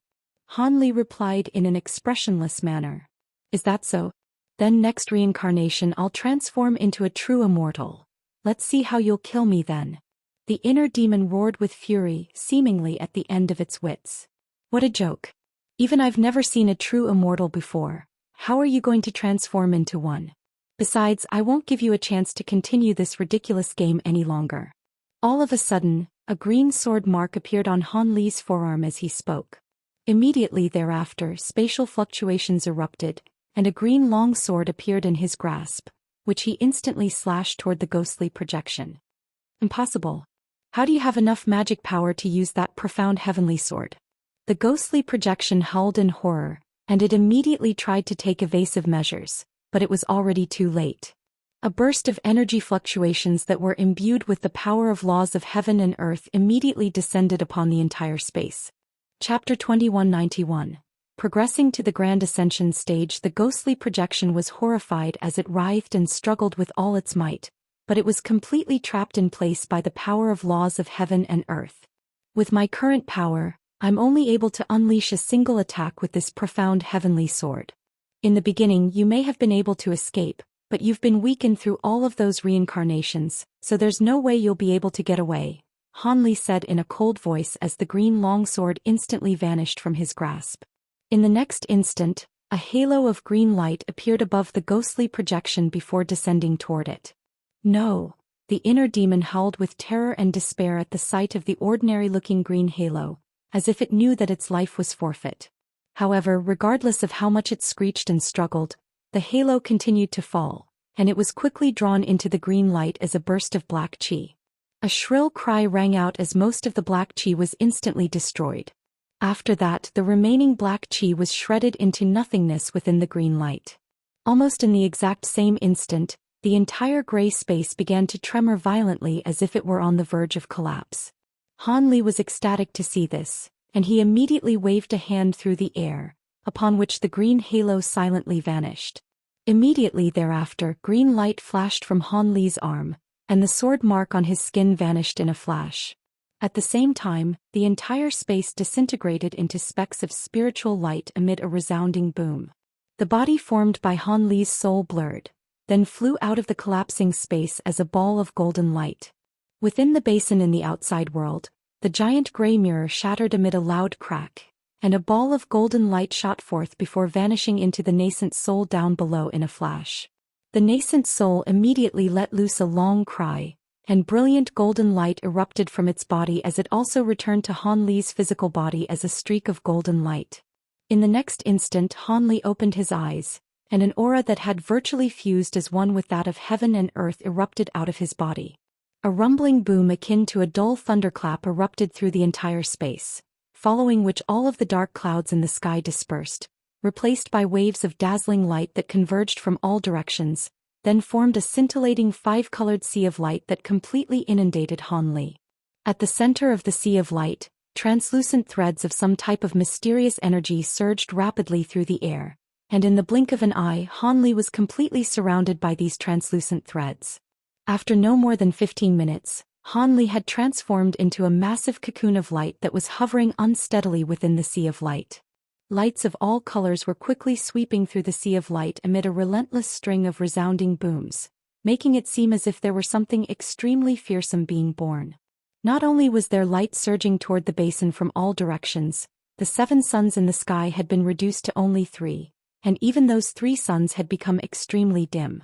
On top of that, they were releasing wisps of light that quickly flowed into the sea of light in small streams. Tens of thousands of kilometers away, Daoist Xia looked up at the 3 suns in a completely expressionless manner. Meanwhile, the Shaoguan and Mouse Monarch Dong Tian both drew a sharp breath at the sight of the scene unfolding in the distance. They exchanged an incredulous glance and both exclaimed in unison, "3 sun infusion."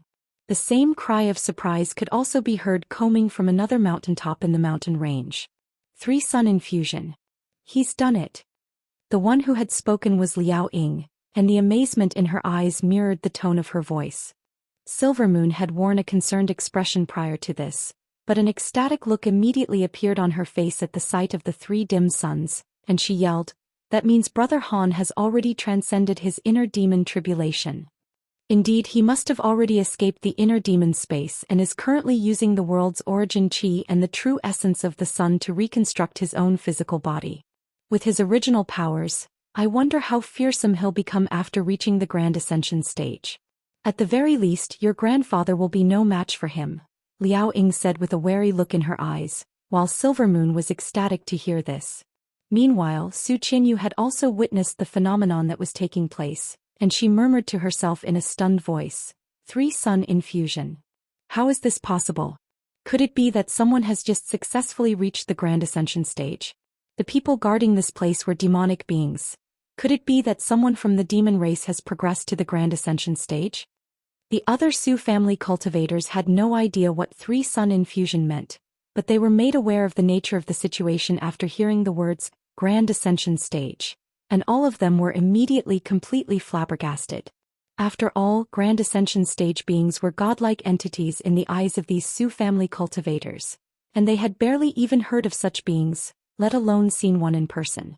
Despite the tumultuous emotions running through the hearts of the Zhou family cultivators, they didn't dare to do anything under Silvermoon and Liao Ying's supervision, and could only continue waiting in the forest.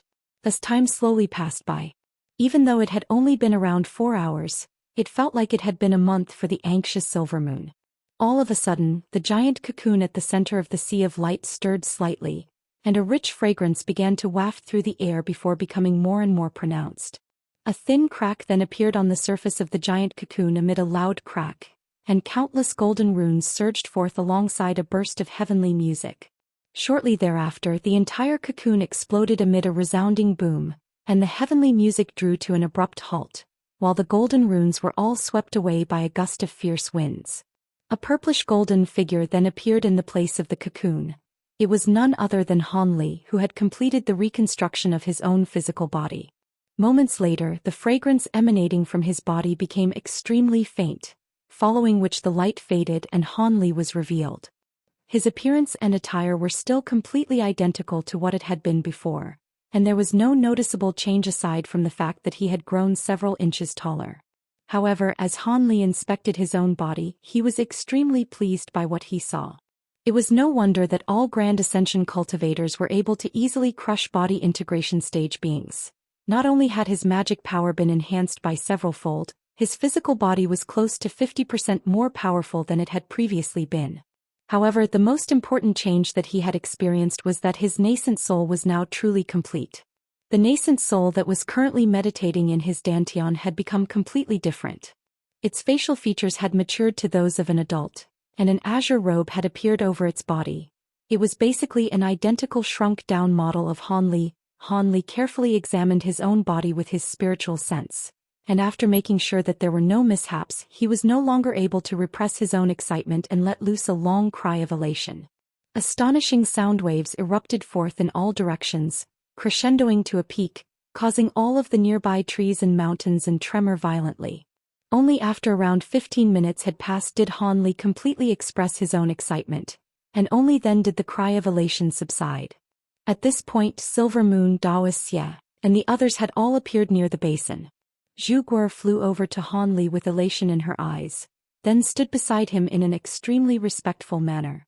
Daoist appeared in front of Han Li amid a flash of silver light before everyone else arrived, then said something that came as quite a surprise to Han Li. "Congratulations on progressing to the Grand Ascension stage, fellow Daoist Han. From now you satisfy the basic prerequisites to become my master. All you need to do is fulfill a few requests of mine to truly become my master." "What? I can become your master? Is that supposed to be a joke, Brother Xia? If the only condition to become your master is to progress to the Grand Ascension stage, then wouldn't you have already been claimed by a sacred ancestor?" Han Li asked as his eyes narrowed slightly. "In order to become my master, not only does one have to be at or above the Grand Ascension stage, they must also be able to provide me with energy. And the latter condition is one that no sacred ancestor can satisfy. Would you like to hear my other conditions now, fellow Daoist Han?" Daoist Xie asked. Han Li was enlightened upon hearing this, but after a brief hesitation he replied in a cautious manner, "I see. This is not the place to be discussing something like this. Let's talk about this in private later." "Alright, we'll do as you say, fellow Daoist Han," Daoist Xie agreed. Han Li nodded in response, but he was slightly perplexed as he took another glance at Daoist Xie. For some reason he felt as if this faux immortal puppet had suddenly attained a higher level of intelligence compared to prior to his Grand Ascension stage breakthrough. At this point, Silvermoon and the others had also arrived on the scene. Chapter 2192. Mysterious Acquaintance. Silvermoon quickly inspected Han Li's bodily condition before a congratulatory smile appeared on her face. "Congratulations on progressing to the Grand Ascension stage, Brother Han. You are now the 3rd Grand Ascension stage patriarch among our human and demon races. Looks like I'll have to refer to you as a senior from now on." "Are you making fun of me, Silvermoon? With the bond that we share, I'll still regard you as an equal even though I've progressed to the Grand Ascension stage," Han Li replied with a smile. Silvermoon was naturally quite pleased to hear this. Su Qinyu was standing behind Silvermoon, and she carefully examined Han Li for a long while before finally asking in a hesitant voice, "Senior Han, is that you? Have you really become a Grand Ascension cultivator?" Han Li faltered slightly upon hearing this, and only then did he realize that there were some acquaintances among the group of cultivators accompanying Silvermoon.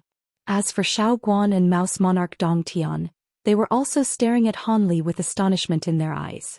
However, compared to Mouse Monarch Dong Tian, Xiao Guan was far more shocked by Han Li's rapid progression. She had met Han Li once before, and back then he had only been at the early body integration stage, so the current situation naturally felt like a dream to her. "I didn't think that I would be visited by acquaintances right after my Grand Ascension stage breakthrough. Fellow Daoist Su, how is fellow Daoist Ice Soul's blood soul?" Han Li asked. Su Qinyu hurriedly repressed her own incredulity as she replied in a respectful manner, "So it really is you, Senior Han. Our matriarch's blood soul left our Su family many years ago, and we haven't received any news from her since then." Han Li was quite taken aback to hear this, and he said, "So she's disappeared again? That's rather surprising. Having said that, even though she's only a blood soul, I'm sure she'll be fine with her body integration stage knowledge and experience." "I certainly hope so. The blood soul is our Su family's only hope of finding our matriarch. If something were to happen to it, then Matriarch Ice Soul most likely won't ever be able to return to our family," Su Qinyu replied with a wry smile. Han Li nodded in response, then turned his attention toward Xiao Guan, upon which a faint smile appeared on his face. "I didn't expect to see you here, fellow Daoist Guan. You don't seem to have aged a day since we last met. Do you know this senior fellow Daoist Black Phoenix?" Mouse Monarch Dong Tian couldn't help but ask in a quiet voice. "Fellow Daoist Han. Oh, it's Senior Han to me now. I didn't think that you would progress to the Grand Ascension cultivator so quickly. Your breakthrough is truly fantastic news for our two races. Fellow Daoist Dong Tian, you've actually heard of Senior Han as well. He's the renowned human cultivator who's been making rapid strides in his cultivation during the past few centuries," Xiao Guan said in a meaningful voice. "What? He's Han Li of the human race? Forgive me, what I meant to say was Senior Han." Mouse Monarch Dong Tian was so stunned to hear this that he was tripping over his own words. "Dong Tian? Could it be that you're Mouse Monarch Dong Tian?" Han Li's heart stirred slightly as he swept his spiritual sense toward the burly man to find that his cultivation base was inferior to that of Xiao Guan, but his aura was extremely subdued, clearly indicating that he had cultivated some kind of extremely profound cultivation art and was not to be looked down on. Mouse Monarch Dong Tian quickly put on a fawning smile and replied, "Indeed, Senior, I am the current leader of the Jade Mouse race. It is truly an honor for me to have witnessed your Grand Ascension stage breakthrough." Han Li carefully inspected Mouse Monarch Dong Tian for a while before suddenly saying something, asking, "Have we met somewhere in the past? Your aura reminds me of a past acquaintance of mine." Mouse Monarch Dong Tian's heart jolted upon hearing this, and his face paled slightly as he hurriedly explained, "Surely you jest, Senior Han. This is the first time that we've met. Perhaps you came into contact with one of my clones during the Myriad Treasure Convention. That clone of mine is extremely adept in transformation techniques, so perhaps you encountered it once but no longer recall the meeting." Instead of prying into the matter any further, Han Li smiled and suddenly changed the subject. "Perhaps so. By the way, why have you two appeared in this place? Don't tell me that you predicted my breakthrough in advance and came here solely to spectate. Fellow Daoist Dong Tian and I are here to do something quite important, namely..." Han Li suddenly cut off Xiao Guan mid-sentence and said in an implacable voice, "Forget it, I have no interest in hearing about your activities. However, I've only just made a breakthrough and I plan to stay here for some time to consolidate my cultivation base. I don't want anyone else to receive news of my breakthrough, so as a safety precaution, I'll ask the two of you to stay at my cave abode for now. After I complete the consolidation process, I'll let you two go." Xiao Guan's heart sank slightly upon hearing this, but her expression remained unchanged as she replied with a smile, "Of course, we'd be honored to stay in your cave abode, Senior." In contrast, Mouse Monarch Dong Tian was rather hesitant, but he also quickly nodded to accept this arrangement. As for the group of Su family cultivators, they naturally didn't dare to raise any objections either. Thus, everyone was led by Han Li back to his cave abode. 4 hours later, Su Qinyu found herself seated on a wooden chair in the hall of the cave abode, providing a recount of some events in an uneasy manner. Han Li was situated on the main seat of the hall, while Silvermoon was sitting on a chair next to him. As the two listened to Su Qianyu's story, both of their expressions gradually became grimmer and grimmer. As for the other Su family disciples and the two demon monarchs, they were nowhere to be seen, and seemed to have been arranged places to stay. After a while, Su Qianyu's recount concluded, and Han Li and Silvermoon couldn't help but exchange a glance. After a lengthy silence, Silvermoon asked with furrowed brows, "Fellow Daoist Su, according to you, the Elder Devil realm separated from our spirit realm 30 years ago, and the devilish army has already retreated out of our spirit realm. So why is that I encountered a group of devilish beings with even a body integration stage elder devil among them not long ago? The majority of the devilish army has retreated out of the spirit realm, but a part of their forces were unwilling to leave, so they decided to stay in the spirit realm. Even though our races managed to quickly defeat these devilish beings, a huge number of them still managed to escape, and there's no lack of devilish lords among them. As such, it would be impossible to hunt them all down in a short time. I was sent here with my brethren to hunt down some low-grade devilish beings hiding in this area, but we ran into a trap set by the devilish beings instead. If Senior Ling Long hadn't stepped in to save us, we would all be dead by now," Su Qianyu explained as a grateful look appeared on her face. "I see. However, prior to my seclusion, the devilish army had already conquered the Wood Tribe's territory. It's not like them to just give up on that territory so easily. What kind of agreement have our races made with the Elder Devil race to convince them to make such a concession?" Silvermoon asked. "I'm afraid that information is not accessible to a lowly deity transformation cultivator like myself. However, I've heard from the seniors of our family that some Grand Ascension stage beings had made a mysterious pact with the 3 devilish patriarchs on behalf of our races, following which the devilish army agreed to retreat out of our spirit realm," Su Qianyu replied. "What kind of pact could convince the 3 devilish patriarchs to abandon the territory they've claimed in the spirit realm?" Han Li murmured to himself in a contemplative manner. "Rest assured, Brother Han, at your current cultivation base, I'm sure you can go directly to either my grandfather or Senior Mo to clarify the situation. In any case, it's fantastic news that the devilish army has given upon on their invasion of our spirit realm," Silvermoon said with a smile. "That's true. Organize a place to stay for Fairy Su, Silvermoon. I'm going to have a chat with an old friend," Han Li suddenly said as he stood up with a smile. "Another old friend? Are you going to see fellow Daoist Xiao?" Silvermoon was rather surprised to hear this. "No, I'm going to see Mouse Monarch Dong Tian," Han Li replied before vanishing from the hall amid a flash of golden light. "When did Mouse Monarch Dong Tian become an old friend? Haven't they only just met for the first time?" Silvermoon was quite perplexed. At the same time, Mouse Monarch Dong Tian was seated in an uneasy manner atop a futon in a quiet secret chamber. All of a sudden, spatial fluctuations erupted, and Han Li emerged amid a flash of golden light. Ironically, the uneasiness on Mouse Monarch Dong Tian's face faded upon seeing Mouse Monarch Dong Tian's arrival, and he said with a wry smile, "So you came after all. Looks like you've been waiting for me. You must have known that you hadn't managed to fool me earlier," Han Li said with a smile, then sat down before Mouse Monarch Dong Tian in a casual manner. Chapter 2193. News about the Centipede. "You've progressed to the Grand Ascension stage and noticed me right away. So of course I wouldn't be deluded enough to think that I could fool you so easily, Senior," Mouse Monarch Dong Tian said with a wry smile. "Hee, I didn't think that the vastly renowned Endless Sky Beast of the human world would be a clone of one of the 7 demon monarchs. That Endless Sky Beast clone of yours sure knows how to keep a secret," Han Li chuckled. Indeed, no one could have imagined that the true body of the Endless Sky Beast would be Mouse Monarch Dong Tian. "I also didn't think that a human cultivator who was far beneath me less than 2,000 years ago would now be a Grand Ascension stage being whom even I have to look up to. Having said that, there's no bad blood between us, and that clone of mine assisted you somewhat in the human world, so I'm sure you're not here to pick a bone with me, right, Senior?" Mouse Monarch Dong Tian asked.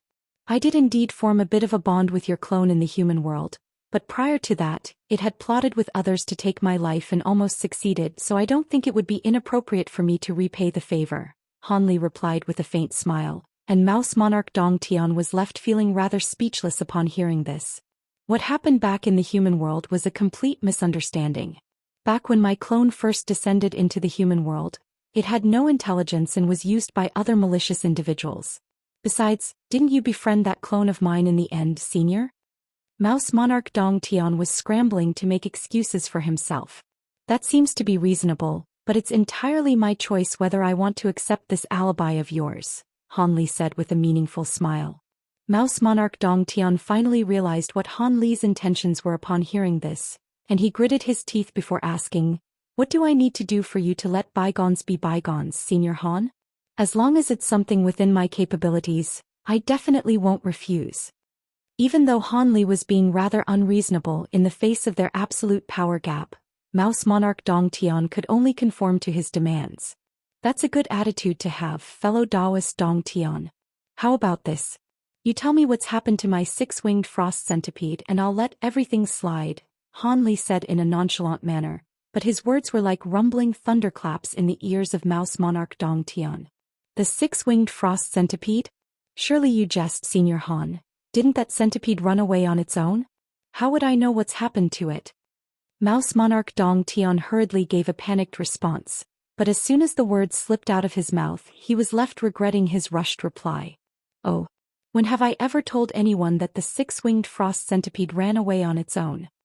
Han Li asked as a hint of a smile appeared on his face. Mouse Monarch Dong Tian's expression darkened significantly and he knew that he couldn't hide things any longer, so he could only heave a resigned sigh as he conceded, "All right, I'll admit that I do know some things about that six-winged frost centipede, but before I divulge this information, I'd like to know how you were able to tell that I've come into contact with that centipede. I don't think I've told anyone about this." "That's quite simple. I'm sure you can guess the reason even if I don't tell you," Han Li replied with a faint smile. Mouse Monarch Dong Tian's brows furrowed slightly upon hearing this, following which a hint of enlightenment quickly appeared in his eyes. "You don't mean? Could it be that the centipede had once accepted you as its master?" "Indeed. Even though that six-winged frost centipede severed our master-servant connection, there's still an extremely feeble spiritual connection between us. You've interacted with it for some time, so some of its aura has inevitably rubbed off on you. Even though it's barely detectable at this point, it's still not faint enough to escape the notice of my spiritual sense," Han Li explained. "I see, but your recent breakthrough must have also contributed to this, right, Senior Han? Otherwise, there's no way that a normal person could sense a hint of residual aura from so many years ago through their spiritual sense. I guess I was simply unlucky to have encountered you at a time like this," Mouse Monarch Dong Tian said with a resigned expression. "All right, I've already told you what you want to know. Tell me about that six-winged frost centipede. I'm sure you wouldn't be foolish enough to lie to me, fellow Daoist. Otherwise, once I find that centipede, I'll be able to easily verify the authenticity of your words," Han Li said in an indifferent voice.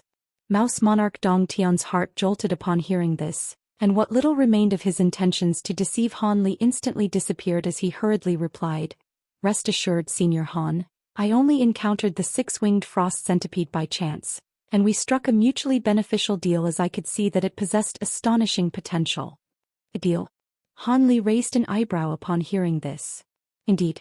I'll have to begin this story by telling you about the reverse spirit True Yin technique, which is an incredibly powerful ability recorded within the Golden Jade Tome. Many years ago Thus, Mouse Monarch Dong Tian began his recount. Han Li sat silently across from him, listening to his story with an unchanged expression, but internally he wasn't quite as calm as he looked.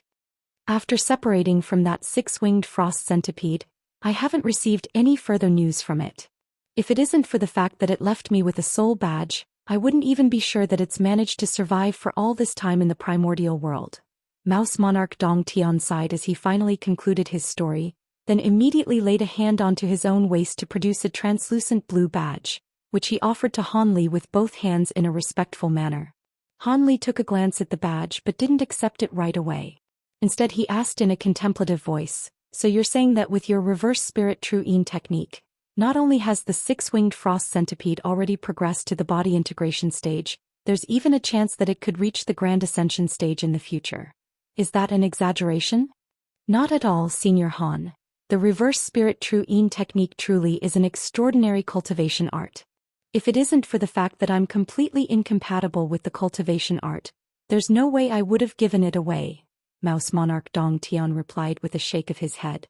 After a brief moment of contemplation, Han Li's expression eased slightly, and he waved a hand through the air to draw the blue badge into his own grasp.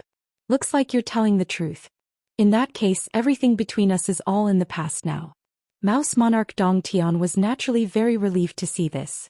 Han Li swept his spiritual sense over the blue badge briefly, then immediately rose to his feet as if he were planning to leave. Mouse Monarch Dong Tian also hurriedly stood up to bid Han Li farewell. However, a thought suddenly occurred to Han Li and he said, "By the way, I don't want anyone else knowing about the six-winged frost centipede." "Rest assured, Senior Han, I swear on my inner demons that I definitely won't tell anyone else," Mouse Monarch Dong Tian replied without any hesitation. "Good. Rest easy here for a while and I'll let you go when the time comes," Han Li said with a pleased smile, then instantly vanished into thin air amid a flash of golden light. In the next instant, Xiao Guan was startled by the sudden appearance of Han Li in another secret chamber, and she immediately stood up to extend a curtsy. Han Li waved a dismissive hand to do away with the unnecessary formalities, then immediately said, "I came here to ask you a question. I hope you can answer me truthfully, Fairy Xiao." "Of course, I'll be sure to tell you everything I know," Xiao Guan replied in a cautious manner. Han Li could see the wariness in Xiao Guan's eyes and he said, "There's no need to worry, I'm not going to ask you any difficult questions. All I want to know is how Dire is doing. I've lost contact with her ever since the devilish tribulation commenced. Is she doing well?" Xiao Guan faltered slightly upon hearing this before replying in a relieved manner.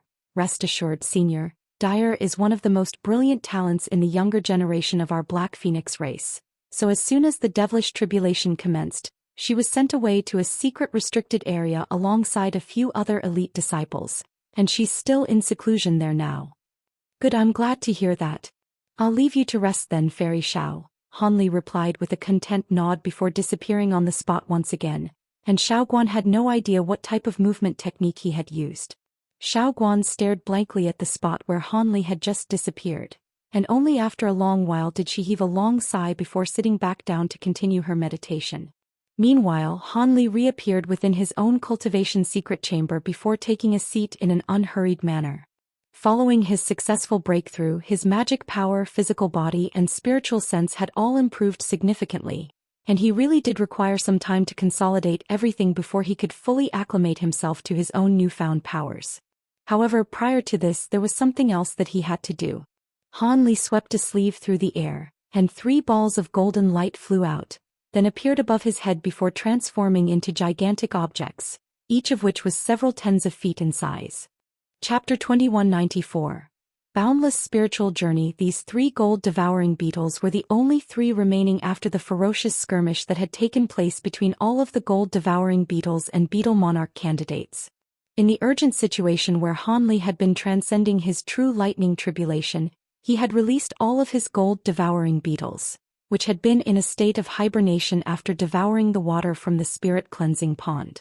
However, they had all been jolted awake by the tribulation, and after consuming much of the black and white ball of lightning, they had begun attacking and devouring one another, which was quite an unexpected and pleasant surprise for Han Li.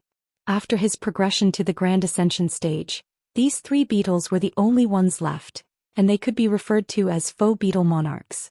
Not only were these 3 faux beetle monarchs far more massive than they had previously been, all of them had lightning-shaped purple patterns on their backs, presenting quite a menacing sight to behold. At the same time, their auras had been significantly enhanced and could virtually compare with that of late body integration cultivators.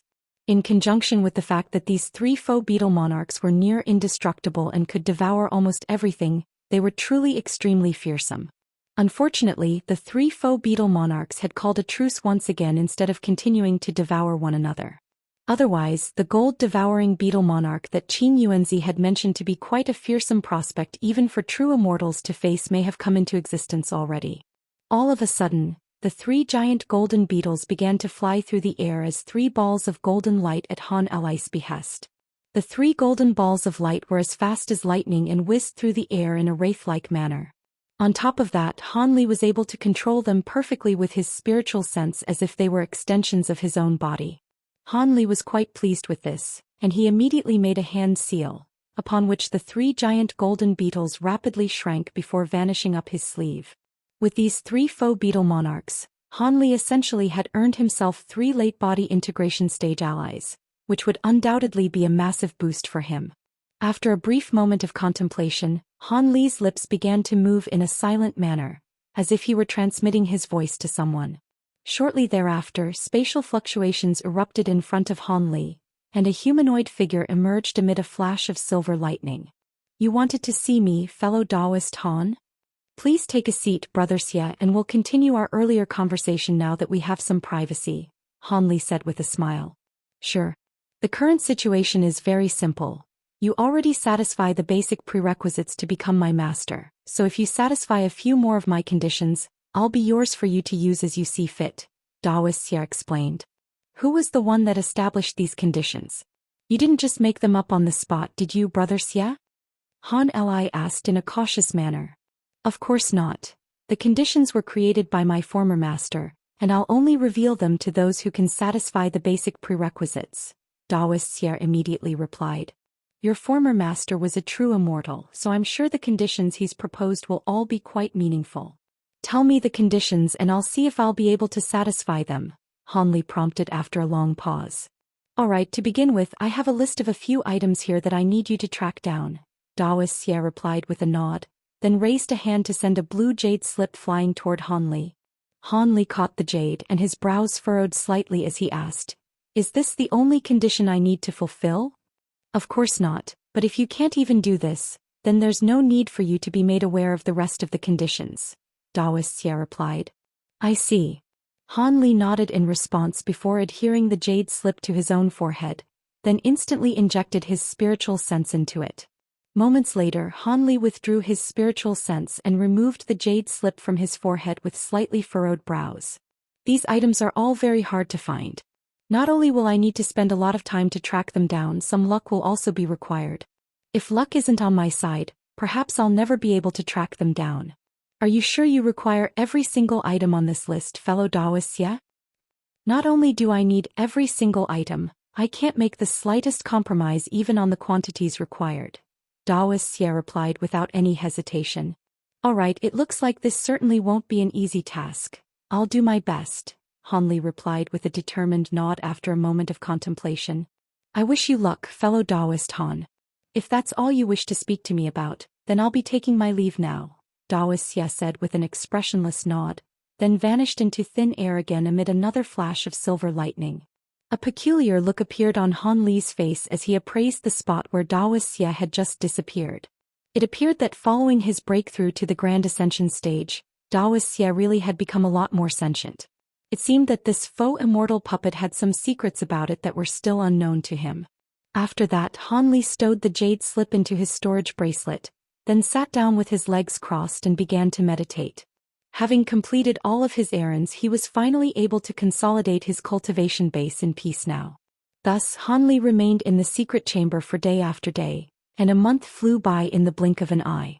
On this day, Han Li suddenly opened his eyes, and 2 bursts of scintillating blue light flashed through his eyes, following which he immediately laid a hand onto his own head. A miniature humanoid figure emerged from the top of his own head amid a flash of golden light, then appeared in the air above him. This was a tiny azure-robed figure that was completely identical to Han Li in appearance. It had a small azure sword strapped to its back, and there was a thumb-sized golden beetle each clinging tightly to its 2 shoulders and chest like 3 shimmering golden pendants. As soon as the miniature humanoid figure appeared, it carefully examined itself, upon which an elated look appeared on its face. All of a sudden, Han Li stood up and extended a slight bow toward the miniature azure figure. Almost at the exact same moment, azure light flashed from Han Li's body, and another azure figure that was identical to Han Li in appearance emerged. This was none other than the spirit body being controlled by Chuer, and the miniature azure figure turned toward the spirit body before instructing in Han Li's voice, "Look after my physical body. I want to try out the Boundless spiritual journey technique now that my nascent soul is complete, and I'll return soon." Immediately thereafter, the miniature azure figure vanished on the spot in a flash.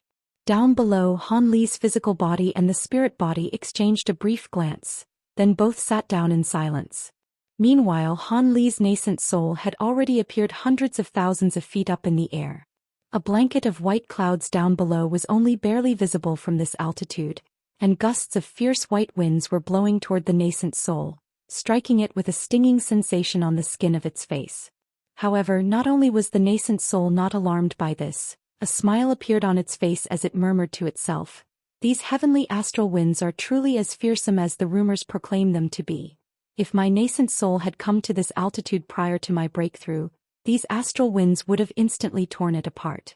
Now, the astral winds are still rather uncomfortable to deal with, but I no longer have to fear them." As soon as its voice trailed off, the nascent soul immediately made a hand seal, and it vanished into the astral winds as a ball of golden light, then began to traverse through the winds at an incredible speed, rising up higher and higher. As the nascent soul ascended, the white winds sweeping through the air around it became more and more fearsome.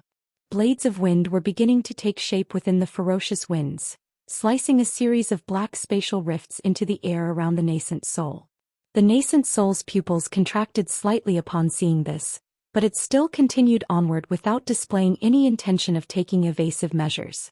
All of a sudden, a blade of wind flashed past the nascent soul, and a thin spatial rift appeared up ahead.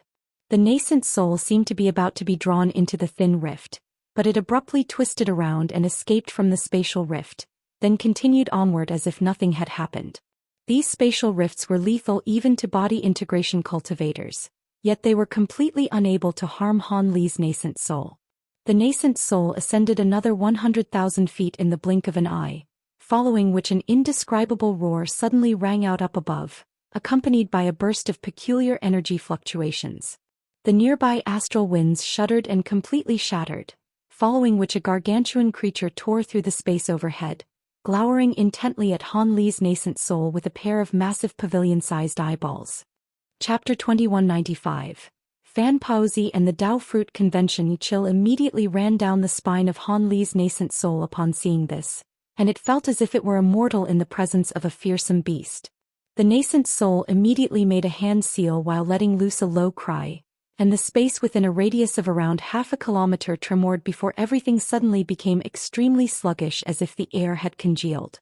Taking advantage of this opportunity, the nascent soul vanished on the spot, then appeared several kilometers away amid a burst of spatial fluctuations before casting a wary gaze toward the gargantuan creature. From a distance, Han Li was finally able to see the true appearance of the massive creature, and he discovered it to be a mountainous menacing head. The head had a pair of purple eyes and a huge golden horn. It was covered in faint silver scales, and had 4 extremely long feelers extending from it. "It's a true dragon," Han Li exclaimed. In the next instant, the giant dragon's head whipped through the air, and the congealed space instantly returned to normal. The dragon's head was still appraising Han Li intently, and it suddenly said in a rumbling voice, "So you're a new Grand Ascension stage fellow Daoist. It looks like this is your first time going on a spiritual journey, right?" "This is indeed my first time on a spiritual journey. Are you a true dragon? Why have you appeared here?" the nascent soul asked in a cautious manner. Your nascent soul is far more consolidated than even most veteran Grand Ascension stage beings, yet there are still wisps of the world's origin chi escaping from it, clearly indicating that it's only recently reached completion. As for myself, I am indeed a true dragon, namely a clear purple dragon. I encountered a powerful foe not long ago, so I had no choice but to hide here for some time. The giant dragon's head chuckled in a truthful manner. Immediately thereafter, a gargantuan body the size of a mountain range forced its way out of the space behind the massive dragon's head. Sure enough, it was a colossal dragon covered in shimmering silver scales, but its body was riddled with wounds and missing large patches of scales, clearly looking very much worse for wear. Han Li faltered slightly upon seeing this, and he was forced to avert his gaze as scintillating light radiated from the scales of the silver dragon. All of a sudden, the gargantuan creature disappeared, and in its place stood a young man who appeared to be around 16 years of age, appraising Han Li with a faint smile. "Greetings, fellow Daoist. My name is Fan Paozi. May I know your name? I am an acquaintance of fellow Daoist Imo of your human race." So you're acquainted with Brother Imo.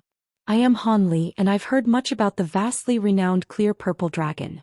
The enemy that you were referring to must be quite an extraordinary being as well to have inflicted these wounds upon you, Han Li's nascent soul replied. Normally I would have stayed far away from that seven-headed owl, but unfortunately I came here for an extremely important item that I couldn't give up on, so I had no choice but to face it in battle. As a result, I sustained some rather severe injuries and lost some of my true scales, but I also managed to smash 2 of its 7 heads, the silver-robed young man said in a nonchalant manner. Han Li's heart jolted slightly upon hearing this. I see, so you were battling a 7-headed owl. That's one of the rare true spirits known for its intense bloodlust, so it's quite extraordinary that you were able to defeat it, Brother Fan. I didn't exactly defeat it, it was just a lose-lose battle. The 7-headed owl was extremely ferocious, but wasn't very intelligent, so I was able to obtain the item I came for using a little trick. If it hadn't been unavoidable, there's no way I would have engaged such a bloodthirsty creature in battle, Fan Paozi said in a smug manner. Then I'll have to congratulate you on obtaining your new treasure, Han Li's nascent soul said as it cupped its fist in a salute. Thank you, Brother Han. By the way, the 7-headed owl is still dwelling in a nearby realm. How about we join forces to kill it once and for all? Judging from how powerful your nascent soul is, you must be far more formidable than the average Grand Ascension stage being. If we combine our powers, there's a very good chance we'll succeed. If we do manage to kill it, I'll give you the inner core and consume its flesh and blood to help myself recover. What do you think? Fan Paozi proposed. Surely you jest, Brother Fan. A rookie Grand Ascension stage being like me is far from ready to face such a fearsome true spirit. Han Li's nascent soul immediately refused with a shake of its head.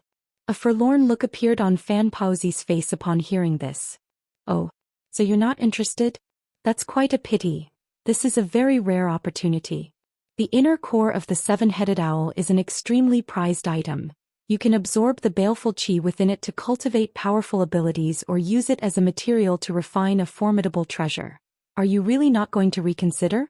Even if you don't have any use for the inner core, there will be many people keen to exchange valuable treasures for it.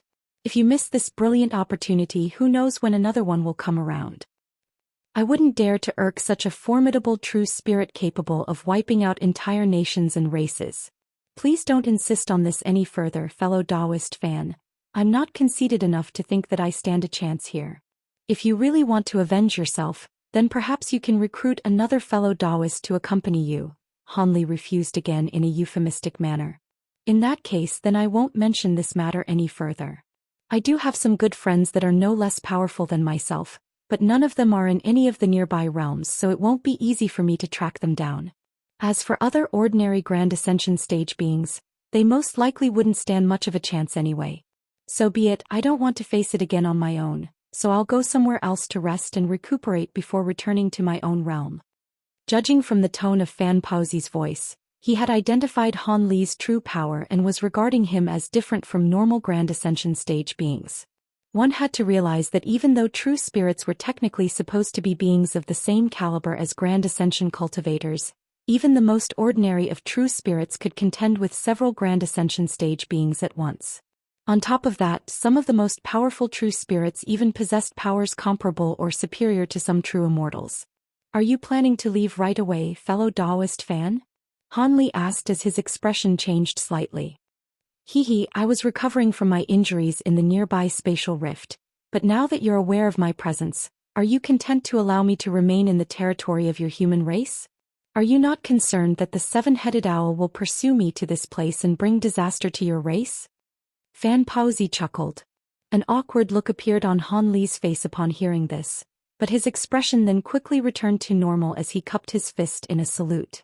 If that 7-headed owl really does come here, then our human race will be in great peril, so I won't keep you any longer.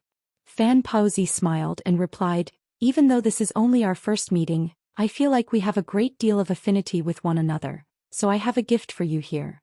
Immediately thereafter he suddenly opened his mouth to release a ball of silver light that flew directly toward Han Li. Han Li faltered slightly upon seeing this, then made a grabbing motion to draw a flat disc into his own grasp. He looked down at the object to find that it was a shimmering silver scale, and his heart stirred slightly as he asked, "What is this, fellow Daoist fan?" Grand Elder Jin Long of our True Dragon race will be holding a Dao Fruit Convention on our True Dragon Island in a few centuries, and all true spirits as well as some select Grand Ascension stage beings will be eligible to attend the convention. There are some true dragons such as myself who have the right to extend invitations to several people, and that scale acts as the invitation letter to the event. Shortly before the convention is held, the exact time and location will be displayed on the scale, and you can attend if you have the time to do so, Fan Paozi explained with a smile. Han Li's nascent soul swept its spiritual sense over the scale, and after ascertaining that there were no issues with it, the nascent soul replied, "The Dao Fruit Convention, eh? Thank you for your kind invitation, Brother Fan." Immediately thereafter, the silver scale vanished as a ball of silver light from Han Li's grasp. A hint of amusement flashed through Fan Paozi's eyes at the sight of how carefully Han Li was treating the scale, and he continued, "I hope to see you again on True Dragon Island. By the way, even though you're a Grand Ascension stage being and can release your nascent soul out of your body, it would be best not to display this ability in front of some powerful beings unless it's absolutely unavoidable. According to my knowledge, many true spirits view Grand Ascension stage nascent souls as delicacies, and to them the more consolidated a nascent soul is, the more delicious they'll be, haha." After that, Fan Paozi burst into laughter and reverted back to his giant true dragon form amid a flash of silver light, then disappeared into thin air with another flash of silver radiance. Chapter 2196. Return. Han Li's expression eased slightly at the sight of Fan Paozi's departure, but a hint of concern then appeared in his eyes as he considered what Fan Paozi had just said. After a short while, Han Li's nascent soul descended from above as a streak of azure light. Not long after that, spatial fluctuations erupted within the secret chamber of his cave abode, and the nascent soul re-emerged. Han Li's physical body and the spirit body both stood up upon seeing this, and at the same time Han Li's physical body closed its eyes, and his nascent soul quickly vanished into the head of the body as a streak of azure light. All of a sudden, purplish-golden light flashed erratically from Han Li's body, and a series of silver spirit patterns appeared on his skin. Han Li then reopened his eyes, upon which the spirit body immediately approached him before vanishing into his body as a streak of azure light. Han Li stood still on the spot, and only after a long while did he gently flex his neck from side to side as he murmured to himself, "As expected, my nascent soul really has become more resolute than before. It seems that not only can spiritual travel be used in battle against enemies, it can also be directly used for cultivation." After that, Han Li sat back down onto the ground, then flipped a hand over to produce the silver scale again. Han Li gently stroked the scale with his finger for a moment, and a contemplative look appeared on his face. In the past he had read about the True Dragon Island that Fan Paozi had just spoken of, and apparently, the island was very strange in that it existed in a unique space that was situated in several realms at once. There were all types of living beings on the island, most of which were Daoists, but there were also over 10 true spirits on the island, most of which were true dragons, which was why it was known as True Dragon Island. However, this was the first time he had heard about this Dao Fruit Convention. He would have to inquire Mo Jianli and some others about this to see if they knew any details about the event before deciding whether he was going to attend. Having made up his mind, Han Li exhaled, and the silver spirit patterns on his body instantly formed dozens of miniature formations on his skin. Immediately thereafter, bursts of white mist surged out of the formations in a frenzy, inundating Han Li's entire body. Moments later, the entire secret chamber was filled with this white mist, and a string of cracks and pops rang out incessantly from within it. Thus, Han Li continued to cultivate in his secret chamber. 2 months later, the door of the secret chamber was opened once again amid a dull thump, and Han Li emerged from within with a calm expression.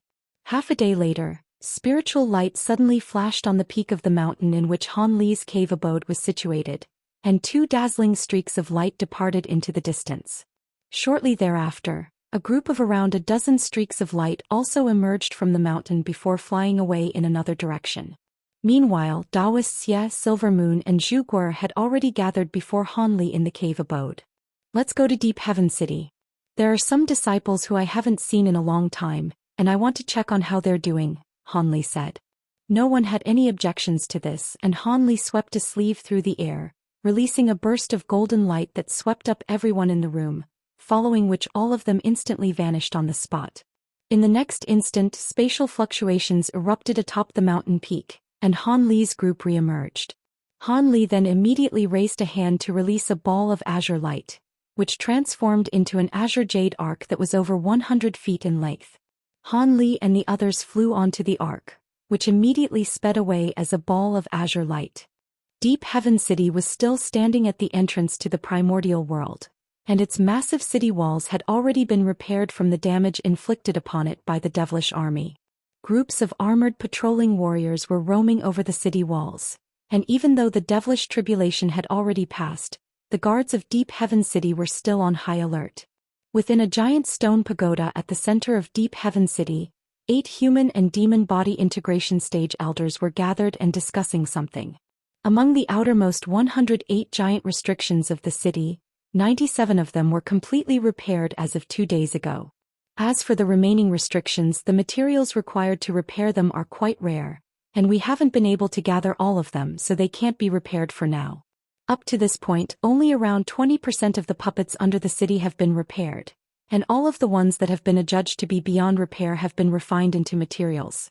The 100,000 new puppets that we commissioned the Hidden Fortune Pavilion to craft have already arrived a month ago, and the 3,080 cloud pavilions of the city have already been fully repaired. A silver-haired elderly man was currently in the process of delivering a report to everyone else. Even though Deep Heaven City had managed to withstand the invasion of the devilish army, the damage and losses sustained by the city had been enormous. Even after so many years, the city still hadn't recovered to its former state prior to the devilish tribulation, and this was very concerning to the panel of elders. Following the devilish tribulation, the relationship between the human and demon races and the neighboring races had become rather tense. In particular, the Wood tribe had already been split up and become subsidiaries to the other races, and every race was eagerly eyeing the former territory of the Wood tribe. However, no one dared to immediately take over this territory in fear of being targeted by the other races. Thus, the nearby races had begun sending people to the border they shared with the Wood tribe territory in order to slowly encroach upon this area. Under these circumstances, it wouldn't be a surprise at all to see another war break out between the human and demon races against the other neighboring races. If that were to happen, Deep Heaven City would most likely be the site where the conflict would take place, so it was naturally imperative to repair all of the city's defenses. After a long while, the silver-haired elderly man finally completed his report, and during this process, all of the other elders had listened carefully, occasionally raising a question or two, all of which were patiently answered by the elderly man. Our city's defenses are still rather weak at the moment, but everything will recover within 20 years at most. When that time comes, we'll have nothing to fear even if we have to battle the other neighboring races again. Brother Gu, let's discuss the other matters next, a golden-robed elderly monk suddenly said with a smile. The monk was none other than Buddhist monk Jin Yu, while the silver-haired elderly man was naturally Elder Gu of Deep Heaven City. Aside from the progression in the city's repairs, I gathered all of you here today to discuss several other important matters as well, one of which will involve the Holy Island Envoys, who will be arriving at our city soon, Elder Gu sighed. What? So the Holy Island really has sent people to our city? Looks like they're determined to get their hands on that person. A stir immediately ran through the group of body integration stage elders upon hearing this. What do we do? The person the Holy Island wants is a disciple of that man. So be it, seeing as the Holy Island has sent envoys to our city, we'll just have to hand over that man's disciple. After all, even our Deep Heaven City won't be able to directly oppose the Holy Island, a golden-faced burly man said with furrowed brows. You sure make it sound simple. Have you forgotten that man's powers and the contributions he made to our city? If we hand over his disciple, who is going to deal with him once he returns? Are you going to volunteer? A purple-haired woman countered in a cold voice. We've already turned down the Holy Island on several occasions with different excuses. If we continue to refuse to cooperate, the Holy Island envoys will most likely cause trouble directly for our panel of elders. That person is indeed more powerful than all of us, but it's not like he'd dare to oppose the Holy Island, so I still think we should hand over his disciple, the golden-faced man insisted with a solemn expression. The Holy Island is not an entity that we can mess with, but have you forgotten that that man is currently attempting a Grand Ascension stage breakthrough? If he succeeds and returns, only to find that we've handed over his disciple. Have you considered what would befall our city? A silver-masked woman asked in a cold voice. Ah, I know that you share some ties with that man, Fairy Silverlight, but this is a matter that concerns our entire city, so it's best not to let individual ties cloud your judgment. Besides, countless fellow Daoists from our human and demon races have attempted Grand Ascension stage breakthroughs in the past, but how many of them have succeeded? The golden-faced man replied with a shake of his head. Everyone else exchanged hesitant glances upon hearing this, but the silver-masked woman continued in a cold voice. Even if the chances of making a Grand Ascension stage breakthrough are very slim, have you forgotten about those rumors? The golden-faced man's expression changed slightly upon hearing this, but he didn't immediately offer a response. Are you referring to the rumor that fellow Daoist Han is being held in high regard by both Senior Ao Shao and Senior Mo Jianli? Buddhist monk Jin Yu asked. Chapter 2197. Holy Island Envoys. The person being discussed by the elders was none other than Han Li, and those who were supporting handing over Han Li's disciple immediately fell silent upon hearing what Buddhist monk Jin Yu had just said. As the only two Grand Ascension stage beings in the two races, Ao Shao and Mo Jianli's influence outstripped even that of the Holy Island. If it weren't for the fact that a rule had been established in ancient times, stating that Grand Ascension stage beings were prohibited from interfering with the general affairs of the Holy Island, no one would bat an eyelid even if Mo Jianli and Ao Shao were to take over control of the Holy Island. Now that these two Grand Ascension stage beings had been introduced into the conversation, no one dared to express any opinions, and the entire hall suddenly fell completely silent. I have verified this rumor in person. Apparently, our two seniors believe that fellow Daoist Han is the one who's most likely to progress to the Grand Ascension stage among our two races, which is why they hold him in such high regard. On top of that, Fairy Ling Long, who is a direct lineal descendant of Senior Ao Shao, is currently in seclusion with fellow Daoist Han for some reason. If we were to irk fellow Daoist Han, the outcome may not be much better for us than opposing the Holy Island, Buddhist monk Jin Yu said in a grim voice. Different expressions appeared on everyone's faces upon hearing this, and it was clear that they weren't going to be reaching a consensus anytime soon. Not necessarily. The Holy Island is asking for that disciple of fellow Daoist Hans for the future of our two races. According to the Holy Island, fellow Daoist Du, who has been in seclusion on the Holy Island for over 10,000 years, has come out of seclusion as a late body integration cultivator, and he's also cultivated the peerless Buddhist ability, the evil vanquishing arts, to the paramount level. With his powers and the supplementary pills and treasures provided by the Holy Island, there's a roughly 20% chance that he'll be able to break through the Grand Ascension stage bottleneck. It's just that they don't have any potent measures against the true lightning tribulation, and the people on the Holy Island were somehow made aware of the fact that fellow Daoist Han's disciple possesses the extremely rare recessive lightning spiritual root, which can help one withstand lightning tribulations. As such, they're determined to bring him to the island to assist fellow Daoist Du in transcending his true lightning tribulation. If we can add a Grand Ascension stage being to our two races for doing this, I'm sure Senior Mo Jianli and Senior Ao Shao will be extremely pleased. And fellow Daoist Han wouldn't be able to blame us either, a black-robed man said in an emotionless manner. You're right, Brother Yin.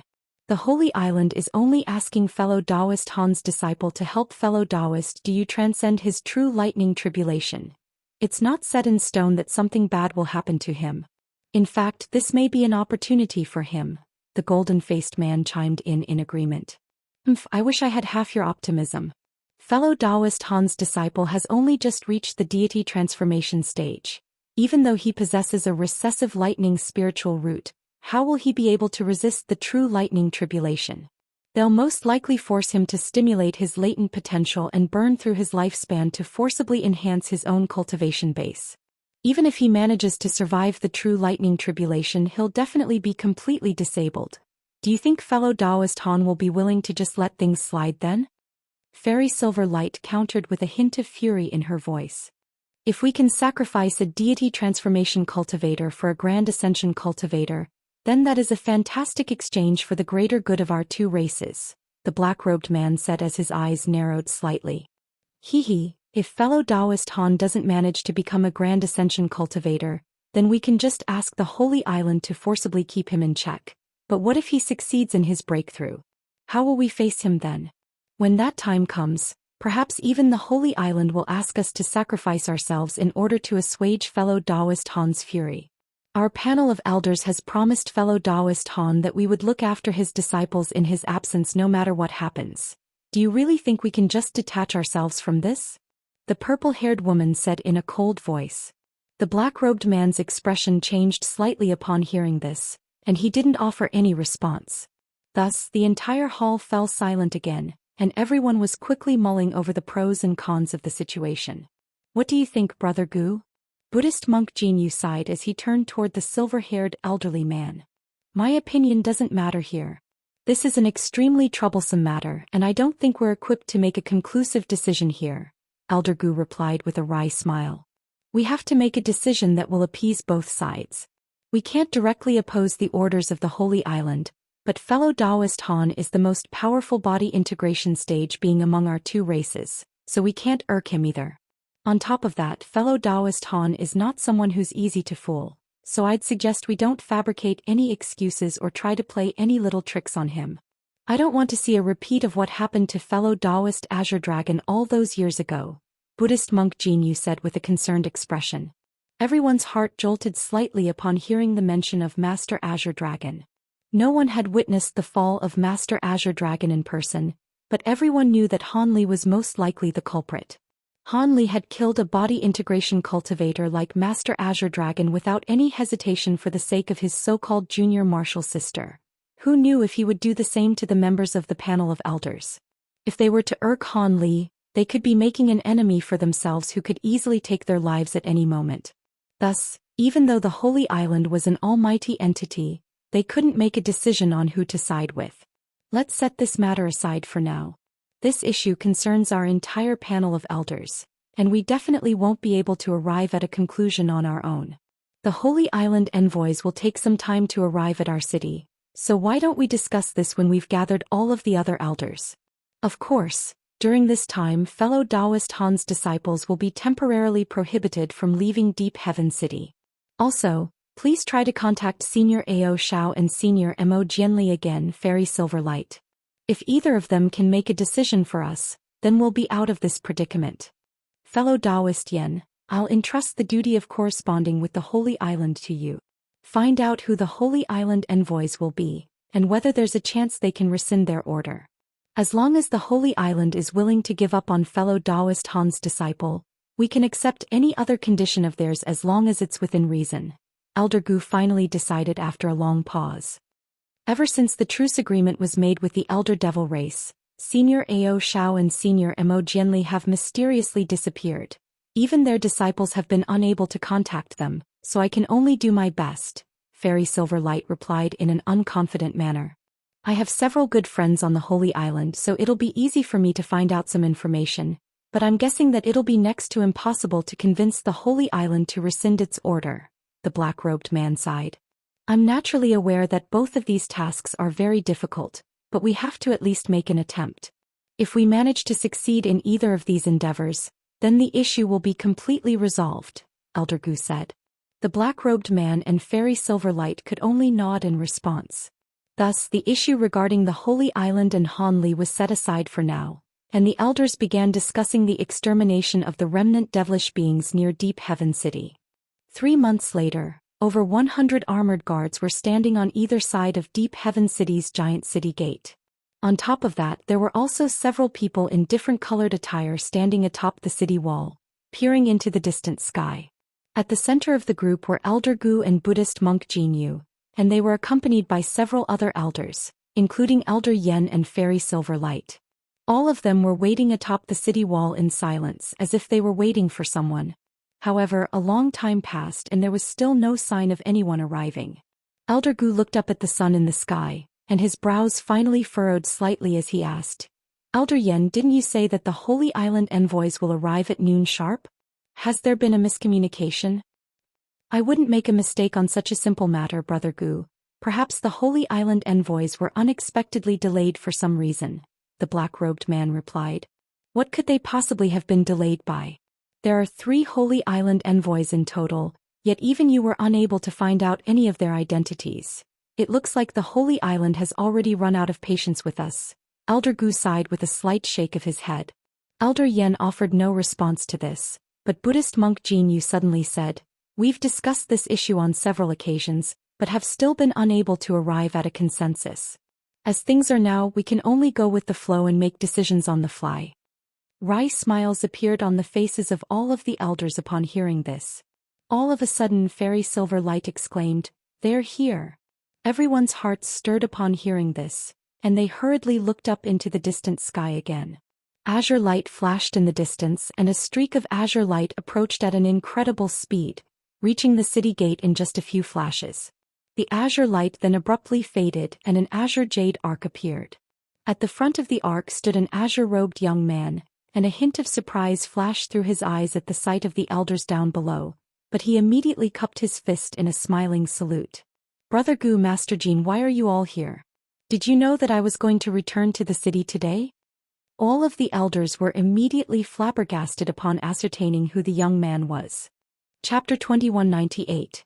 Do you? The young man was naturally none other than Han Li, who had finally arrived back at Deep Heaven City after traveling for close to half a year. At this moment, a man and two women also emerged from the cabin of the Ark. They were Silver Moon, Daoist Xie and Zhu Guo. A hint of surprise also flashed through Silver Moon's eyes at the sight of the elders on the city wall. Elder Gu finally returned to his senses, and even though he was feeling very apprehensive internally, he still put on a smile and returned Han Li's salute. "It's fantastic news for our city that you've returned, Brother Han, but we were actually unaware of your return and are waiting for someone else.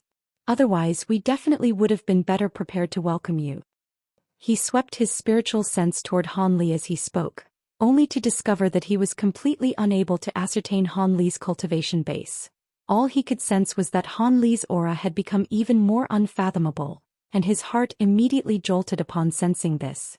Even though he didn't know the outcome of Han Li's breakthrough attempt, it was clear that he had become significantly more powerful nonetheless. All of the other elders also attempted to detect Han Li's cultivation base, but with their spiritual sense, there was obviously no way they would be able to glean anything unless Han Li explicitly released his Grand Ascension stage spiritual pressure. Thus, everyone was left feeling quite uneasy and the smiles they put on were rather forced. Han Li could see how unnatural everyone's expressions were and his heart stirred slightly, but his own expression remained unchanged as he said, "I see. It must be quite an important guest for all of you to be gathered here and welcome. Could it be one of Senior Mo Jianli or Senior Ao Shao?" "I'm afraid not. It's been a while since we've lost contact with those two seniors," Elder Gu said in a slightly hesitant voice as his smile faded slightly. Even with his wealth of experience, he was unsure of whether he should disclose the matter about the Holy Island Envoys. Fortunately for him, there was no need for him to mull over this issue any longer, as right at this moment, a vast expanse of five-colored light came surging forth from the distance. It appeared to be moving quite slowly, but it arrived above the city in just a few flashes, revealing a pristine white giant arc that was around 5 times larger than Han Li's jade arc. Han Li faltered slightly upon seeing this, then cast his gaze toward the giant arc to find that there were around a dozen people standing on it, and the trio at the forefront possessed auras far superior to those of the people behind them. The trio was comprised of a yellow-haired and green-eyed man who appeared to be in his 30s, a graceful and refined white-robed young man, and a hideous dark-skinned woman. Han Li swept his spiritual sense over the trio and immediately detected that the yellow-haired man and dark-skinned woman were both at the mid-body integration stage, while the white-robed young man was at the pinnacle of the late-body integration stage, seemingly ready to commence a Grand Ascension stage breakthrough at any moment. However, what drew Han Li's attention the most was the massive holy character engraved upon the surface of the giant white arc.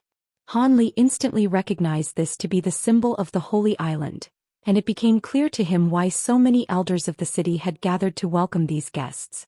However, it was quite an uncommon occurrence for the Holy Island to send envoys to Deep Heaven City, and the expressions that the elders of the city had displayed earlier were quite suspicious.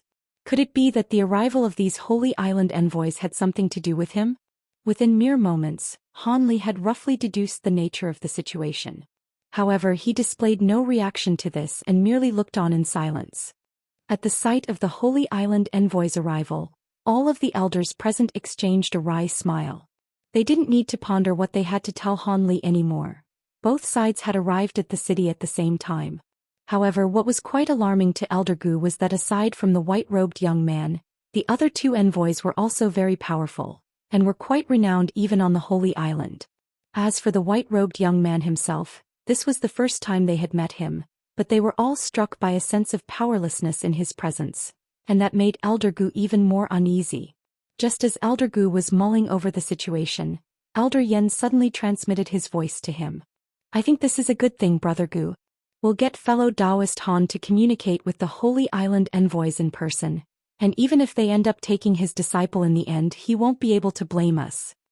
Elder Gu's expression changed slightly upon hearing this, and he stole a glance at Han Li to find that Han Li was currently appraising him with a hint of a smile on his face. His heart immediately jolted at the sight of this, and he merely nodded in a seemingly casual manner instead of transmitting his voice in response. At this moment, Buddhist monk Jin Yu extended a salute toward the 3 body integration cultivators on the giant ark, and said, "Greetings, envoys of the Holy Island. My name is Jin Yu." "Ah, so you're the vastly renowned Buddhist monk Jin Yu. I am Du Yu, and it's an honor for me to make your acquaintance," the white-robed young man said with a smile. The other envoys remained silent, and it was clear that the white-robed young man was their leader. Elder Gu's expression changed drastically upon hearing this. Are you the fellow Daoist who's planning to attempt a Grand Ascension stage breakthrough on the Holy Island?" Buddhist monk Jin Yu was also quite surprised to hear this. "You must be fellow Daoist Gu, right? I have only recently emerged from seclusion on the Holy Island, and I do indeed plan to attempt a breakthrough soon. However, I'll require your city's cooperation for this objective," Du said in a modest manner. Elder Gu's lips twitched slightly upon hearing this, and he took another quick glance at Han Li as countless thoughts flashed rapidly through his mind. "Our city will be sure to cooperate with the Holy Island to the best of its abilities, but this is not a good place to talk. Let's return to the city first." "After you, Brother Han." "Fellow Daoist Du, Brother Han? Could it be that this fellow Daoist is?" Du Yu's expression changed slightly upon hearing this, and he immediately cast his gaze toward Han Li. Du had already noticed Han Li, and he could sense an extremely unsettling hint of pressure emanating from Han Li's body.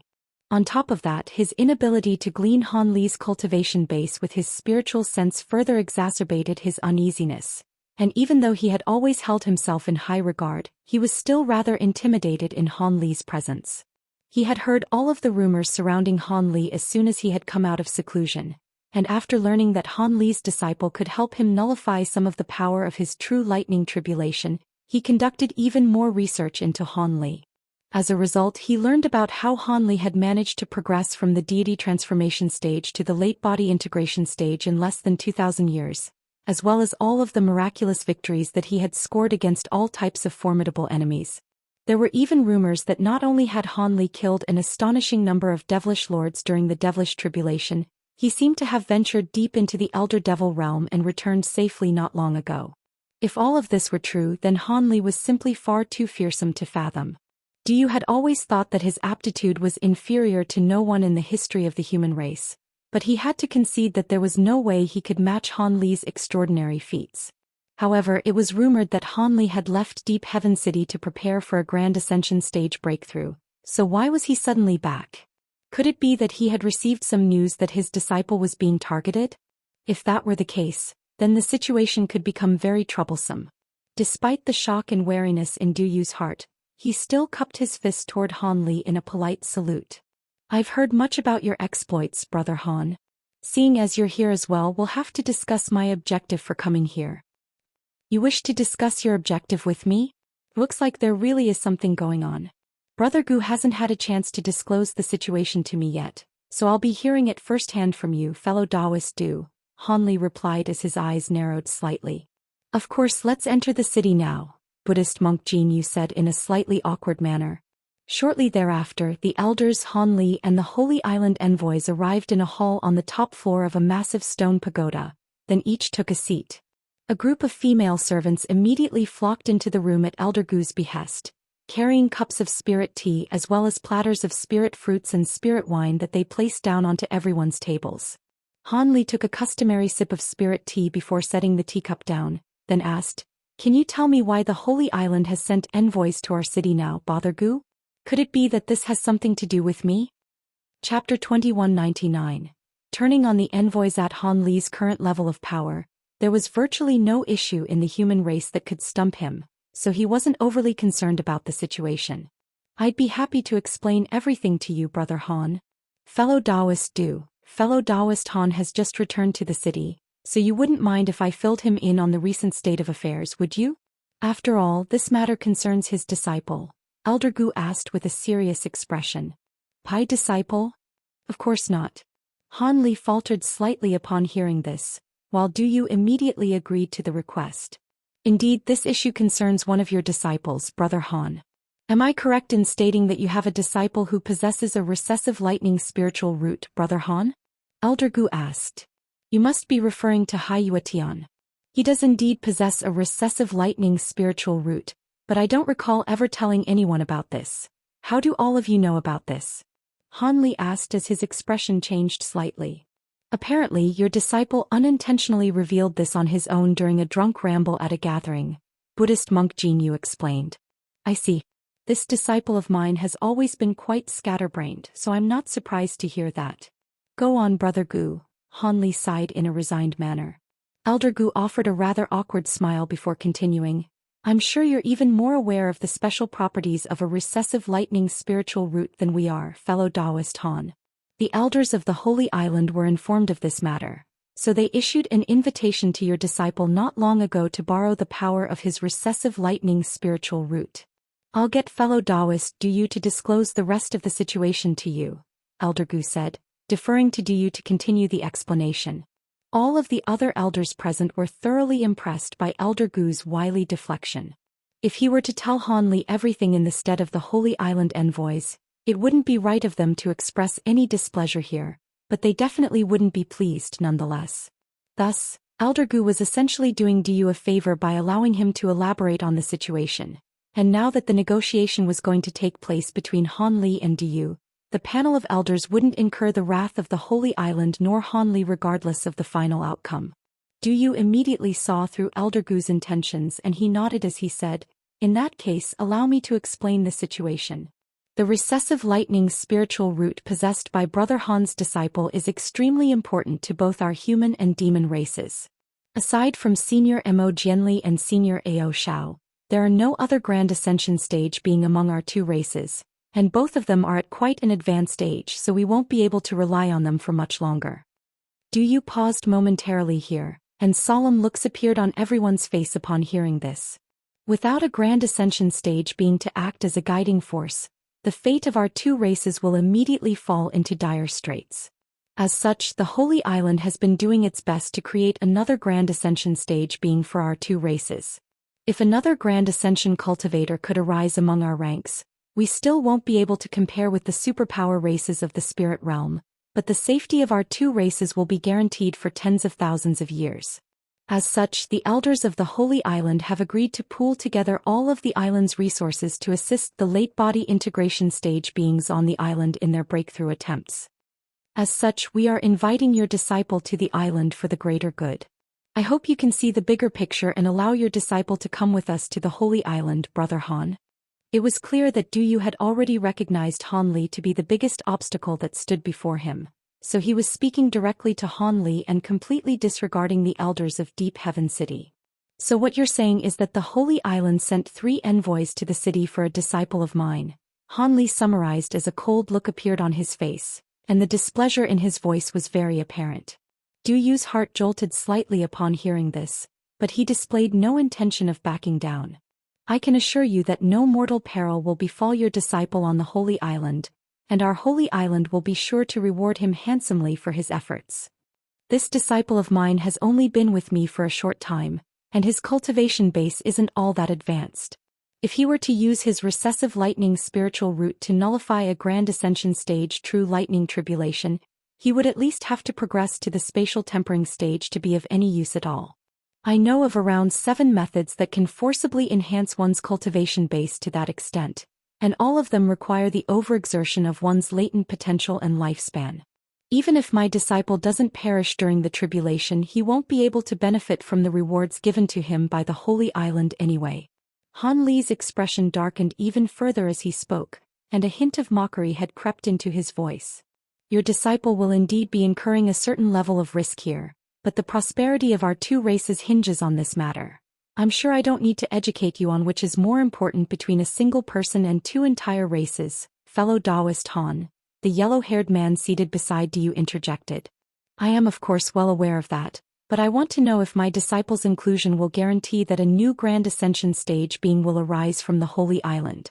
If you can swear that on your inner demons, then I'd be happy to let him go with you.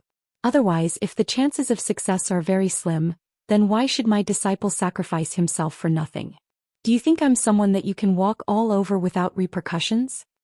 Han Li had done away with all semblance of pleasantries at this point. The three Holy Island envoys' expressions all became quite strained upon hearing this, while the elders of the city exchanged a few glances before choosing to continue to remain silent. It was clear that the panel of elders had decided that they were going to take no further part in this issue. Brother Han, I think that if your disciple can increase the chances of a new Grand Ascension stage being arising among our two races even by just a sliver, then it's not a sacrifice for nothing. You're not planning to completely disregard the orders of the Holy Island and the entirety of our two races, are you?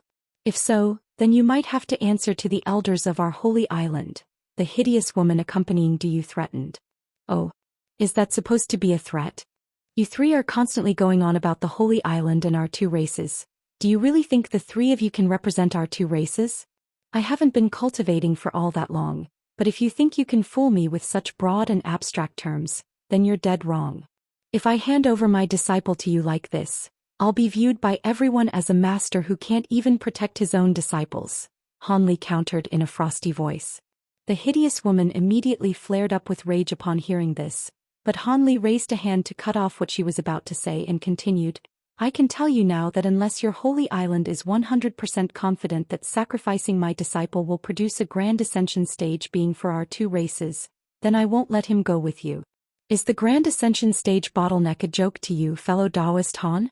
If it were that easy to produce Grand Ascension stage beings, then there would be far more of them in our two races than there currently are. You're being extremely unreasonable here, Brother Han. Do you had also run out of patience at this point? You want me to sacrifice my disciple for nothing, yet you're calling me unreasonable? I can see that you're quite a powerful cultivator, fellow Daoist Du. You must be one of the candidates selected by the Holy Island for a Grand Ascension stage breakthrough, right?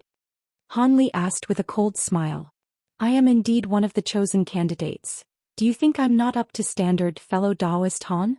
Du asked as a cold look flashed through his eyes. That's not for me to decide. However, seeing as you're doing everything for the greater good, would I be correct to assume that you'd be willing to offer all of your treasures and pills to help me when I attempt my Grand Ascension stage breakthrough? If you can truthfully say that you'd be willing to do that, then I have nothing to say, Han Li replied in an expressionless manner. This question clearly caught Du off guard, and he faltered momentarily before replying in an awkward manner. I'm afraid that I can't do that, fellow Daoist Han. The pills and treasures provided to me for my breakthrough attempt were all prepared by the Holy Island, so I don't have the right to give them to anyone else. That's quite a pity. Seeing as you're not willing to make sacrifices for the so-called greater good, then don't even think about sacrificing my disciple. If that's all you want to discuss with me, then you can return to the Holy Island now, Han Li said with a mocking expression as he gave a dismissive wave of his hand. The expressions on the faces of the three envoys darkened even further upon hearing this. Brother Gu, Master Jinyu, both of you are on friendly terms with fellow Daoist Han. Would you be able to persuade him? If I don't return to the Holy Island with fellow Daoist Han's disciple, neither your city nor I would be able to answer to the elders, Du said in a meaningful voice. Elder Gu cursed Du internally for involving him in this matter again, and after a long hesitation he finally said with a wry smile, It's not really my place to be interfering with this matter. How about both sides comprise slightly? Chapter 2200, Bullying the Weak. What do you mean by that, fellow Daoist Gu? Du asked in a perplexed manner. Neither of you is willing to comply with the other, so why don't you each compromise a little? Seeing as fellow Daoist Du is determined to take Brother Han's disciple back to the Holy Island, Then why don't you accompany them as well, Brother Han? If you feel that they're doing anything inappropriate, then you can immediately intervene. With your powers and reputation, I'm sure the elders of the Holy Island would be inclined to heed your advice, Brother Han. Elder Gu proposed in a cautious manner. That's a good idea. You can accompany us to the Holy Island if you wish to do so, fellow Daoist Han. Do you agree? After a brief moment of contemplation. There's no need for that. Seeing as Brother Gu would like me to make a compromise, then that's what I'll do. If one of you 3 envoys can withstand a single attack from me, then I'll let you take my disciple. If not, hee. Han Li chuckled coldly as his eyes narrowed slightly. What? How dare you belittle us like this, fellow Daoist Han? Even with Du Yu's steadfast nature, he couldn't help but flare up with fury. The hideous woman and yellow-haired man were also enraged to hear this. Do you not trust me? Would you like me to swear an inner demon vow as well? Han Li asked. Du Yu's rage quickly subsided, and he immediately began to consider exactly what Han Li was intending to do here. There's no need for that. I'm sure you're a man of your word, fellow Daoist Han. He certainly didn't believe that Han Li was doing this as a compromise, but he was even more unconvinced that the 3 of them wouldn't even be able to withstand a single attack from Han Li. The elders of Deep Heaven City also exchanged a few bewildered glances upon hearing this. They were aware that Han Li was virtually the most powerful being in the entire spirit realm below the Grand Ascension stage, but they also didn't believe that Du Yu's trio wouldn't even be able to withstand a single attack from him. Elder Gu and Buddhist monk Jin Yu quickly exchanged a glance, and just as the former was about to say something, Fairy Silver Light suddenly transmitted her voice to them. Elder Gu's expression changed slightly upon hearing what she had to say, and he cast a quick glance toward Silver Moon, who was sitting beside Han Li, and decided to remain silent in the end. Meanwhile, Du was appraising Han Li with a dark expression, and only after a long while did he finally reply, "Seeing as you insist on settling this with violence, then I'll be one to face your attack. I want to see just how you plan to defeat me with just a single attack." After discovering that the elders of Deep Heaven City were determined to adopt a neutral stance, Du decided to accept Han Li's proposal in the end. Even though he was rather suspicious of Han Li's conceited display, he was even more confident in his own powers. With the powerful Buddhist cultivation art that he had mastered and the treasures in his possession, he was confident that he would be able to withstand an attack from a cultivator of the same caliber.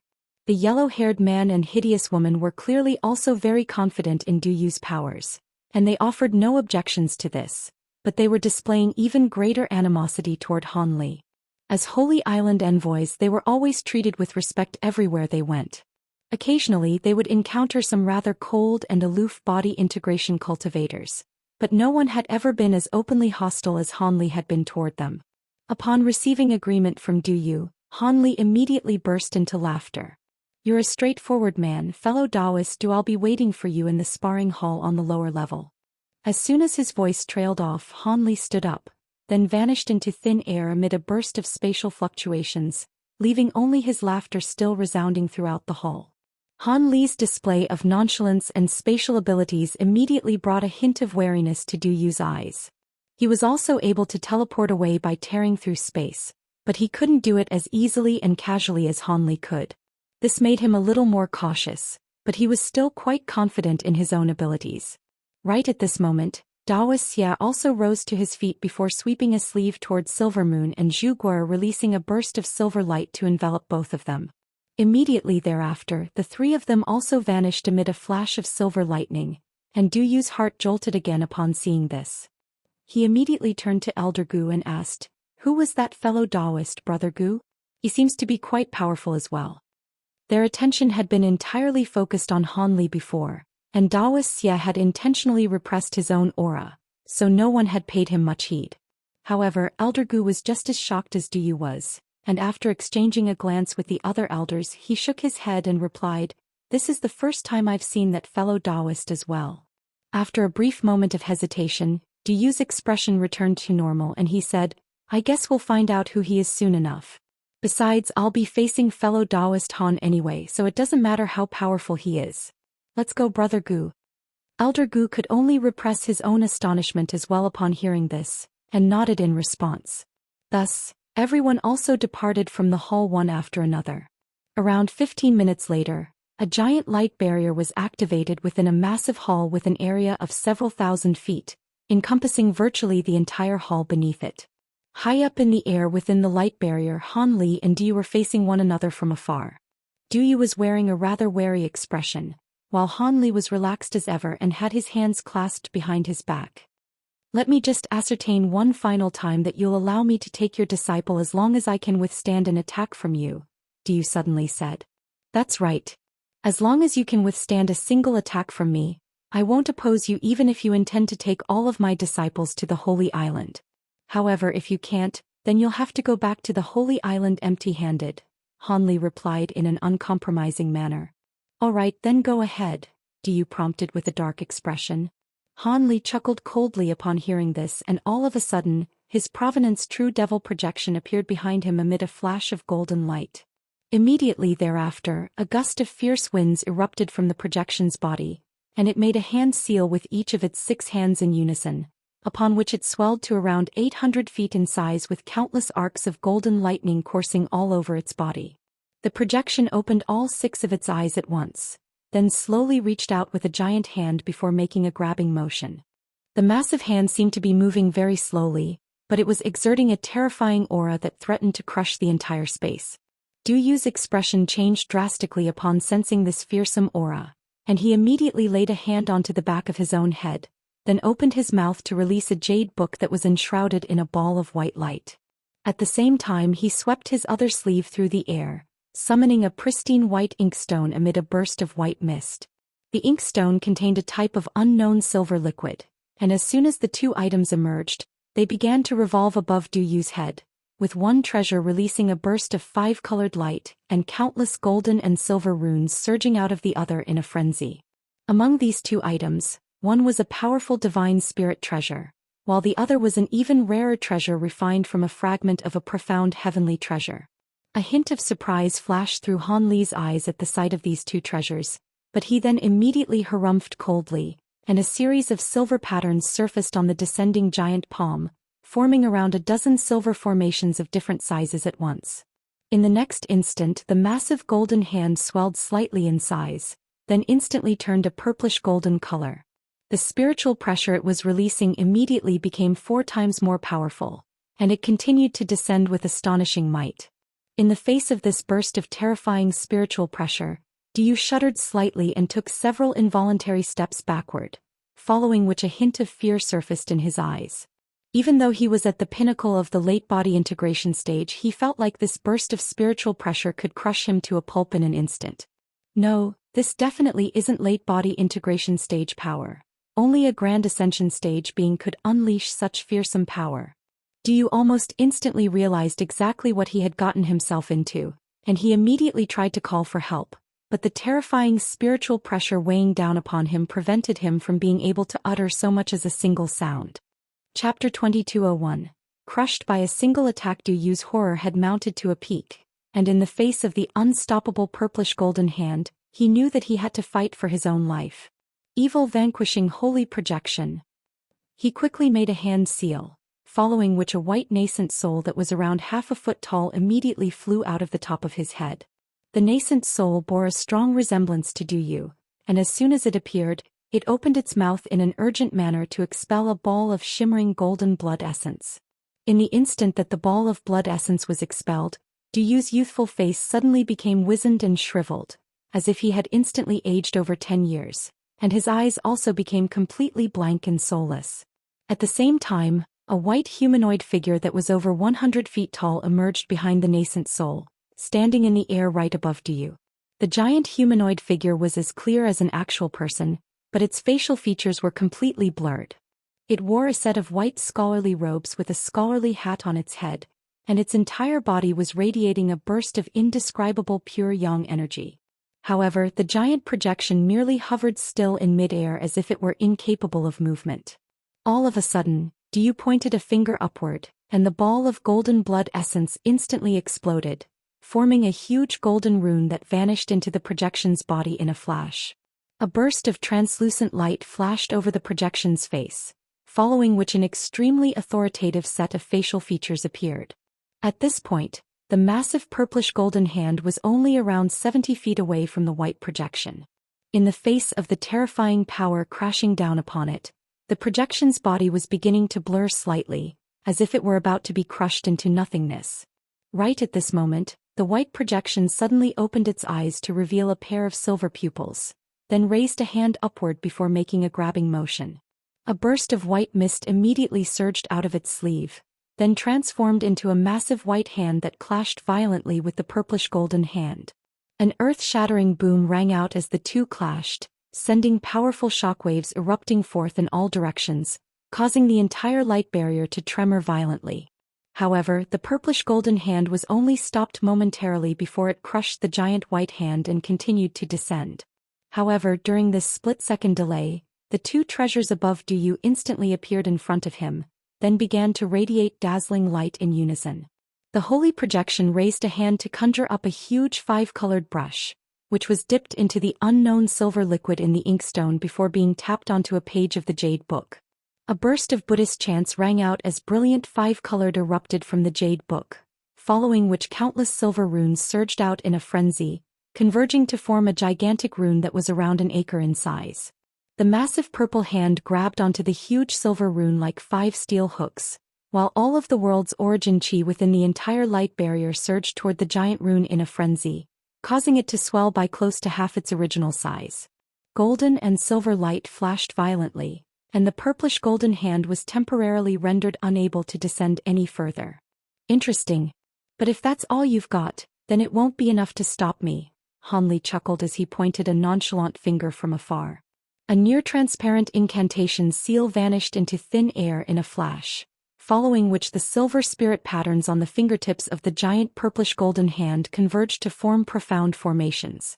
5 balls of dazzling golden light emerged from the formations, then swelled drastically to around 10 feet in size each, then combined as one to create a massive golden vortex.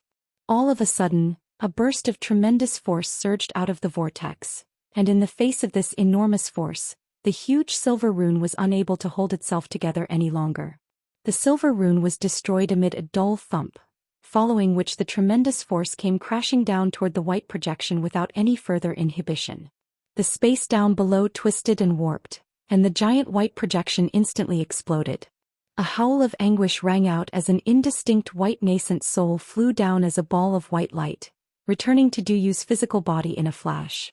Duyu's lifeless body immediately became reanimated, but as soon as he reawakened, he threw up several mouthfuls of blood essence, and his aura also became extremely feeble. It was clear that the destruction of the white projection had severely harmed his nascent soul as well. The giant purplish-golden hand spread its fingers to encompass Duyu's entire body beneath it, and the air around Duyu abruptly tightened, upon which he was completely immobilized. His face instantly became completely devoid of color, but right at this moment, the giant purplish-golden hand suddenly stopped where it was. The golden vortex dissipated in a flash, but enormous power was still being released by the massive hand, locking Duyu firmly into place. At this point, the outcome of the battle was all too apparent. Due to the interference of the protective light barrier, Elder Gu and the others were unable to sense the unfathomable power imbued within Han Li's last attack. But the fact that Han Li had crushed Duyu's holy projection and powerful treasures with a nonchalant-looking attack was naturally extremely astonishing to them. In that instant, all of the elders of Deep Heaven City arrived at the same incredible conclusion. Meanwhile, the yellow-haired man and hideous woman were completely flabbergasted, and they felt as if their minds had gone completely blank. They were well aware of just how powerful Duyu was, which made this outcome even more incredible to them. As for Daoist Xia and Silver Moon, their expressions remained completely unchanged. Han Li had already progressed to the Grand Ascension stage, so it would be far more astonishing to them if he couldn't crush a body integration cultivator with a single attack. At this moment, Han Li was appraising the 2 treasures that Duyu had summoned rather than paying any attention to Duyu himself. Due to the fact that they were no longer being controlled by their owner, both the Jade Book and Inkstone had dimmed significantly, but they were still revolving around him like a pair of sentient creatures. Han Li waved a hand toward the pair of treasures, and a burst of enormous invisible force immediately acted upon them. As a result, they were both drawn into his grasp as 2 balls of spiritual light. As soon as they were caught by Han Li, They began to squirm and jump as if they wanted to escape. But instead of being enraged by this, Hanli was ecstatic instead. He rubbed the pair of treasures between his hands, and the spiritual light radiating from them was instantly snuffed out, following which they fell completely still in his hands. I'll be keeping these 2 treasures. You can come and get them after you progress to the Grand Ascension stage, Hanli said to Du Yu in an indifferent voice, then stowed the pair of treasures away before suddenly vanishing on the spot. In the next instant, spatial fluctuations erupted beside Elder Gu and the others, and Hanli re-emerged in a wraith-like manner. Fellow Daoist Han, have you already reached the Grand Ascension stage? Elder Gu hurriedly asked in a panicked voice. Everyone else also immediately turned their attention toward him. Hee, I was indeed fortunate enough to succeed in my breakthrough a few months ago, Han Li replied with a faint smile, then released his Grand Ascension stage aura without any reservation. A burst of spiritual pressure that threatened to crush all things instantly descended upon the entire hall, and all of the body integration cultivators in the hall were forced to stumble backward. You really have progressed to the Grand Ascension stage. Brother Han. No, Senior Han, please forgive me for my rudeness. Even though Elder Gu had already figured it out for himself, receiving confirmation from Han Li and sensing his terrifying aura still came as quite a shock, and even his voice was trembling slightly as he hurriedly extended a deep bow after steadying himself. All of the other elders also extended respectful bows with expressions of shock and elation on their faces, while the yellow-haired man and hideous woman were left at a complete loss for what to do. However, as Han Li cast a cold gaze toward them, they immediately shuddered before also extending horrified bows, in complete contrast with the arrogance they had displayed before. Chapter 2202 Reunion. Han Li merely waved a nonchalant hand and said, I haven't informed anyone of my breakthrough, so none of you are to blame. Elder Gu and the others were very relieved to hear this, and only then did they dare to stand up straight again. Thank you for your kindness, Senior Han. In contrast, the yellow-haired man and hideous woman's faces were completely devoid of color, and they looked as if they had just seen a ghost. It was no wonder that they were displaying such a reaction. After all, they had just defended a new Grand Ascension cultivator, and one who was likely to be the only guiding force for the human and demon races for tens of thousands of years to come. At this moment, the purplish-golden hand within the light barrier silently dissipated, and Du Yu collapsed onto the platform, lacking the energy to muster up even a single word. Han Li took a glance at Du Yu, then turned to the yellow-haired man and said, Take fellow Daoist Du away, and tell the elders of the Holy Island that my disciples are not to be used as cannon fodder. However, if they require my services for anything, I would be happy to help. We'll be sure to relay the message, Senior Han. We'll be taking our leave now, the yellow-haired man hurriedly said as he extended another deep bow.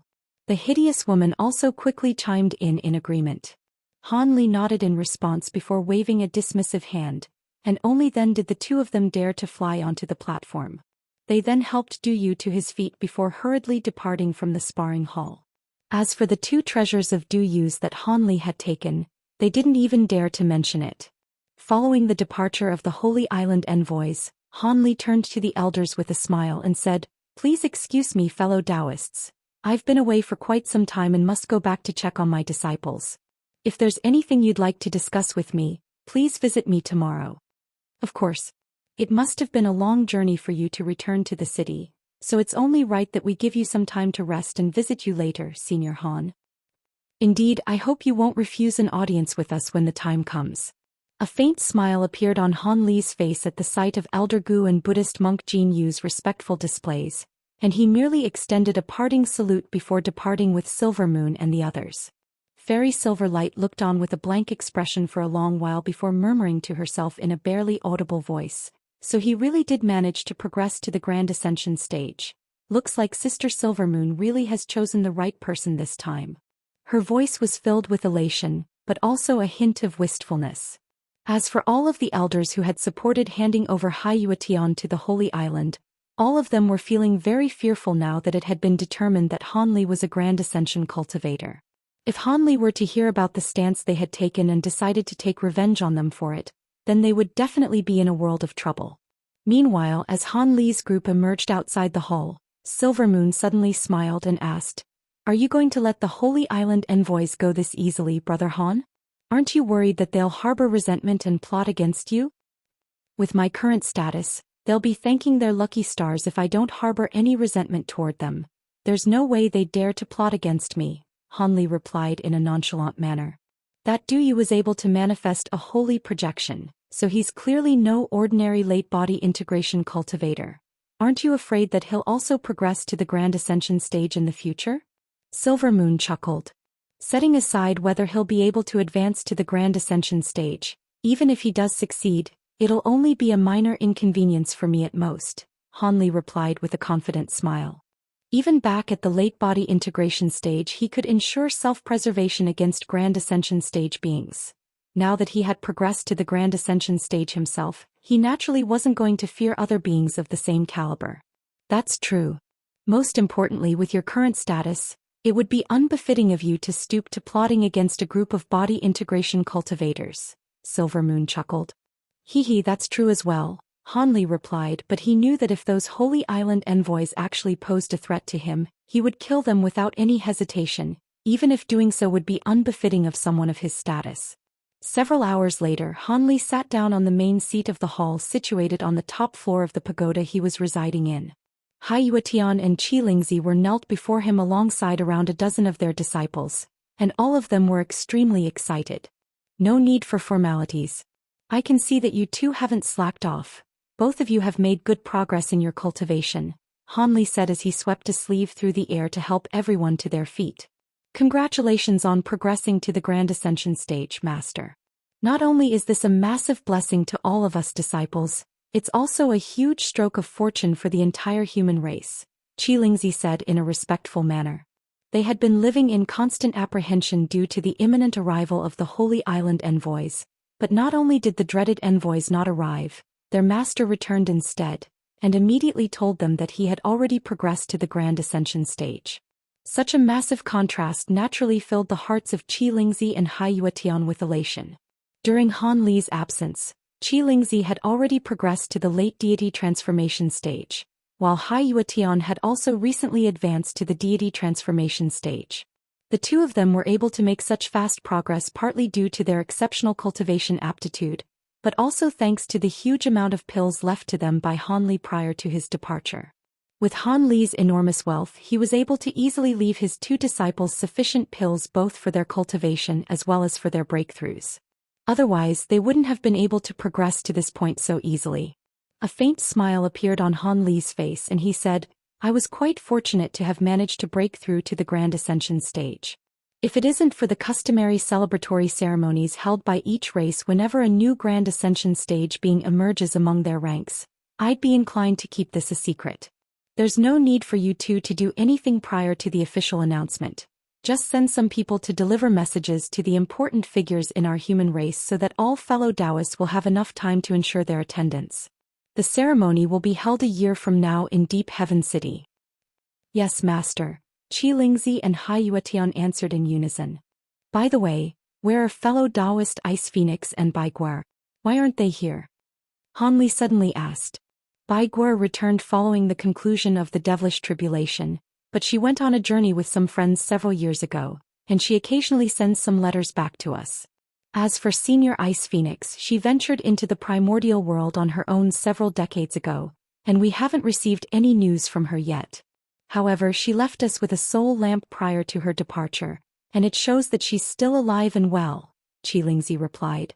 The primordial world is a massive place, so it's not uncommon even for someone to remain there for several centuries. Fellow Daoist Ice Phoenix must have her own reasons for embarking on this journey, so there's no need for any concern. In contrast, Bai Guer is being a little reckless here. Her ice essence body's true essence will be extremely beneficial to those who are also using glacial cultivation arts, so she could easily find herself being targeted by sinister individuals. Send her a message right away to get her to return, Han Li instructed as his brows furrowed slightly. Forgive me for not considering this myself, Master. I'll get that done right away, Qilingzi hurriedly replied. Immediately thereafter he issued an instruction to one of his own disciples. The disciple extended a respectful bow toward Han Li, then immediately departed from the hall. All of a sudden, a hint of a smile appeared on Han Li's face as he cast his gaze toward Haiyuetian. Tell me about what's been happening with you recently, Yuetian. In particular, tell me about how you disclosed the existence of your recessive lightning spiritual root. An awkward look appeared on Hai Yuetian's face upon hearing this, and he replied, let's not go into detail about that. I know what I did wrong, Master. What did I tell you before I left? Your recessive lightning spiritual root could get you killed, so you have to be careful not to reveal its existence to anyone. What did you do? You go and tell everyone in a drunken rant. If I hadn't returned in time, you would have brought disaster upon yourself and perhaps even your senior martial brother as well, Han Li said as a cold look appeared on his face. I won't do it again, Master, Hai Yuan hurriedly replied as he fell to his knees again. Now that I'm at the Grand Ascension stage, I was able to easily turn down the Holy Island Envoys, but your recessive lightning spiritual root is one of very few things that can weaken lightning tribulations. If a powerful Grand Ascension stage being from a foreign race comes to me asking for you, what am I supposed to do? Han Li continued in a cold voice. Hai Yuetian's face paled slightly upon hearing this, and he didn't even dare to raise his head as he replied, this is all my fault, Master. If that day comes, then just hand me over. I deserve to reap what I sow. Hand you over? Don't even think about it. My reputation would be swept to the ground if I were to do that. After this celebratory ceremony, adopt a different name and leave this place for now. Only return to me after everything subsides and you're no longer under any scrutiny, Han Li said after a brief moment of contemplation. Chapter 2203. Stunning the two races. Hai Yuetian immediately understood that Han Li was preparing to handle all of the pressure of the situation on his own, and he was extremely grateful as he kowtowed to Han Li twice in succession. After that, Han Li pointed at Silvermoon and Daoist Xia and said, these fellow Daoist Silvermoon and fellow Daoist Xia, they are to be treated with the same respect as you treat me. Come and pay your respects to them. We pay our respects to Senior Silvermoon and Senior Xia. Lingzi had already noticed Silvermoon and Daoist Xia, and he immediately offered his respects to them alongside his disciples at Han Li's behest. Silvermoon waved a hand with a smile, while Daoist Xia nodded in an expressionless manner. This here is Zhu Guer. Her name is only one character different from Bai Guer. I was quite surprised as well when I first heard her name. However, she has no relation to Bai Guer. Instead, she comes from a secret place that very few people know about. I'll tell you about the specifics later, but for now all you have to know is that she'll be by my side for some time, so just treat her like a normal junior martial sister, Han Li introduced. Greetings, Junior Martial Sister Zhu. I'm sure Junior Martial Sister Bai would be very pleased to meet you, Lingzi said as he cupped his fist in a smiling salute. I'll most likely have to stay with Senior Han for a while. I hope we'll get along well, Senior Martial Brothers, Zhu Guer said as she extended a curtsy toward Lingzi and Hai Yuetian. After that, Han Li was filled in by Lingzi and the others on the events that had taken place during his seclusion, and he was particularly interested in why the devilish army had suddenly retreated from the spirit realm. Unfortunately, Lingzi and Hai Yuetian were just as perplexed about this matter as he was. All he knew was that a truce was suddenly arranged between the devilish army and the panel of elders of Deep Heaven City, following which the devilish army returned to the Elder Devil realm shortly thereafter. Subsequently, the human and demon races were able to recover their lost territory very easily, and only very few devilish beings still remained behind, unwilling to leave. During this period of time, the human and demon races had focused their efforts primarily on repairing the damage caused by the devilish tribulation, as well as to eradicate the remaining devilish beings, and everything was progressing in a positive direction. Han Li listened carefully to Lingzi's description with a calm expression, making it impossible to tell what he was thinking. After Lingzi concluded his recount, Han Li paused momentarily in contemplation before asking, so you're saying that the two Grand Ascension stage beings of our two races suddenly vanished not long after the conclusion of the devilish tribulation? That's right, Master. Our cultivation bases are quite lackluster, but we have some ties with the disciples of some of the elders, so we were made aware of the situation as soon as it unfolded. The disappearance of the two seniors is most likely also why the Holy Island dared to force Deep Heaven City to handle Junior Martial Brother Hai in such a blatant manner. Otherwise, there's no way they would be so brazen and completely disregard the relationship between Master and the two seniors, Lingzi replied. A cold smile appeared on Han Li's face as he said, I'll be making a trip to the Holy Island sooner or later. By the way, there's something else I need you to do. What is it, Master? I'll be sure to give it my best effort, Xianxia immediately replied. Here's a list of items for you to track down. These items are extremely rare even in the entire spirit realm, so even if you can't obtain them, find out their specific whereabouts and I'll get them myself, Hanli said. Yes, Master, Xianxia agreed without any hesitation. Daoist Xie's expression changed slightly upon hearing this, but he didn't say anything. Alright, the two of you can go now. I have some things to discuss with fellow Daoist Silvermoon, Hanli instructed. Xianxia and Haiyuatun naturally had no objections, and they immediately departed from the room. Zhuguo also left the hall in a display of thoughtfulness even though Hanli hadn't asked her to leave. Thus Hanli, Daoist Xie and Silvermoon were the only ones left in the hall. Silvermoon, did you hear Senior Ao Xiao mention that he was going anywhere prior to your departure? Hanli asked with a solemn expression. I did not. I am grandfather's only direct lineal descendant, so if his life is under threat for some reason, then he'd definitely tell me.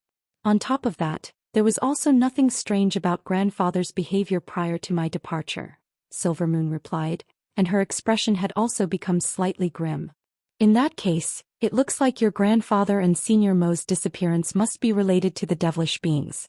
Deep Heaven City most likely doesn't know any more specific details either. Perhaps only the Holy Island will know something about this. It looks like I really will have to make a trip to the Holy Island, Hanli said in a contemplative manner. There's no need to be overly concerned about my grandfather, Brother Han. My grandfather and I share the same bloodline, so I'll definitely sense it if something happens to him. If he's fine, then I'd presume Senior Mo Jinli also isn't in any danger, Silvermoon said. Your grandfather and Senior Mo are both Grand Ascension stage beings, so it certainly wouldn't be easy for them to fall into peril under normal circumstances. I'm just concerned that they may have fallen into a devilish trap and are stuck somewhere, unable to escape. After all, trapping a pair of Grand Ascension stage beings is easier than killing them, Hanli said with a concerned expression. Silvermoon's expression changed slightly upon hearing this, but she was still quite optimistic. Grandfather and Senior Mo are both very wise and cautious, so I'm sure that wouldn't have happened. Perhaps I'm overthinking things. I'll ask the elders of Deep Heaven City about this tomorrow. Perhaps they'll have some additional information for me, Hanli said as his expression eased slightly, to which Silvermoon nodded in response. After that, Hanli turned to Daoist Xie and said, Brother Xie, I've already asked my disciples to track down the items you asked for, but before I gather them, I hope you'll continue to assist me. I'll remain by your side until you satisfy my conditions or until it becomes apparent that you won't be able to, Daoist Xie replied in an expressionless manner, and Hanli was very pleased to hear this. Hanli and Silvermoon then discussed some other possible reasons behind the disappearance of the two Grand Ascension stage beings, but all to no avail in the end, so they could only set this matter aside for now and retire to their respective secret chambers. The next morning, Elder Gu, Buddhist monk Jinyu, and almost all of the other Deep Heaven City elders arrived outside the stone pagoda that Hanli was residing in. Upon being notified of their arrival by Xianxia, a faint smile appeared on Hanli's face. It seemed that these elders had all had sleepless nights. Otherwise they wouldn't have arrived so early. Xianxia invited all of the elders into the hall at Hanli's behest, and a meeting between the elders and Hanli commenced. A rather obscure conversation took place between early morning to noon, and only then did the elders depart with differing expressions. Shortly thereafter, news of Hanli's progression to the Grand Ascension stage was finally officially announced within Deep Heaven City. The human and demon beings in the city were initially in disbelief upon hearing this, but this was immediately followed by ecstasy, and many of them were unable to contain their excitement as they poured out onto the streets to celebrate. With a new Grand Ascension stage being among their ranks, the two races would be able to establish themselves within the spirit realm for tens of thousands of years into the future. On top of that, Hanli had already earned a resounding reputation for himself back when he was at the body integration stage, and he had lived in Deep Heaven City for quite some time, and this made the inhabitants of Deep Heaven City even more elated for his success, as if his success were their success as well. This piece of news spread like wildfire toward the rest of the human and demon territories, and of course, it was also revealed that the Grand Ascension stage celebratory ceremony would be held at Deep Heaven City in a year. Everyone who received this information was extremely astonished, and they quickly scrambled to verify its authenticity. Upon ensuring that this was all indeed true, messengers were immediately sent by all powers to Deep Heaven City, expressing confirmation that they would be attending the ceremony. As for some powers situated too far away from Deep Heaven City, they had already begun preparing congratulatory presents and selecting suitable representatives to send to the ceremony. Thus, within the short span of only a couple months, almost everyone in the human and demon races had been made aware of this new Grand Ascension cultivator, as well as the celebratory ceremony that was about to be held soon. Even the nearby races, including the Spirit race and Xianxia race, confirmed that they would also be sending envoys to attend the ceremony. The only reaction that was rather peculiar came from the Holy Island. They seemed to be a little indifferent to the event and didn't make an effort to promote it. Aside from the various powers and nearby foreign races, many of the vastly renowned vagrant cultivators of the human and demon races had also come out of seclusion in preparation to head to Deep Heaven City. It was a common convention that all new Grand Ascension stage beings would hold a lecture during their celebratory ceremonies, disclosing their thoughts and experiences while progressing to the Grand Ascension stage. This was naturally an extremely rare opportunity for those preparing for the Grand Ascension stage breakthrough, or had been stumped by the bottleneck for countless years. Perhaps listening to Han Li's experience would provide them with the final catalyst required to make the breakthrough. After all, similar things had happened during some past Grand Ascension stage celebratory ceremonies. Chapter 2204. Commencement of the ceremony to Immortal. A year was a period of time that could be referred to as neither short or long, but to some cultivators who were constantly in seclusion, a year was akin to the blink of an eye.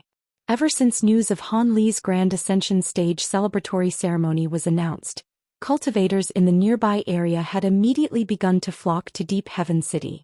As time passed, more and more cultivators arrived in the city, including powerful demonic beings who had come from afar. Some of these cultivators entered the Deep Heaven City, while others created temporary lodging for themselves in the mountain ranges near the city. In the final month leading up to the ceremony, even more cultivators rushed to the city, with over 100,000 new arrivals almost every day, and the city became extremely lively and bustling as a result. Some of the cultivators took advantage of this opportunity to seek out others and establish relationships, or set up all types of small markets to exchange for the resources they required. As for Deep Heaven City itself, it would hold an official auction almost once every week. During these auctions, all types of rare items were frequently being presented, and even the elders of the city benefited immensely from these auctions, securing many spirit medicines and other exotic items that they would have otherwise been unable to. Several days prior to the commencement of the ceremony, the cultivators residing in the nearby mountain ranges also began to enter the city en masse. Deep Heaven City was extremely massive, but with such a huge influx of new arrivals, it was becoming quite crowded. Overpopulation had suddenly become an issue, and there were even some cultivators who couldn't find any places to stay. The panel of elders of Deep Heaven City immediately addressed this issue by opening up some stone pagodas inhabited by the city guards, as well as some underground secret chambers as extra lodging. On top of that, they also built several temporary pavilions for the new arrivals to stay in a few secluded corners of the city, and only then were they able to just barely resolve the issue of insufficient lodging. Of course, due to the enormous and spontaneous increase in population, all types of trouble and unrest began to arise in the city, but the panel of elders was very proactive and quickly resolved all of these problems one after another. Everyone knew that there was no way that they would all be permitted to attend the ceremony. In fact, it was most likely the case that only less than 1% of everyone present would be able to attend. As such, most of them had arrived in the city to find opportunities for themselves, as such a massive gathering of high-grade cultivators most likely wouldn't arise again for thousands of years. As long as one remained vigilant, perhaps they could find a powerful master or join a renowned sect, or exchange for an item that they'd been searching for many years. In any case, this was a situation that presented countless opportunities. On this day, while it was still very early in the morning, a pristine white platform that was over 100 feet tall had appeared on a boundless plaza at the center of Deep Heaven City. There was an unknown object that was around 30 feet tall on the platform, concealed under a piece of golden fabric, and there was a half-naked muscle-bound man standing expressionlessly next to it. The area near the platform was surrounded by tens of thousands of guards wearing armor of different colors, and even the elders of Deep Heaven City were among these guards. Everyone was looking up at the sky, where the sun had just begun to rise, with solemn looks on their faces. Shortly thereafter, the first ray of sunlight finally appeared in the distance. "It's time. Strike the bell," Elder Gu instructed as he turned toward the muscle-bound man on the platform. "Yes." The muscle-bound man gave an affirmative response before stepping forward and tearing the piece of golden fabric away, revealing a luxurious and mysterious giant silver bell with countless five-colored spirit runes etched all over its surface. The man then made a grabbing motion with his other hand, and a long golden hammer that was around 10 feet in length emerged in his grasp amid a flash of golden light. He grabbed onto the shaft of the hammer with both hands, then abruptly struck the giant bell with the golden hammer. A series of silver halos immediately erupted from the head of the golden hammer, spreading in all directions. Within the silver light, the five-colored spirit runes on the giant bell seemed to have sprung to life, flying off the bell and dancing around the entire jade platform. Initially, the chime of the bell wasn't very loud, but the further the sound waves traveled, the louder they became, so the further away one stood, the more deafening the sound was. Thus, the chime of the bell instantly became clearly audible in every single corner of the city. Initially, people didn't pay the sound any heed. However, as one chime rang out after another, everyone's expressions began to change, and there were even some who directly exclaimed, "The heaven-shaking bell is being struck. The ceremony has commenced." Many people immediately rushed out onto the streets, calling upon some acquaintances before flocking toward the place where the bell chimes had originated from. However, most of the cultivators who had arrived in the city didn't possess advanced cultivation bases, and they remained in their places of residence with disappointed expressions.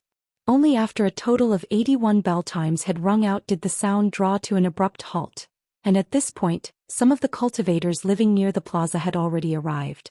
A faint smile appeared on Elder Gu's face upon seeing this, and his lips tremored as he seemingly transmitted his voice to someone. A series of white light formations immediately lit up around the plaza, and even more armored guards emerged to surround the entire plaza, temporarily keeping out the cultivators who were arriving on the scene.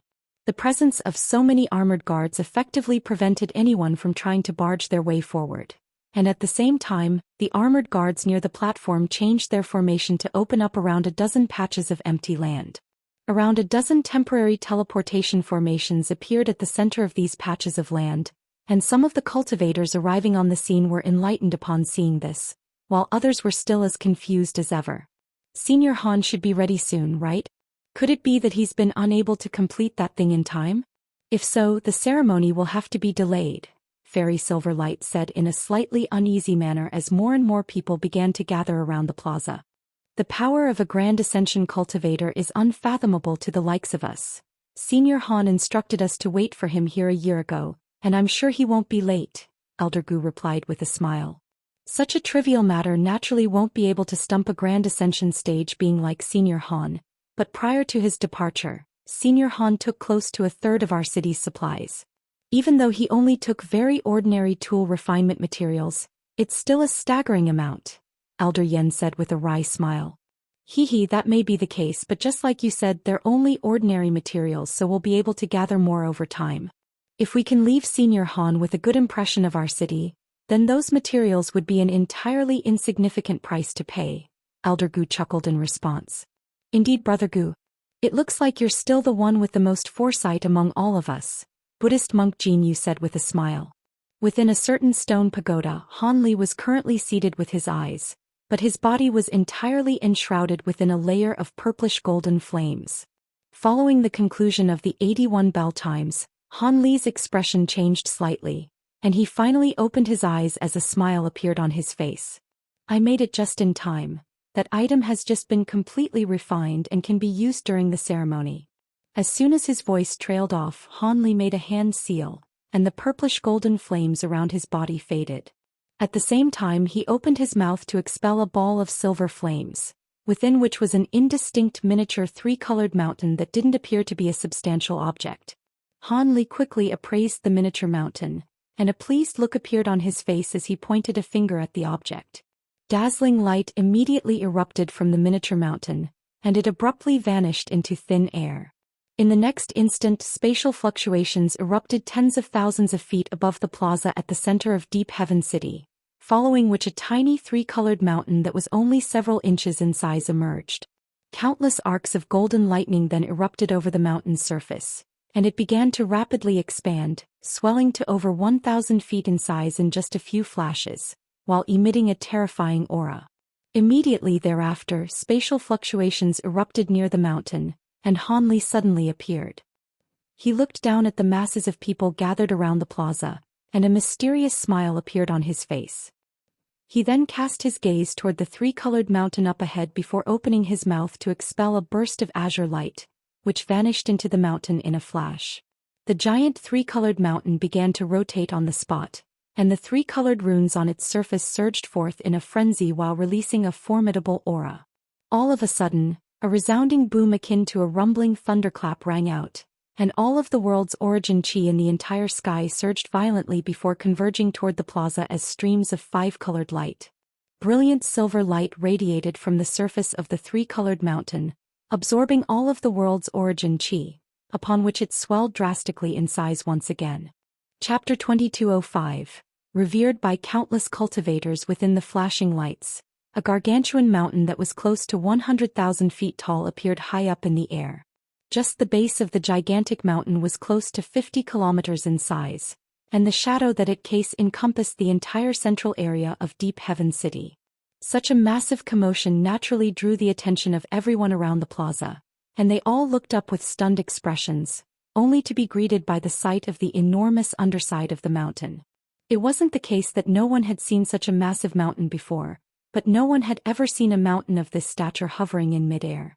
What made this situation even more astonishing was that there had been nothing in the air just a moment ago. Even further in the distance, there were more people rushing over to attend the ceremony, and they were able to glean the entirety of the three-colored mountain, which filled them with a sense of awe and veneration as well. At the same time, the approaching cultivators discovered that the top half of the mountain was littered with countless pavilions, while the summit of the mountain was enshrouded within a layer of thin white mist, seemingly obscuring something from view. Some of the more curious cultivators ignored the guards on the plaza down below and flew directly toward the giant mountain. At this moment, the silver light finally faded, and the three-colored mountain ceased in its expansion. A faint smile appeared on Han Li's face at the sight of the cultivators flying toward the massive mountain, and he made a hand seal in a nonchalant manner. Countless runes immediately flashed on the surface of the three-colored mountain, conjuring up a transparent restriction that encompassed all of the space within several kilometers of the mountain. All of the cultivators that reached this area were instantly repelled and kept at bay by an invisible light barrier. After steadying themselves, the cultivators exchanged a few glances, but no one dared to try and barge their way through any further. It was clear that this giant mountain was somehow related to Han Li, and if they were to irk this new Grand Ascension stage patriarch, it would be akin to committing suicide. All of a sudden, a casual male voice rang out from the peak of the mountain. "I am truly honored to have so many fellow Daoists attend my celebratory ceremony. Those who are eligible to attend the ceremony can enter through the teleportation formations down below. I will be awaiting your arrival on the Grand Ascension Immortal platform at the mountain's summit." The voice belonged to none other than Han Li, and he had used some type of ability to make it clearly audible to all of the people attending the ceremony. "Senior Han." That's Patriarch Han's voice. A stir immediately ran through the nearby cultivators upon hearing this voice, and they all descended toward the plaza down below.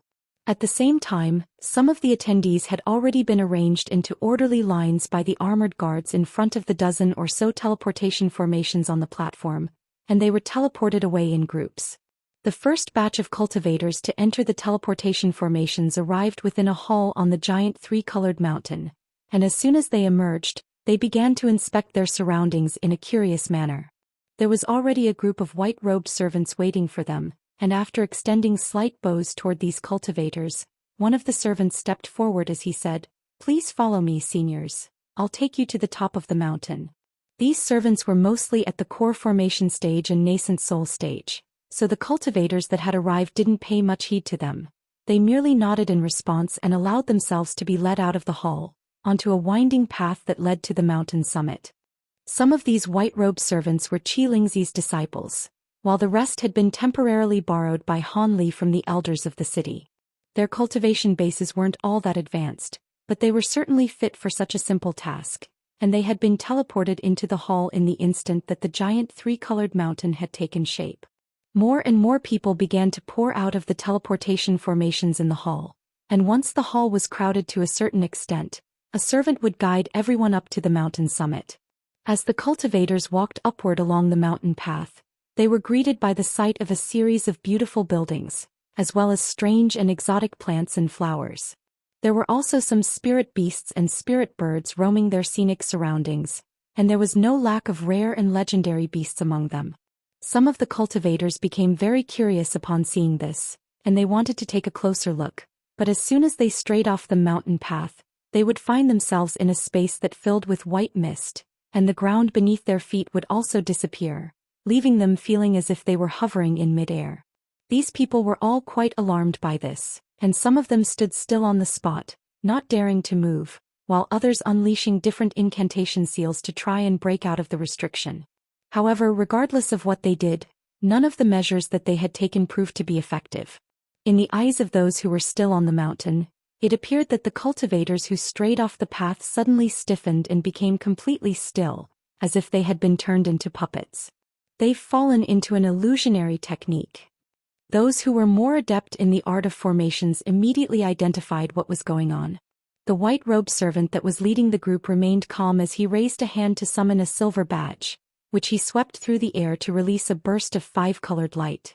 The light swept up all of the cultivators who had fallen prey to the illusionary technique and dragged them back onto the mountain path, upon which they were immediately brought back into the real world.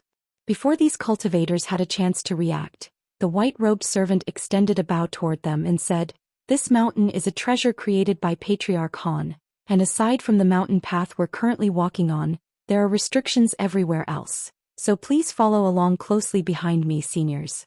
Otherwise, if I fail to intervene and save you in time, something bad could happen." Everyone exchanged a few glances upon hearing this, then nodded with wry smiles on their faces. An illusionary restriction set up by a Grand Ascension cultivator was unfathomable to them, but one thing was for sure. It definitely wasn't something that they could contend with. The rest of the people to emerge from the hall were also issued the same warning by the white-robed servants, and aside from a very rare selection of reckless individuals, no one tried to oppose the restriction. As the first batch of people arrived on the mountain summit, the thin veil of mist there had already dissipated. A massive plaza that was paved with white jade bricks was revealed to everyone, and atop the plaza was placed countless futons of different colors. At the center of the plaza was a translucent pagoda with 7 levels and was several hundred feet tall. There were countless green spirit patterns engraved on the surface of each and every level, and at the top of the pagoda was a giant azure lotus flower that was around an acre in size. The azure lotus was in a half-bloomed state, and at its center sat an azure-robed young man, who had his eyes closed with a faint smile on his face. This man was naturally none other than Han Li. The leopard Kirin beast was lying beside him, and it was appraising the approaching cultivators in a lazy manner. Even though Han Li didn't pay any heed to the cultivators who had entered the plaza, all of them extended respectful bows toward him from afar, and only then did they dare to allow themselves to be led to a corner of the plaza, where they took a seat on the provided futons. The ceremony-goers who arrived thereafter also paid their respects to Han Li before sitting down on the plaza as well. Among them were individuals of both genders and all ages, and there were even some demonic beings with animalistic appendages and features. After these people had taken a seat, they immediately closed their eyes to meditate, not even daring to chat with those around them. Thus, the entire platform was completely silent. The plaza that Han Li had set up on the mountain summit was very massive, but it still only had a maximum capacity of around 40,000 people. Shortly thereafter, almost all of the futons on the entire plaza were occupied, yet there were still close to 1 million people ineligible for entry stuck outside the teleportation formations. After that, the representatives of the different powers also began to arrive on the platform. These people were guided by the white-robed servants to the inner circle that was quite close to Han Li, and these representatives also came from a variety of different races. After another hour, the entire plaza had reached full capacity, and the elders of Deep Heaven City had also arrived at the entrance to the plaza. At this point it was noon sharp and there were 7 scintillating suns hanging up in the sky. Xianxia appeared at the foot of the pagoda amid a burst of spatial fluctuations, then extended a salute toward everyone before announcing in a serious voice, "It's time, let the ceremony begin." As soon as his voice trailed off, the heaven-shaking bell tolled several more times, and 5-colored light flashed in the sky as a series of beautiful figures began to dance up above amid bursts of heavenly music. Countless 5-colored petals fell out of the sky from these beautiful figures, filling the entire plaza with a fragrant aroma. As soon as these cultivators breathed in this scent, they were immediately struck by a sense of great comfort and improved focus. This is grasswood essence refined from the essence collected from 81 types of rare spirit plants and flowers. Someone immediately exclaimed before falling silent just as quickly, realizing that their sudden outburst had been rather inappropriate. Expressions of ecstasy instantly appeared on many people's faces, and they began to absorb the fragrance in the air with all their might. However, right at this moment Xianxia suddenly said, "You may now pay your respects." All of the human cultivators immediately rose to their feet upon hearing this, then extended respectful bows toward Han Li in unison. "Congratulations on reaching the Grand Ascension stage, Senior Han." The envoys from the other races didn't say anything, but they also extended respectful bows toward Han Li. The congratulatory words were amplified by special restrictions, and they reverberated incessantly throughout the entire city. Chapter 2206. Envoys and Presents. Han Li waved a sleeve through the air as he sat on his Azure Lotus platform and said, "Please take a seat, fellow Daoists. Thank you for traveling from afar to attend my Grand Ascension stage celebratory ceremony. I haven't prepared too much. I can only offer you some tea to quench your thirst from your long journeys." As soon as Han Li's voice trailed off, Xianxia immediately clapped his hands together twice in succession, and groups of beautiful white-robed women immediately strode into the plaza from all directions. Each of them was holding a platter, atop which sat cups of tea that they offered to the cultivators present. The spirit tea being offered was extremely exceptional, but it wasn't all that noteworthy considering Han Li's status as a Grand Ascension stage being. What was much more astonishing to everyone was that even though all of these white-robed women were very beautiful, they were all completely expressionless, and their movements were rather stiff, clearly indicating that they were all humanoid puppets. The arrival of several hundred humanoid puppets that were so lifelike filled most of the guests with amazement, and after the spirit tea had been presented, a burly man who was seated in the inner circle suddenly stood up before extending a deep bow toward Han Li. "I am the envoy of the Heavenly Radiance sect.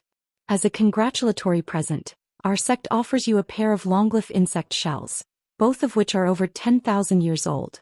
We hope that you'll reach the summit of the mountain of immortality, and that your powers will rival the might of the heavens." The burly man summoned a yellow wooden box as he spoke, then removed the lid to reveal a pair of fist-sized insect exoskeletons, both of which were translucent and strikingly crimson, as if there were balls of fire burning within them. Han Li smiled and replied, "Your Heavenly Radiance sect is one of our human race's 3 major sects, and I've heard much about your Grand Elder. I'll be sure to pay your sect a visit should the opportunity arise." The Heavenly Radiance sect was extremely renowned in the human race, and not only did it have over 10 human cities under its direct jurisdictive power, the sect also had several body integration cultivators among their ranks. As for the Grand Elder of the sect, he also had a resounding reputation in the human race and had once slain 2 body integration stage foreign beings in battle. Unfortunately, he had failed several times thus far in his attempts to progress to the Grand Ascension stage. "I'm sure our Grand Elder would be extremely honored to know that he's in your thoughts, Senior Han. He's currently at a critical juncture in his seclusion, so he's unable to attend the ceremony in person, but he was the one who chose this pair of longleaf insect shells as our sect's congratulatory present," the burly man said as he hurriedly extended another bow with an elated expression. "These shells are one of the main ingredients for refining spirit-settling liquid, which is something required by all new Grand Ascension stage beings, so this is clearly a very thoughtful gift," Han Li continued with a smile. The elation on the burly man's face grew even more pronounced upon hearing this, and he handed over the wooden box to a white-robed servant with both hands, then extended another bow before sitting down again. An armored young man seated on the outskirts of the inner circle stood up, and said in a respectful manner, "On behalf of Cloud Guard City, I offer 15 tons of golden essence and 5 tons of profound Een sand as a congratulatory present. Your present is much appreciated." Cloud Guard City was only a medium-sized city on the border of the human and demon territories, so Han Li naturally wasn't going to treat the representative with as much enthusiasm, and merely gave him an indifferent nod. Even so, a hint of excitement flashed through the young man's eyes, and he hurriedly extended a deep bow before taking a seat again. After that, 2 green-skinned demonic cultivators with red hair presented a jade box in a respectful manner. "We are the Envoys of Thousand Domain Mountain, and on behalf of our Mountain Master, we offer Senior Han our heartfelt congratulations, as well as 3 pieces of profound phoenix wood 3 spirit enchanting beads." Thus, one representative after another began to offer their congratulatory presents to Han Li, and it didn't take long for dozens of sets of presents to have been offered. The representatives were all of different cultivation bases, but they encompassed all of the important powers among the human and demon races. All of them were extremely respectful toward Han Li, and they either offered extremely precious presents or presents of staggering quantities, clearly doing their best to leave a good first impression with Han Li. As for the vagrant cultivators in attendance, it was also quite an eye-opening experience for them to witness so many rare and precious items that they had only ever heard of in the past. Of course, as long as they weren't mentally handicapped, no one would dare to try and steal these presents from right under Han Li's nose. In the face of all of these offerings, Han Li maintained a faint smile and reciprocated with brief words of thanks. However, as a woman in a white dress rose to her feet, Han Li initiated a conversation for the first time. "So you've also come to attend my ceremony, Fairy Su. Are you here on behalf of the Su family?" The woman was none other than Zhou Xian, and everyone was quite surprised to see this. After all, her cultivation base wasn't anything special, so it was very unexpected for Han Li to be so hospitable toward her. Zhou Xian had been feeling quite nervous, but Han Li's benevolent display eased her anxiety significantly and she replied, "I am indeed here on behalf of our Su family, Senior Han. I've brought with me 1 stick of East Sea Purple Flame Bamboo, 3 boundless spirit fruits, and a Heaven Void Cauldron. Our Su family wishes you luck in your journey to immortality, Senior Han." A hint of enlightenment appeared in Han Li's eyes upon hearing this and he said, "Heaven Void Cauldron, eh? I understand. You and I are old acquaintances, so why don't you stay and explore this mountain for a while? Perhaps you'll encounter some opportunities." "Thank you for your kindness, Senior Han." Zhou Xian replied in an elated manner before taking a seat again, and many of the other cultivators present immediately turned toward her with envy in their eyes. It was quite clear that Han Li was implying that he was going to give her something, and that naturally evoked a lot of envy in everyone's hearts. After that, the representatives of the true spirit families presented themselves. Among them, the Gu family had sent Fairy Xiao Feng, while Yi Ying was the representative of the Yi family. Both of them were also old acquaintances of Han Li's, and witnessing this astonishing scenario made them feel as if they were in a dream. If they hadn't sensed the unfathomable aura being released by Han Li's for themselves, they wouldn't have even dared to believe that he had actually already become a Grand Ascension cultivator. As these two offered their congratulatory presents, Han Li also chatted with them, and that drew another round of envy from all of the other cultivators. This didn't appear to be anything important, but at the very least, it was clear that the 2 women really were acquaintances of Han Li's. As such, if anyone wanted to plot against them or their families in the future, they'd have to take Han Li's indirect intimidation into consideration. Of course, the Long family had also sent someone, and it was their new Grand Elder. This Grand Elder was a body integration cultivator who had remained hidden in the Long family this entire time, and he treated Han Li with the utmost respect, thanking him openly for informing the Long family of the death of their patriarch. Back when Han Li was still on Wood Tribe territory, he had already sent messengers to inform the Long family and Yi family of what had happened. He didn't know what their reactions to this news had been, but now that Han Li had progressed to the Grand Ascension stage, neither of the families dared to voice their suspicions, assuming they had any in the first place. What came as a slight surprise to Han Li was that the Black Phoenix race had sent a body integration stage elder as opposed to Dire. It seemed that she really was still in seclusion. Otherwise, there was no way that Black Phoenix Monarch wouldn't have sent Dyer as their representative to establish closer ties with him.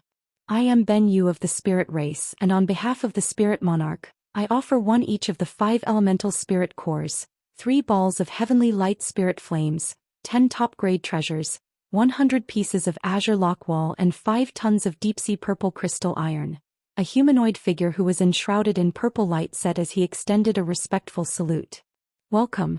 I've heard much about the Spirit Monarch and I'm truly honored to receive such lavish presents from him, Han Li said as he rose to his feet before returning the salute. The figure within the purple light didn't dare to accept Han Li's salute, and he stepped aside slightly as he continued. Aside from offering his congratulations, our Spirit Monarch also instructed me to ask you some things, Senior Han. All of the cultivators on the plaza faltered slightly upon hearing this, but Han Li didn't seem to be surprised at all as he prompted, "Go ahead. Our Spirit Monarch has instructed me to ask you about 2 things, and replies to both questions are optional," the Spirit being explained in a cautious manner. "I'd be happy to answer the Spirit Monarch's questions, but I'll only permit you to ask me those 2 questions, no more than that. Do you understand?"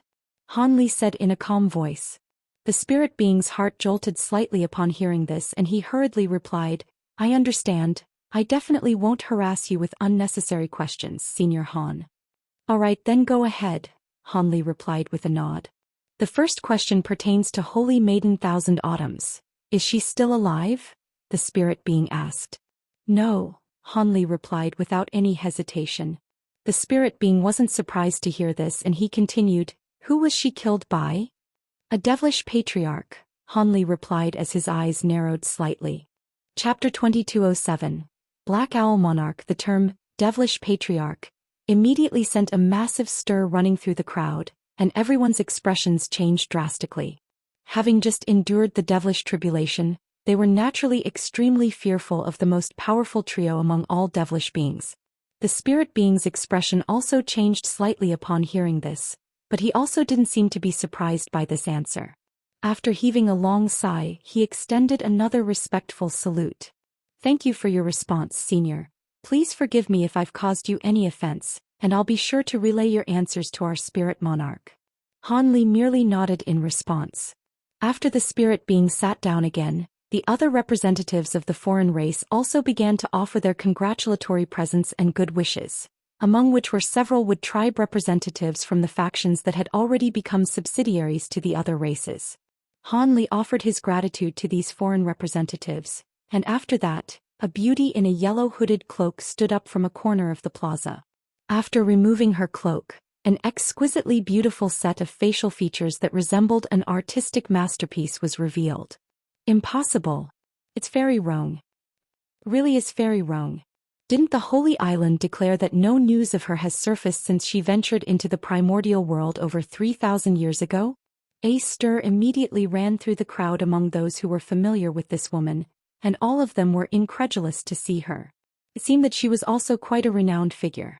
Han Li's heart stirred slightly upon seeing this, and he cast his gaze toward her to find that she was only at the mid-body integration stage. But her aura was very peculiar, and there was faint light emanating from her skin, further accentuating her stunning beauty. It was clear that this woman was no ordinary body integration cultivator and was using very special cultivation arts. "May I ask your name?" Han Li asked. "I am Li Rong, and I'm here on behalf of the Holy Island to congratulate you on becoming our human race's second Grand Ascension cultivator. I bring with me a top-grade flying ark, 10 exceptional female servants, 100 top-grade spirit beasts, and 1,000 armored warrior puppets," Li Rong said as she extended a salute with a sweet smile, and her voice was as pleasant to the ears as heavenly music. "I see. I must thank the Holy Island for these precious gifts, and I'll be sure to pay the island a visit after the ceremony," Han Li replied with a nod. "We would certainly be honored to have you on our island, Senior Han. My fellow Daoists on the Holy Island have some very important things to discuss with you," Li Rong said with a smile. Han Li merely nodded in an ambiguous manner in response. "There's also something else who's sneaking around back there?" Just as Li Rong was about to say something else, Han Li's expression suddenly darkened, and he abruptly swept a sleeve toward the distance. A burst of invisible force passed through the restrictions around the giant mountain, then struck something with a heavy impact several kilometers away. A ball of black light abruptly exploded, and a burly black-armored man appeared out of thin air. The man wore a surprised expression, clearly not expecting to have been discovered by Han Li from so far away, but he then burst into nonchalant laughter. Haha. I came of my own accord without an invitation, but I'm sure I'm still welcome here, right? The burly man then cupped his fist in a salute from afar before covering a distance of several kilometers with a single stride, appearing right above the three-colored mountain, then descended in a nonchalant manner. The light barriers formed by the restrictions around the mountain were instantly torn apart by the burly man's body, and he arrived right above the plaza, looking on at Han Li from afar with his arms crossed. All of the cultivators present faltered initially upon seeing this, following which some of the more short-tempered human cultivators immediately began to hurl verbal insults at the intruder. Even some of the more steadfast individuals present were quite dismayed by the burly man's rude intrusion. It's the Black Owl Monarch of the Xianxia race. Li Rong immediately drew a sharp breath upon identifying the burly man. Black Owl Monarch? Han Li's brows furrowed slightly upon hearing this. Those who were insulting the burly man had clearly all heard of this name, and their voices abruptly cut off as horrified looks appeared on their faces. Oh, you've seen me before? The burly man asked in a surprised manner as he turned toward Li Rong. Li Rong's face was slightly pale as she hurriedly replied in a fearful manner, I once saw you several thousand years ago with Master Mo Sr. So you're the little girl who was following Old Man Mo around. You've done quite well to have reached the body integration stage in such a short time. There was undisguised lust in the Black Owl Monarch's eyes as he spoke, and Li Rong's heart immediately sank as the urge to flee surfaced in her mind. Thankfully, they were still in Deep Heaven City, and there was a new Grand Ascension stage human being present, so she was able to repress her own fear and cast her eyes downward to avoid the Black Owl Monarch's sinister gaze. Welcome, fellow Daoist Black Owl. I'm truly honored to have you here. Han Li finally spoke, and his expression was completely calm, making it impossible to glean his thoughts. You are the second Grand Ascension stage being of the human race, and the only new Grand Ascension stage being in all of our races for close to 10,000 years. Of course I had to pay you a visit and gather some experience from you, the Black Owl Monarch chuckled in response. I see. Unfortunately, I've only just progressed to the Grand Ascension stage, so I don't have any experience to offer. Prepare a seat for fellow Daoist Black Owl, Han Li instructed. Yes, Master, Xianxia immediately replied. However, the Black Owl Monarch waved an impatient hand and said, There's no need for that. I only have some things to speak to you about before I leave. What would you like to discuss with me, fellow Daoist Black Owl? Han Li asked calmly. The primary reason I came here was to witness your powers for myself, and you certainly haven't disappointed me, considering you were able to detect me from so far away. Secondly, I want to borrow someone from you. Actually, I changed my mind. I want to borrow two people now, the Black Owl Monarch said as a sinister look appeared on his face. Which two people are you referring to? Han Li's eyes narrowed slightly upon hearing this. I heard that one of your disciples possesses a recessive lightning spiritual root. I'd like to employ his services to help me transcend my next heavenly tribulation. As for the second person, that would be this fine celestial maiden here. She's caught my eye and I'd like her to be my servant, the Black Owl Monarch said in a rumbling voice, much to the astonishment of all of the cultivators present. What? He wants to take Senior Han's disciple? And he wants Fairy Rong to be his servant? How dare he? Many of the cultivators present immediately flared up with rage, but they didn't dare to actively oppose a Grand Ascension stage being, so they could only look on with fury burning in their eyes. Li Rong's expression became extremely strained upon hearing this, and she said in a cold voice, How dare you, Black Owl Monarch? Have you forgotten Master Mo's warning to you? Master Mo? You humans sure do like to deceive yourselves. Do you really think that I don't know that Old Man Mo and Old Man Ao have disappeared from your races? If I hadn't known that, do you think I would have dared to come here? The Black Owl Monarch burst into raucous laughter, and everyone's expressions changed drastically upon hearing this. What's happened to Senior Mo and Senior Ao? He must be lying. How could something happen to those two seniors? Having said that, there really has been no news about those two seniors for the past several decades.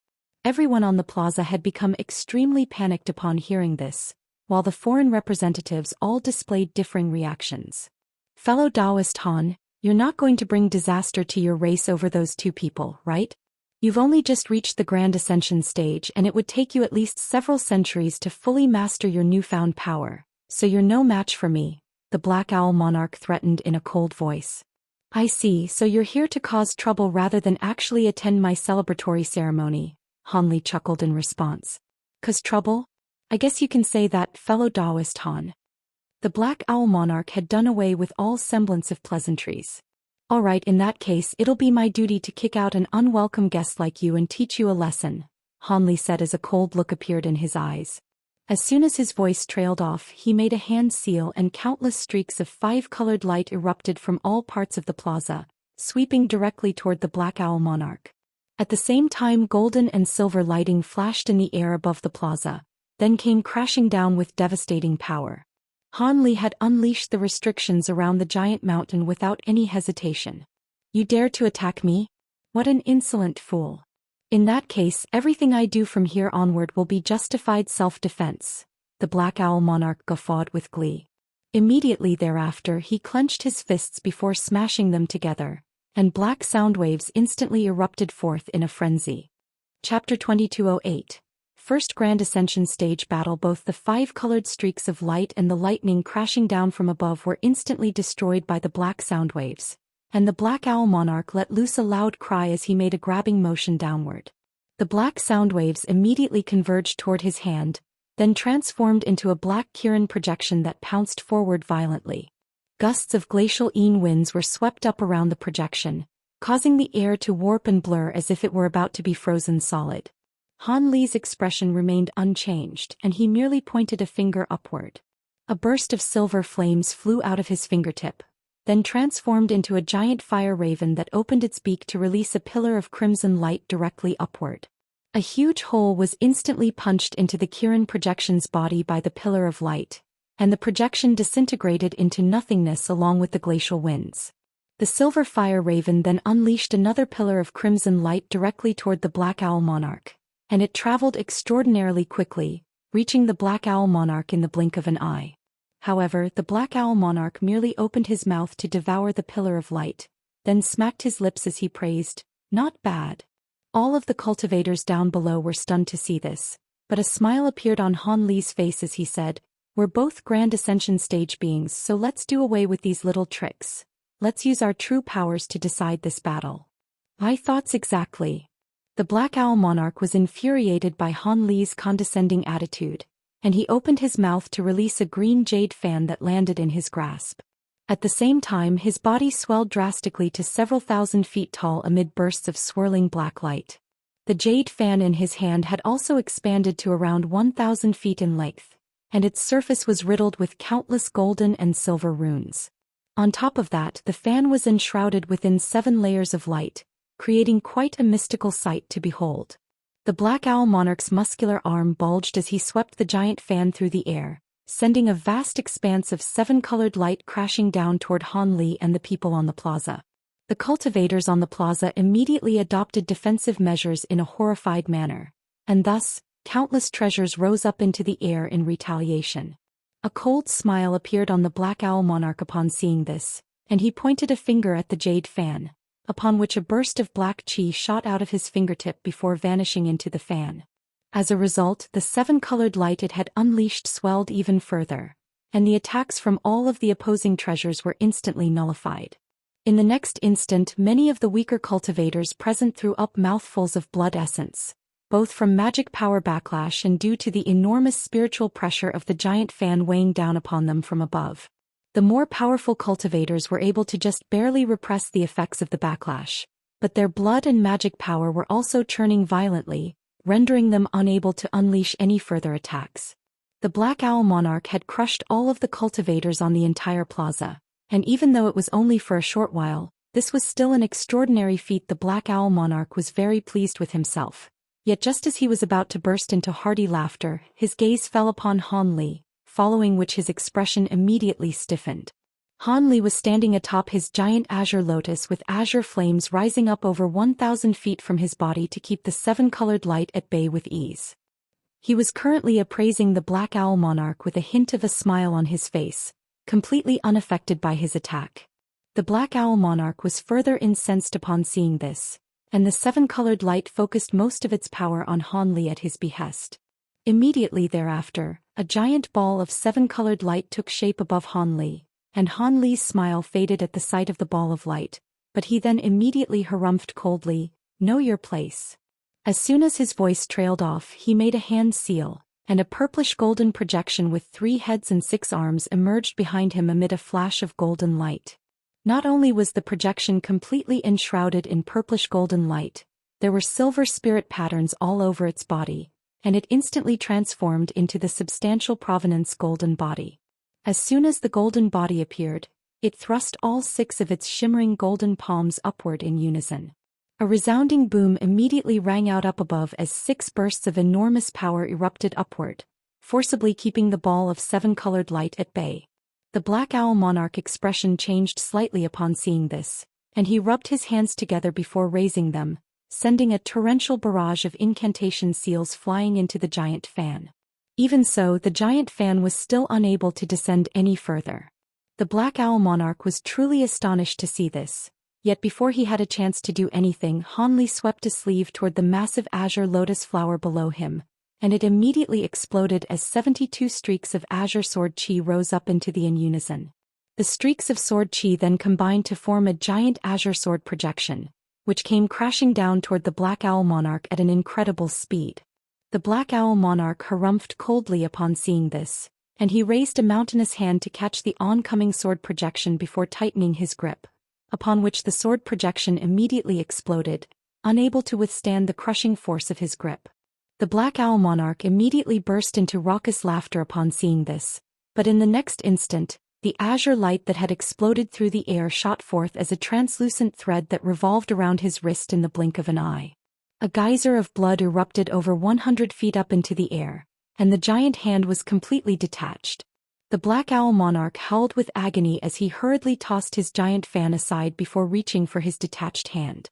However, right at this moment, Han Li suddenly vanished on the spot, then reappeared beside the detached hand amid a burst of spatial fluctuations. As soon as he emerged, he raised a hand to lay a finger on the massive hand without any hesitation, upon which it instantly exploded into a cloud of blood mist. "I'm going to tear you to pieces." The Black Owl Monarch's eye reddened with fury upon seeing this, and he let loose a thunderous roar as 5 silver claws sprang out of his fingertips, each of which was several feet in length. The claws were then slashed downward like 5 sharp blades, in response to which Han Li casually lashed out again as a faint smile appeared on his face.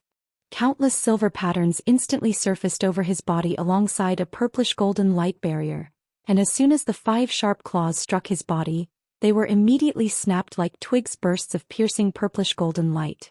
Arg! The Black Owl Monarch could hardly believe what he was seeing. Yiksha beings were renowned for their powerful physical bodies, and having just unleashed a secret technique, his Grand Ascension stage body was naturally powerful to the extreme. On top of that, his 5 claws had been specially refined, making them as powerful as spirit treasures, but they had been snapped by Han Li's physical body alone. The Black Owl Monarch was immediately struck by a sense of foreboding, but it was already too late for him to withdraw his hand. Han Li's arm extended by several feet amid an explosive boom, and he lashed out with a seemingly gentle punch to strike the opposing mountainous hand. A burst of scintillating light erupted alongside another thunderous roar of fury, and Han Li merely chuckled as he casually flew back to several hundred feet away, then steadied himself as a mocking smile appeared on his face. At the same time, the scintillating light faded, revealing an extremely encouraging scene to all of the cultivators on the plaza. As it turned out, most of the Black Owl Monarch's arm had disappeared, and what remained of it was nothing more than a mangled mass of broken flesh and bones. You progressed to the Grand Ascension stage while primarily using a body refinement secret technique, the Black Owl Monarch exclaimed with incredulity as a hint of wariness appeared in his eyes for the first time. "I guess you can say that. Seeing as you've already come here, why don't you stay for a few days in our human race before you go, fellow Daoist Black Owl?" Han Li replied with an ambiguous smile.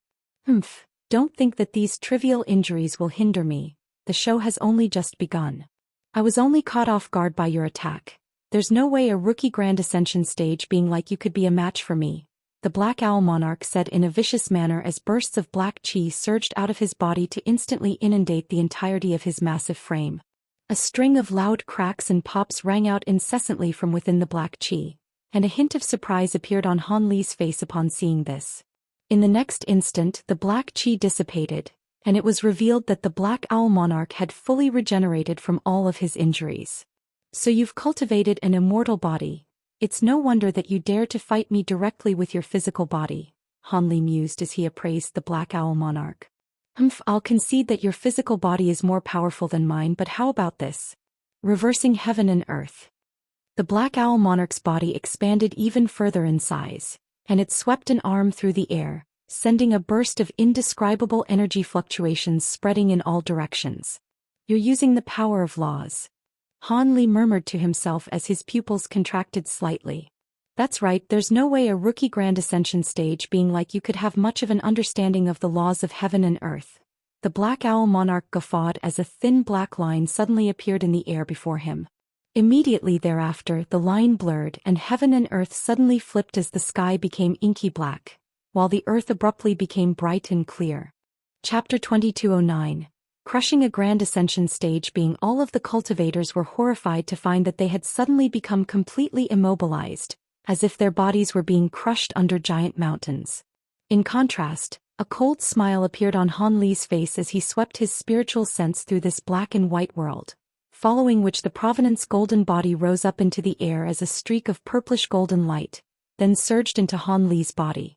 A resounding boom rang out as Han Li transformed into a giant purplish golden ape with 3 heads and 6 arms. The giant ape thumped its own chest violently with its 6 fists, then swelled drastically in size to around 8,000 feet tall as countless silver spirit patterns revolved around its body. The silver spirit patterns then fused as one to form silver formations all over the giant ape's body, as if they were a natural appendage. The Black Owl Monarch's heart jolted upon seeing this, and he immediately drew a circle downward with his finger. A resounding boom rang out within the black and white world, and a giant black and white ring with a diameter of around 10,000 feet appeared around the giant ape, then shrank to bind around the massive ape's body like a torture device. The giant ape looked down at the restrictive black and white ring with a cold expression, and a derisive sneer appeared on its 3 faces as all of its purplish golden fur suddenly stood up on end.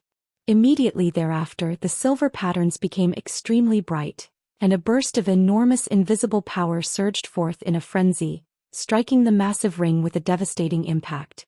The black and white ring tremored violently before being forced open, following which the massive ape grabbed onto the ring with its 6 giant hands, then crushed it into countless fragments amid an explosive boom. An unnatural flush immediately appeared on the Black Owl Monarch's face, and he couldn't help but throw up 2 mouthfuls of silver blood. The Black Owl Monarch frantically attempted to repress the backlash from the power of laws in a panicked manner while considering how he was going to target Han Li next, but right at this moment Han Li took the initiative to attack first. He raised his 6 giant arms up into the air, and a dozen or so silver formations took shape on each of his fists, then instantly fused as one. Scintillating light immediately erupted from his 6 massive fists, and he let loose a thunderous roar as he unleashed a barrage of countless fist projections upward. The fist projections then transformed into countless silver threads of light that struck the inky black sky with immense power, forcibly tearing it apart. The entire black and white world flashed violently a few times before completely crumbling away, returning the plaza to its former state. The immobilized cultivators down below immediately recovered their freedom, and they all looked up with elation in their eyes. Right at this moment, all of the silver threads up above converged to form a massive silver hand that was over 1,000 feet in length, which lashed out violently toward the Black Owl Monarch down below. A hint of fear flashed through the Black Owl Monarch's eyes upon seeing this, but he then made a grabbing motion to draw the jade fan into his grasp again before unleashing another burst of powerful 7-colored light. At the same time he opened his mouth to expel an inky black treasure that was rectangular in shape, and it instantly swelled to become a giant brick that was several hundred feet in length. The 7-colored light and massive black brick struck the giant hand almost at the exact same moment, and the entire sky tremored violently amid an earth-shattering boom. The huge silver hand was able to pulverize the black brick with ease, and the seven-colored light was also instantly torn apart, following which the massive silver hand abruptly appeared right above the Black Owl Monarch before crushing downward without any hesitation. The Black Owl Monarch was horrified by the sight of his two treasures being crushed so easily, and he immediately fled the scene, vanishing into thin air in a flash. Han Li harumphed coldly upon seeing this before lashing out viciously with a giant furry fist, and a silver fist projection instantly shot forth before disappearing in the blink of an eye. In the next instant the Black Owl Monarch re-emerged several hundred feet away, but almost at the exact same moment, the silver fist projection also appeared behind him amid a burst of spatial fluctuations. The Black Owl Monarch was extremely alarmed by this, but it was already too late for him to evade. A resounding boom rang out as his suit of black armor was shattered by the silver fist projection, and he was sent flying through the air. Due to the ferocious impact, he was no longer able to maintain his giant form, and reverted back to his original size in a flash. Upon steadying himself, the Black Owl Monarch immediately threw up another mouthful of blood essence, and his aura was significantly debilitated. His suit of black armor was a supreme defensive treasure that had been refined using 49 types of precious materials over the span of several centuries, yet it couldn't even withstand a single attack from Han Li. This was extremely astonishing to the Black Owl Monarch, and he immediately realized that he was no match for Han Li. As such, he rose up into the air without any hesitation to flee into the distance as a streak of black light, covering a distance of several thousand feet in the span of just a single breath. "You think you can just come and go from my ceremony as you please?" Sword observation art / Han Li roared, and as soon as his voice trailed off, his three glabellas split open in unison, revealing three inky black vertical eyes. Each of the vertical demonic eyes released a pillar of black light, which instantly transformed into three small translucent swords that vanished into thin air. In the next instant, the Black Owl Monarch was just about to unleash a secret technique to speed up in his escape when his expression changed drastically, and he immediately took evasive measures. Right at this moment, three streaks of translucent sword chi shot forth out of the nearby space like lightning. The Black Owl Monarch was able to evade two of them, but his body was sliced cleanly in half by the last one. A howl of anguish rang out as silver blood rained down from above. But what would have surely been a lethal wound for a normal cultivator wasn't enough to kill a Grand Ascension stage being like the Black Owl Monarch. A black shadow flew out of the top half of his body, then transformed into a miniature humanoid figure that was completely identical to the Black Owl Monarch. The miniature figure released a gust of black wind to sweep up the two halves of the body, then continued to flee into the distance. "I'll remember this. Next time I'm going to repay you 100-fold. The Black Owl Monarch's enraged voice rang out from the distance. "Next time? Let's see if you can escape my spirit insects first." Han Li reverted back to his human form amid a flash of purplish-golden light, then swept a sleeve through the air to release three golden flowers, which transformed into three massive golden beetles with sinister purple patterns all over their bodies. As soon as they appeared, the three giant beetles flew away like three golden shooting stars, and it seemed that their speed wasn't inferior in the slightest compared to that of the Black Owl Monarch. These three faux gold-devouring beetles monarchs possessed late body integration stage power and virtually indestructible bodies, as well as stamina that struck fear into the hearts of even Grand Ascension stage beings, so they were perfect for hunting down the severely wounded Black Owl Monarch. Han Li was confident that even if the Black Owl Monarch could escape, he would definitely sustain even further wounds, rendering him unable to regenerate during his return journey. As such, even in the best-case scenario for the Black Owl Monarch, he would have to rest for centuries to recover to his former level of power. All of the cultivators on the plaza were stunned by Han Li's extraordinary display of power, and now that the Black Owl Monarch had been forced to flee in such an embarrassing manner, everyone immediately erupted into a frenzy. Senior Han's powers are truly unmatched. Countless human and demon cultivators were yelling at the top of their lungs with fervent looks in their eyes. Han Li had only just progressed to the Grand Ascension stage, yet he had just defeated a veteran Grand Ascension stage being with ease, and this extraordinary display filled the human and demon cultivators present with immense confidence that he would lead the two races to greater heights. Raucous cheers erupted into the heavens, piercing through the restrictions to be audible throughout the entire city. Those who were ineligible to attend the ceremony had no idea what had happened, but the excited and fervent cheers were contagious, and they all erupted into cheers as well. Thus, the entire Deep Heaven City was instantly transformed into a sea of excitement and celebration. In contrast, the foreign representatives present at the ceremony were both in awe and feeling extremely wary after witnessing the battle that had just taken place. The emergence of such a powerful Grand Ascension cultivator in the human race was not necessarily a good thing for the neighboring races, and the foreign envoys had decided that the first thing they were going to do following their return was to report this matter to their higher-ups as soon as possible. Chapter 22:10. News about the blood soul. A faint smile appeared on Han Li's face, and as the raucous cheers subsided a little, he waved a hand through the air, upon which countless azure threads converged beneath his feet to form the giant azure lotus flower above the pagoda again. The unwelcome guest has already been dealt with. According to past conventions, I will be retelling my cultivation journey for 7 days and 7 nights from now on. As for how much you can benefit from my retelling, that will be up to you. However, in contrast with past ceremonies of this nature, I will be removing the restrictions so anyone can come to the mountain and listen if they wish to do so, Han Li said. His voice wasn't very loud, but it spread in all directions and was audible throughout the entirety of Deep Heaven City. All of the cultivators faltered initially upon hearing this, following which joyful cheers erupted once again. Immediately thereafter, everyone began to converge toward the giant three-colored mountain in a frenzy, and even the armored guards responsible for maintaining order had abandoned their posts to rush toward the mountain themselves. Meanwhile, Han Li had already sat down onto the azure lotus flower and begun to retell his experiences and insights starting from the chi condensation stage. All of the cultivators on the plaza immediately began to listen intently with solemn expressions. A Dao retelling from a Grand Ascension stage being was a massive opportunity for anyone, so everyone was listening with rapt focus, even though the retelling had commenced from such a low cultivation base. As Han Li began his retelling, more and more cultivators flocked onto the mountain, and all of the space around the plaza was quickly packed to the rafters. As such, the people that arrived thereafter could only gather elsewhere on the mountain. Several hours later, the entire top half of the giant mountain was completely full, and there were still more people gathering on the bottom half.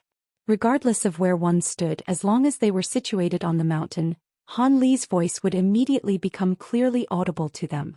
Many people wanted to scale even further up the mountain, but they would often involuntarily stop in their tracks as they listened to Han Li's Dao retelling, falling into a special state of enlightenment. A day and a night later, virtually every single inch of the mountain was occupied, and everyone was completely silent with only Han Li's voice ringing out audibly from the mountain's summit. 6 days and 6 nights later, rainbow light suddenly appeared in the sky, and a flurry of flower petals rained down from above once again.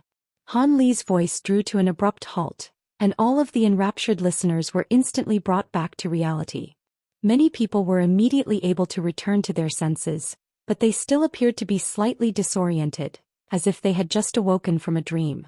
Moments later, Han Li's voice rang out once again.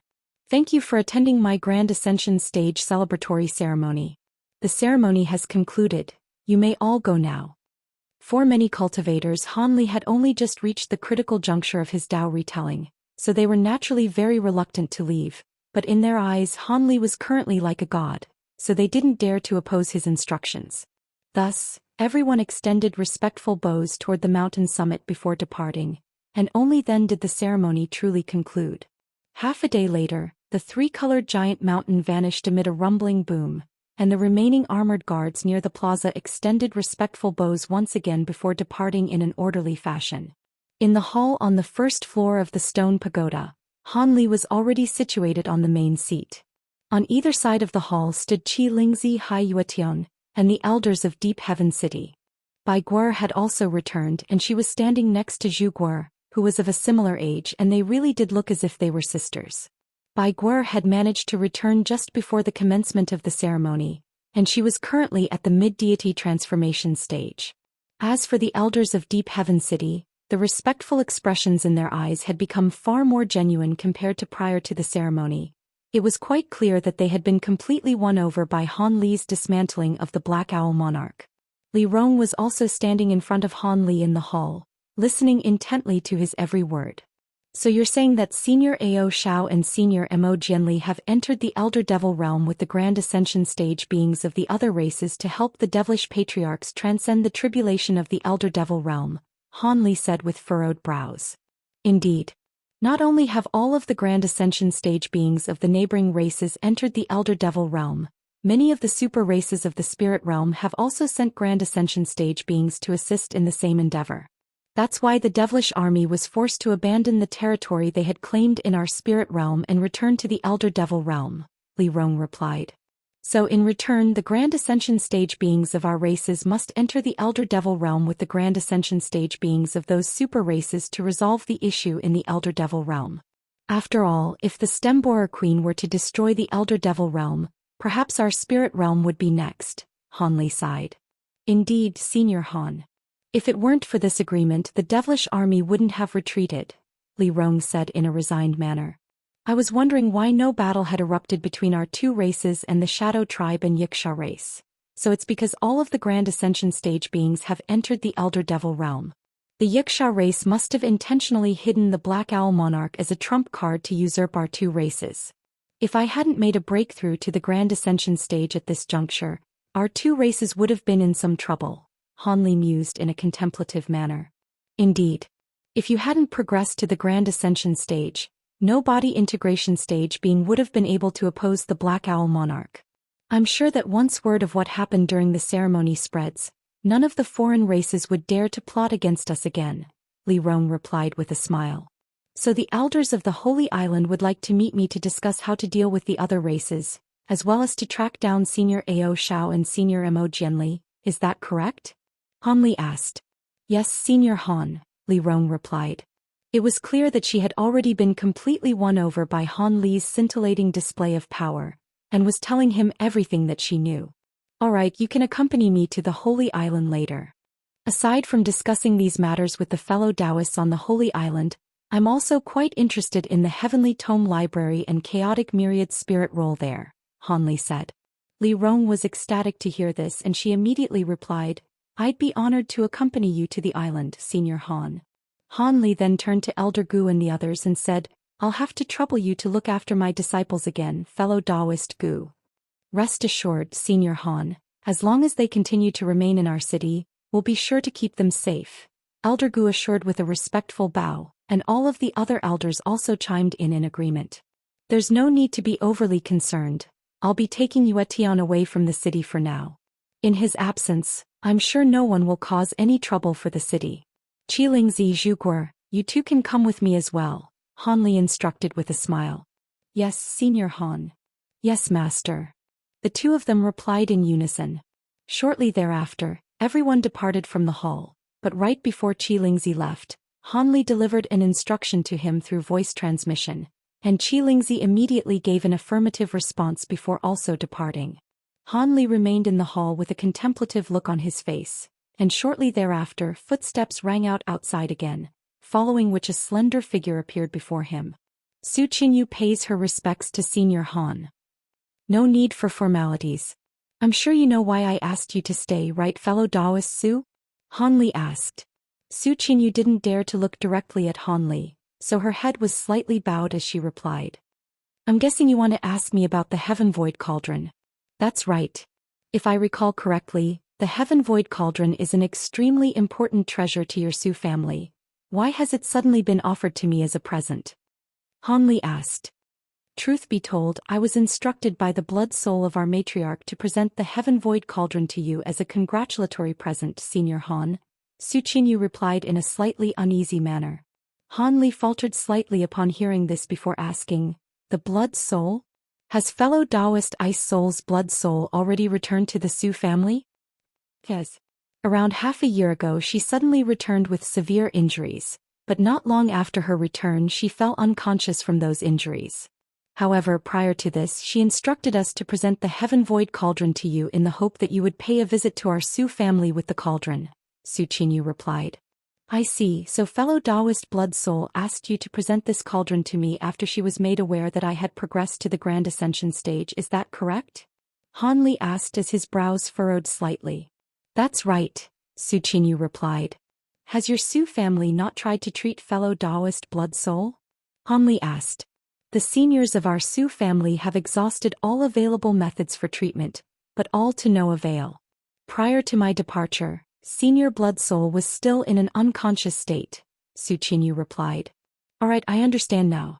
You can go back. I'll pay your Su family a visit in the next few days, Han Li said after a brief moment of contemplation. Su Qinyu was naturally ecstatic to hear this, and she hurriedly extended another grateful curtsy.